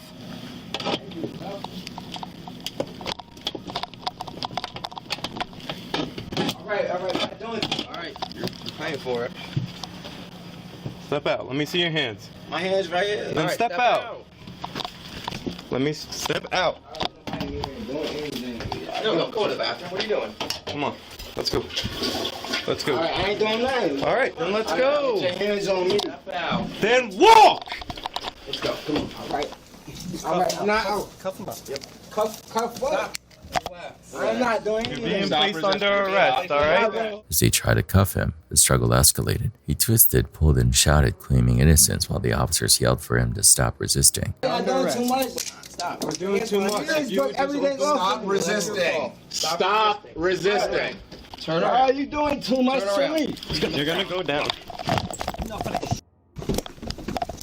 I ain't even doing nothing to Stop resisting. Stop resisting. Behind your back. Stop. Get your hands out behind your back. out. Why are you doing all this to me for what? Because you're under arrest. For what reason? Stand up. Domestic Devious assault. I ain't doing nothing to nobody. heard that already. Y'all doing too much to me for what? I mean, you don't listen. How many times does someone have to tell you to put your hands behind your back? Stand on your feet. Come on. Stand on your feet. Come on. Come on. You're okay. Let's go. Well, come on. Y'all doing too much to me, bro. No, you're not helping. We got. Okay, we're past that point. Let's walk. Dude, sit down in the car. Why y'all doing everything to me for nothing? Stop. But I do everything to me. Step into the car. Step in the car. I done Let's go. everything to me for nothing. Let's go. Step into the car. Watch your head. Really? Watch your head. Yes, you are resisting. Because look, I'm trying to put you in the car and you're not moving. Get in the car. Why you doing all this to me? Look how much strength I have to use to lift your leg. You doing all this? Shut up! Leg in the car. Shut up! Put your feet in the car. Shut up! Put your foot in the car. As you're actively trying to kick me. Look. Stop. All this to me for Stop. nothing. He was placed under arrest for domestic assault and kidnapping, but his defiance didn't stop there. At the jail, the chaos continued. The man refused to cooperate, demanding repeatedly that officers call an ambulance. He claimed they were hurting him, that he couldn't breathe. All right, come wash your eyes out. Not all that for what? You do realize that when you don't listen, that's when we have to grab you, right? So if you don't want anyone to touch you, then just walk out the car. Just walk out, just like that. That's it. Walk out the car. You happy? There you go. Walk out of the car. Come on. Not all that for what? Dumb as hell. Beat me up for nothing. Walk over there. Beat me up for what? Let's go. Put your eyes on there. Wait up. Call your sergeant. You doing too much.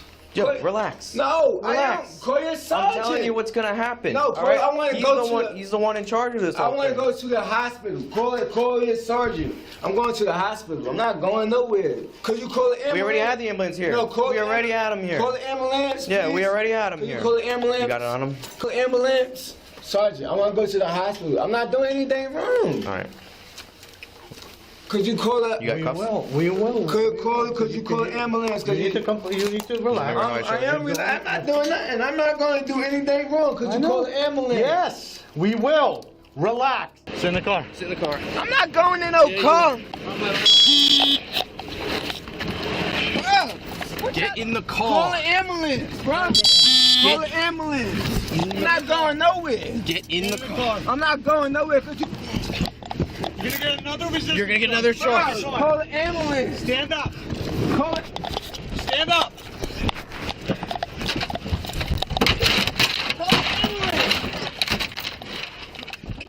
Eventually, paramedics arrived and transported him to the hospital, where doctors confirmed he was medically stable. Once cleared, he was booked on a long list of charges: simple assault, resisting arrest, harassment, obstruction, disorderly conduct, kidnapping, and domestic violence. The woman, though shaken and bruised, survived the ordeal, her quick thinking and desperate call for help likely saving her life. Argument, threats with an iron bar, and then escalation by horsepower. The angry man stomps back to his truck, drops it in gear, and drives straight into the shop he was just ejected from.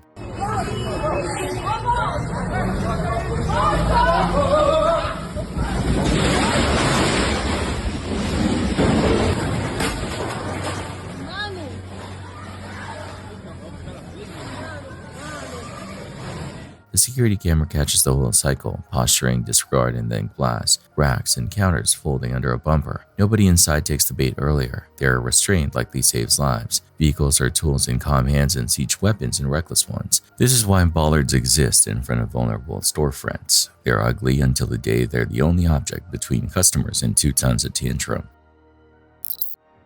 Late one night, an officer in Florida pulled over a vehicle that had been swerving across lanes, failing to signal and rolling through red lights. What should have been a routine stop quickly spiraled into chaos. As the officer approached, the driver, a 35-year-old woman named Caitlin, seemed disoriented. When asked for a driver's license, she fumbled for her purse, pulling out a vape pen instead. Her eyes were glassy, her speech slurred, and the smell of alcohol lingered in the air.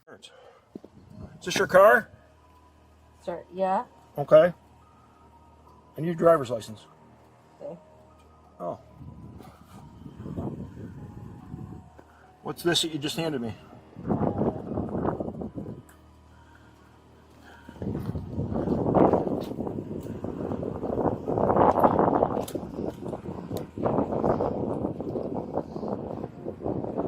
have any guns in your purse? Okay, then use both hands to get your ID out, because I don't need your vape pen. That's not your driver's license.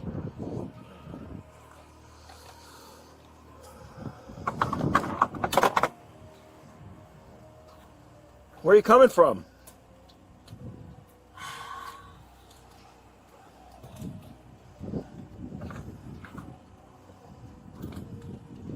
How about what's your name?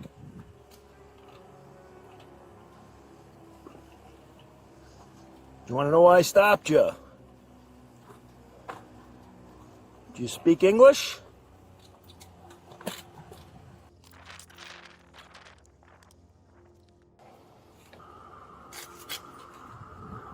you remember what I asked you? Anything you want? Well, I asked you for your driver's license, and you handed me a vape pen, and then you dumped out your purse, and then you looked at your driver's license and didn't hand it to me, so that's where I'm at. Is this your car, Caitlin? Hello? Is this your car? The officer tried to stay patient. He repeated his request multiple times, but Caitlin ignored him, alternating between silence and nervous laughter. No, thank you. No, thank you? Okay, well then step on out. Because you're under arrest for DUI. Okay? Do you want to get out or do you want me to help you out? The officer informed her that she was under arrest for driving under the influence. The moment he tried to guide her out of the vehicle, the situation escalated. Caitlin suddenly kicked at one of the officers, an act that would seal her fate that night. Can you stand up? Barely.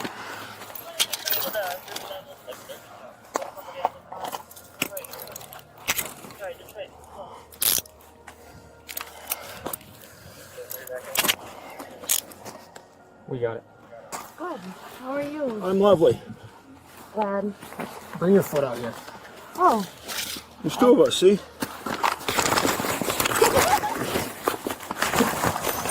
You're gonna lose all day long. Oh, is this just a joke? Yeah. I don't like jokes. We're gonna hobble. Give me your other foot. We're gonna hobble you. Yeah, kicking policemen is funny to you? Huh? No. Well, that's what you did. I mean, can we take a joke? Within seconds, she was restrained. The officers placed her in cuffs, explaining that kicking a police officer carries serious consequences, especially when under arrest. Not good for you either. I know. So I don't appreciate you kicking at us. Oh my God. So now we're gonna hog tie you like a dog. Anyway. So now we're gonna hog tie you like a dog. Yeah. When she began thrashing, the officers had no choice but to hobble her legs, preventing further resistance. "You want to act like an animal?" one said. "Then we'll treat you like one." Caitlin screamed for her mother, sobbing uncontrollably as they carried her toward the patrol car.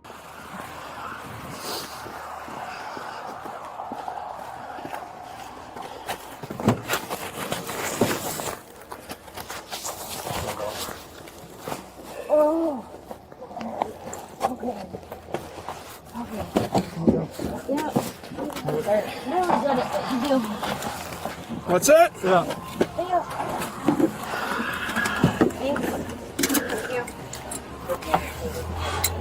There you go. Be alright. You'll be alright? Yeah, I guess. Go a little bit, like on my wrist, please. It's really hard. Please, please, please. I'm really sorry. Please, please. You're right. You're right. You're right. You're right. You're right. You're right. Please. Please. I'm really sorry. Please. I'm really sorry. Please. I just want my mom. Please. Inside the car, her behavior only worsened. She talked non-stop, demanded to be released, and repeatedly begged for the handcuffs to be removed. As she sat restrained in the back seat, she began muttering strange things, claiming she couldn't breathe, accusing the officers of trying to hurt her. Please, I want my mom. I want my mom. I want my mom. I want my mom. I want my mom. Did she kick you or go right between your legs? She miss you? Yeah, I think so. Okay. She just swung at me. I want my mom. I want my mom. I want my mom. You want your what? I want my mom. I want my mom. Okay. Well, maybe she can come and get you out of jail. No. I'm not trying to be bad. I just want my mom. If she answers the phone for you in an hour, you can go home. No, I want her now. I want my mom. No, I want my mom. I want my mom. I want my mom. I didn't do anything wrong. want my mom. Okay. I want my mom. I want mom. Even at the station, she refused to cooperate. When told to stand up and walk, she mocked the officers, calling them names and insisting she wasn't an animal. If you tell me you're going to keep kicking, we'll just carry you in. If you're gonna tell me you're gonna keep kicking, You're the one I'm kicking. gonna keep kicking. Okay, well then jump on out. All right. Well, Knock your I feet over. really don't know how to jump on out without being rude. Stand up. Thank you. You stand I'm up. trying to. It's difficult. Right now, I'm going to loosen that in a minute. Well, I'm trying to. Eventually, she was strapped into the restraint chair, still crying for her mother, her voice breaking as exhaustion set in. By the end of the night, Caitlin was charged with DUI and resisting arrest, a chain of events triggered by her own refusal to comply. What started as a simple traffic stop ended as another chilling example of how one reckless decision can unravel into a full-blown nightmare. Two men linger at the edge of a highway lane, 1 foot on asphalt, 1 foot on bad judgment, when an overtaking truck swerves toward the shoulder. Алло, связи снова нету. Этот холод твой игнорит лето. Мечтаю, пролистаю ленту, а ты читаешь, но без ответа. Мечтаю увидеть тебя здесь, но считаю к тебе лучше без. Я останусь в этом грустном месте, хэштег не смогу закрыть. Полупьяный, полумокрый дождь, и слезы плавят мою ладонь. Не знаю, уже порыл окном, ты знаешь, как понять до слов, ты помнишь мои шаги. In a heartbeat, they're nearly scissored against the guardrail. The dashcam converts it from close call to a terrifying geometry lesson. Humans are thin, vehicles are not. The space between fixed barrier and moving mass disappears faster than legs accelerate. They live because the driver corrects in, because their flinch is faster than the physics. This is the reason road crews use full closures where possible, and why pedestrians shouldn't treat breakdown lanes as sidewalks. Thanks for watching. Stay vigilant, friends.